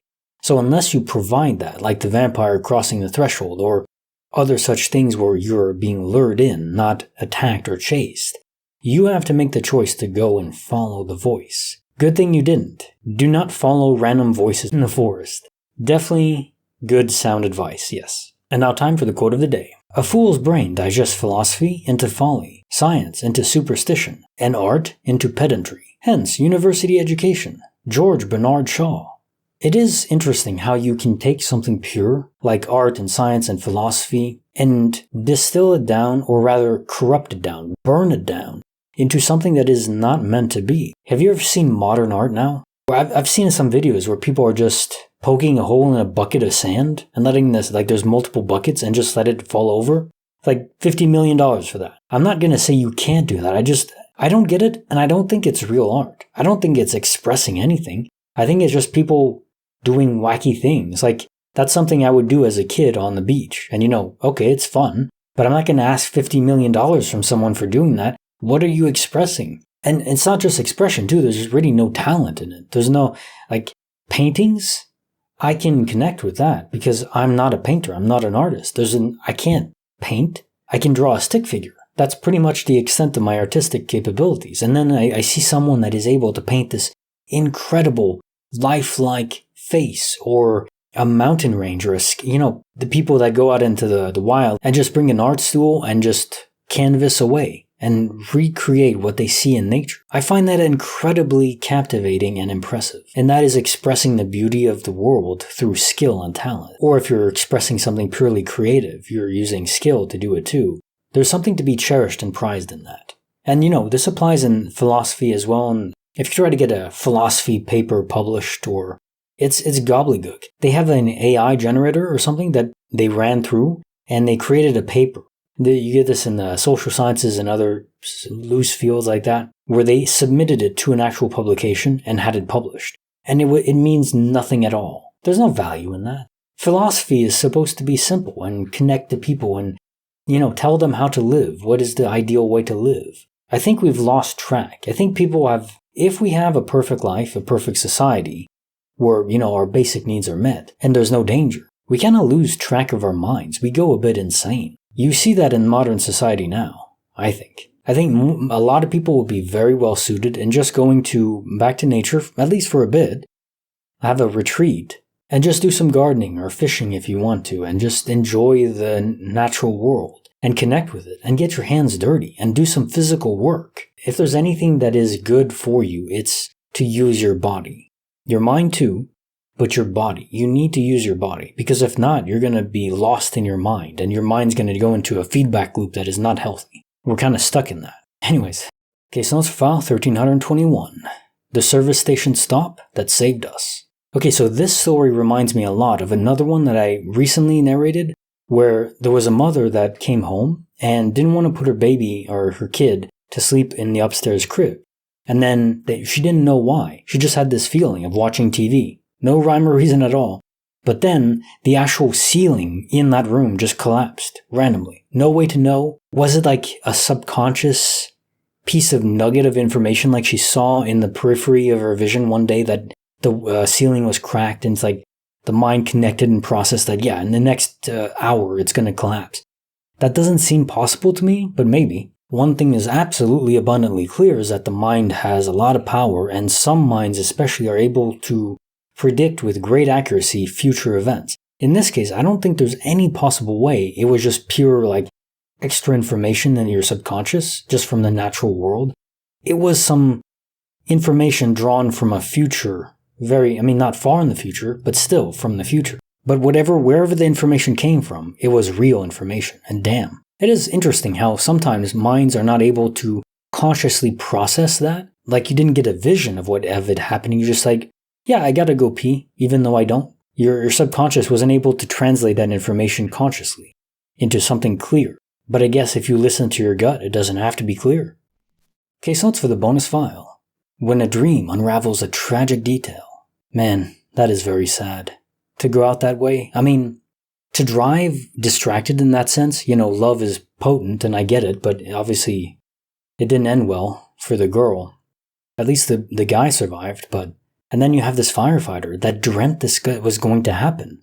Incredible. And again, it's just referring to future information. And this one is much more further out, because this guy was having a dream recurring, I don't know for how long, but maybe weeks of this happening. So you have information that's set in the future. And I think in these visions, they're not set in stone. It's a potential future that is probable, likely, based on the current dominoes falling in the vicinity of the area. I don't think they're set in stone, but they're just very probable. One possible future of many, but in this case, was very accurate. Personally, I don't find that eerie, unless there's only one future, and it's set in stone, and we're just reliving it, and there's no way to ever affect it. And we're not reliving it as a replay. It's just one future this is the first ride, and that's it. You're basically on a roller coaster rail system. I don't want that. I do want to have some control, or at least that I did already have some control, because I'm just reliving it, but I still made choices earlier on. So free will is very important to me, and I think to most people. Would you even want to live if you knew free will wasn't real? I wouldn't. It's boring. What's the point? Case notes for the bonus file. The puzzling tale of the Jingle toys. I'm telling you, cats have spirits, pets have spirits. Dogs, cats, it is a question, to what extent do insects have spirits, souls? I don't know. Where is the cutoff point? Obviously, like bacteria and viruses don't. Single cell, like the red blood cells in your body don't. But you do. So where is the cutoff? I don't know. But I definitely, when it comes to animals, like pretty intelligent animals, dogs, cats, pigs, cows, elephants, dolphins, especially dolphins, it probably does connect to intelligence. Maybe there's a certain level of raw intelligence you need to have before you can actually play host to an animating soul. When it comes to cats, dogs, 100%. So yeah, what we have here is a cat repeating their pattern, just going to the litter even though it can't anymore. Given how many pets we have that obviously do die pretty quickly, much quicker than humans, why aren't there that many spirits of cats and dogs around? I guess they fade out, maybe they fade out quicker, or whatever it is that binds a human behind, or any spirit for an animal or not, it probably does require a certain potent event that is maybe traumatic or highly emotionally charged at the time of death or nearby it. They want to say unfinished business. Something like that along those lines, that emotion binds you to the planet, but not forever. I think spirits do fade over time. So that would explain why it just didn't come back once or twice, and that's it. And now time for the quote of the day. The belief in a supernatural source of evil is not necessary. Men alone are quite capable of every wickedness. Joseph Conrad. This arises quite a few times in the creepy files that I read, where the creepier files I read are probably the most dangerous. You don't hear often about a spirit or even a creature that just ends up killing someone. Now it's true, there's selection bias in that. The ones that do end up dying, they probably don't have stories written about them unless it's from a relative or a loved one. And that does happen sometimes. But in my opinion, I think supernatural entities and events and glitches in the universe are not the truly risky part. And it's the same thing when you think about like the apocalypse and scenarios where, like in zombie movies, it's not the zombies that you have to be afraid of, it's the human beings. Because we are capable of extraordinary evil and extraordinary good. Maybe that is what makes us so special. We are capable of both malice and purity within the same damn day. Being capable of something doesn't mean anything. Ultimately, it's all down to free will. What do you choose to be? Today, tomorrow, next minute. It's all on you. You get to choose. Case notes for file 1322. The Gremlin Storm. I'm just picturing a little gremlin running around super fast at supersonic speed across a road at night in a storm. It's a funny scene. I don't think these gremlins are gnomes. Few sightings of these across the years that I've been reading. I don't think they're malicious. I think they're just probably beings from a different universe that just phase over temporarily. Because most creatures that exist have to have a sufficient population to keep propagating themselves. So if they were native to this universe, we'd see them more often. That's my guess. So if they're from neighboring universes or even distant universes, just catching a space-time portal over temporarily, again, in a storm, which is interesting. Maybe a portal doesn't have to be within a storm, but a storm might be what creates them. That would make the most sense I can think of, because you would need a ton of energy to penetrate between the multiverse, right? And the storm, that's exactly what it is. It's pure freaking gigantic energy. I wouldn't be surprised if that's the case. These are little gremlin creatures from a different universe. And I mean, think about it. In the past, how many wild creatures there were. The universe, even through just normal physics, can create some really strange beings. But that doesn't mean that just because they're strange that they're evil or malicious or anything. Maybe they are, but it doesn't have to be. Case notes for file 1323. Caleb and Steph's baffling backpack switch. This one is very confusing because to me, there's a lot of oddities that can happen between universes, but if you have your co-teachers, other people with you, that are also experiencing the same thing where, yeah, the name tags are not supposed to be there. They're supposed to be in a different place. The names switched themselves. They're not in the correct place. And then the photos deleted themselves. The one online is not the same one. He's wearing a different uniform. So the picture online, maybe that is data from a different universe ported over. But why are the original pictures that you had on the iPhone deleted? So someone deleted them, then there's this odd glitch in the universe online as well. To me, that doesn't add up at all, so I'm kinda stumped on this one. It could be a whole confluence of different glitches coming together at the same time. I suppose that can happen. It's like when you get sick, doctors are trained to think of just one cause, one disease.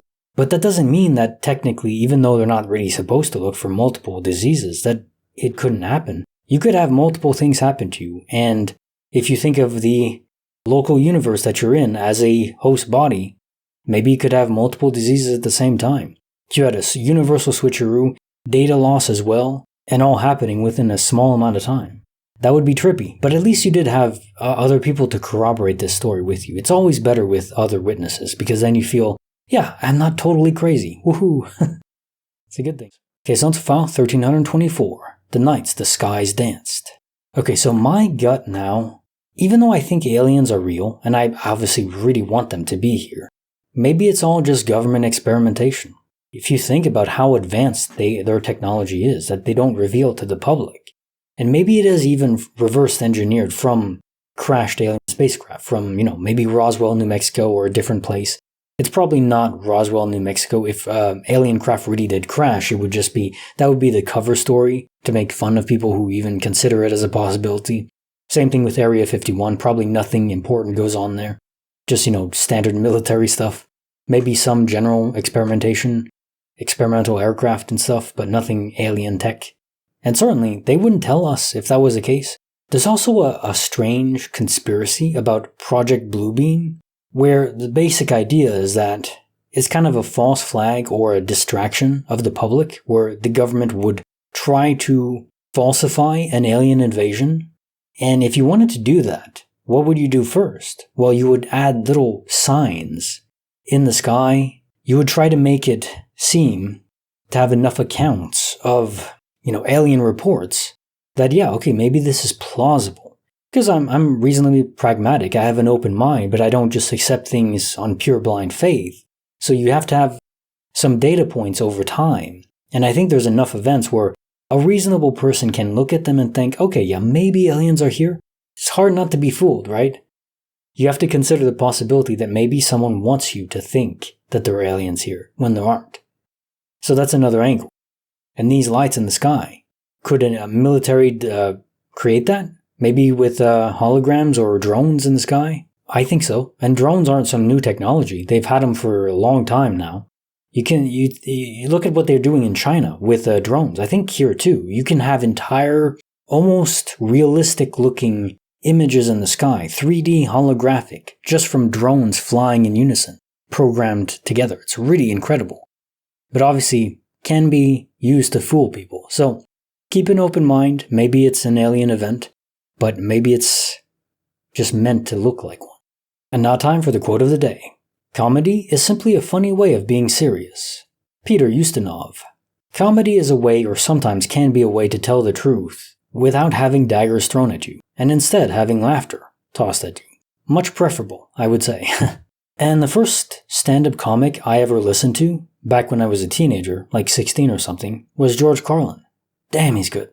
The memory on that guy was incredible. He could recite so many lines, like I have trouble remembering one line if I'm not looking at something directly. But he could recite like a damn book and, say it in such a funny way. Everything he was saying was mostly just saying truthful things, like maybe with some exaggeration sometimes, but generally, yeah, George Carlin was just a truth teller, not just a comedian, or maybe a truth teller first and then a comedian. But if you say it in a correct way with a few exaggerations here and there, you can get people to accept it or at least listen to the truth in a funny way and have laughter with it. It's like taking medicine with sugar. It's a way to help it go down a bit more palatably, if done well, of course. Case on file 1325. The intriguing case of the invisible car. If the car wasn't there from both of your perceptions, but your friend always knew she left it back home, then it's hard to know what happened. If you were both stuck in an alternate universe for a few days, then the work you did on the house wouldn't have happened at all. So in short, the house would have been a disorder, a total mess, her cats wouldn't have been taken care of, and so on, because you both weren't in that universe, where the car was left there. Did the car somehow vanish? Truly go to a different universe? I guess it makes some sense. If humans can transpose between universes and then come back. It's a DOP returning, just with a returning twist. I guess it's some kind of portal that just took the car. But then you ask yourself, why did it just take the car, not the cement under the car or the roof over the garage? It had to be proportionally sized exactly just for the car? Very odd. Case notes for the bonus file, The Ghostly Echoes of Eddie and Jim. For some reason, it puts a big smile on my face reading that last line. Strange, yes, but not creepy. That's the truth. These places we live in, they collect human histories, imprints of our souls, our essences. If they were good people, good imprints, then those imprints will carry the same energy with them, and they'll be positive. We have ghosts, we have spirits that can linger on sometimes, and almost all the time, they're just repeating their pattern, and the pattern was positive, so, or at least neutral. Maybe they're just doing something in the kitchen or something. It's not positive exactly, but it's not malicious at all. They're not going to turn on the food processor when you have your hand in there unclogging something, in all those movies we see. I don't think that's going to happen very often. Case notes for the bonus file. In the Pescarado Woods, deer are more than deer. I've heard that in the Bible and other religious texts, angels are described as otherworldly beings that cannot be comprehended by the human eye and mind. I don't know if this entity that you saw was a true angel, or some other kind of being, or a guardian angel that couldn't take possession of any human or animal nearby, so it manifested as a form you'd know. Yet while both your minds saw the deer, the form it was trying to project, subconsciously you both knew it was something else, completely unearthly, not meant to be there, in that form. It was an abstract, something your brains can't comprehend, can't understand, not meant to be seen by them. Why did it manifest then? Maybe there was a danger up ahead, and the only way to warn you was to manifest as something that would make you turn back. And now time for the quote of the day. Computer games don't affect kids. I mean, if Pac-Man affected us as kids, we'd all be running around in darkened rooms, munching pills and listening to repetitive music. Marcus Brigstock.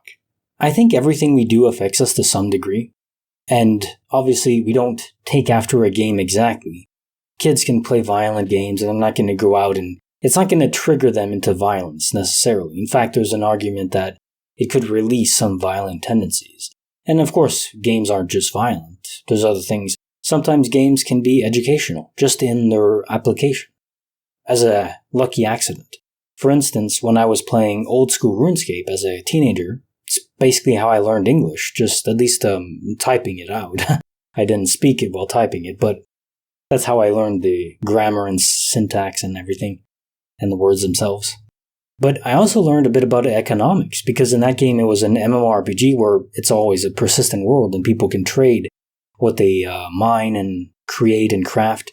You learn how to trade, how to bargain, you learn about scams, all that kind of stuff. So games can have a lot of value. And I think people often find themselves in one camp of extreme to the other, and I guess they could apply to anything in life, but with games especially, you have one camp that thinks that they spoil the child or turn them crazy, and another camp that maybe becomes addicted. That's not good either. You want that happy medium balance. Balance is always what I come back to, I guess, but it's true. You can have a bit of everything, just stay within reason, that's all. And then you'll get a ton of value out of it. Case notes for file 1326. How I teleported across the city, according to my mother. You're quite right about this existence, playing host to mysteries and factors that we can't fully comprehend. For instance, in this case, I believe space-time portals are involved that shifted your mother's perception to an alternate universe, one where the train was delayed. So she saw you there, on a train that had just arrived in that universe, and you just got on it in that universe, but the call place was to you in the original and shared reality. She was just perceiving a different universe. But there are still unanswerable questions. Why did your mom perceive in this new reality if it was a portal, or did other people and they just not notice or report it? Maybe that is often the case. People just experience weird things all the time and don't mention it because they don't want to be thought of as crazy. I think there's a lot of truth in that, but it doesn't explain everything. You could wave this away by saying it was late, so no one else was around. But I don't know if that's a complete answer. I don't think there is a complete answer yet in my mind. Just little pieces and fragments that seem to fit, but the whole puzzle piece has yet to be fully assembled. And I guess it would be boring if it had been. We'll have to settle for a few glimpses at the image. Okay, so for the creepy file number 128, From Punches to Peace. This is one of those accidentally sad stories. Our justice and prison system is messed up in my opinion. Should there be a focus on some punishment? Probably a bit. Obviously, if you go to prison, you shouldn't have fine dining in a PS5 console game to play all day.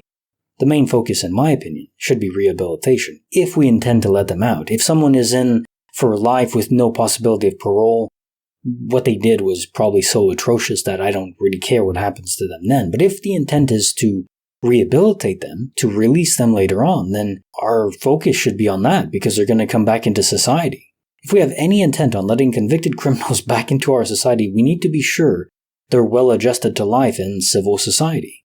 Right now, our incarceration system does the exact opposite, especially in higher security prisons and state-run prisons. If you go to Camp Cupcake, as they say, federal minimum security, yeah, that's probably more along the lines of what prison should be.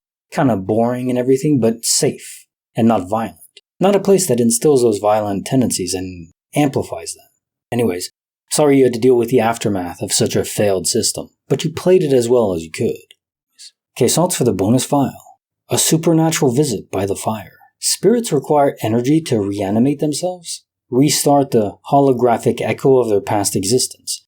The fire, even the sound waves and heat in the air, all contribute towards this, and I think proximity of a human being, that soul energy, acts as a spark to reignite the flame, so to speak. When a human approaches, it's almost like a trigger. Where some places have lights that detect a human being's presence? I think it's a similar process to that. Being in proximity of a spirit, or their essence, can reanimate it, just provide the spark that restarts the process. And now time for the quote of the day.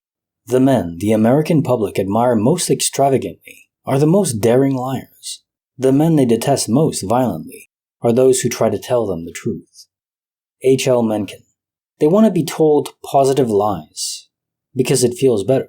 The harsh reality is that we have a lot of problems, and solving them is not going to be easy. It could require sacrifices and other things that people don't want to make. And if you're trying to be re-elected or elected for the first time, telling people what they don't want to hear, the harsh reality, the medicine that tastes horrible, you're going to have to take that medicine.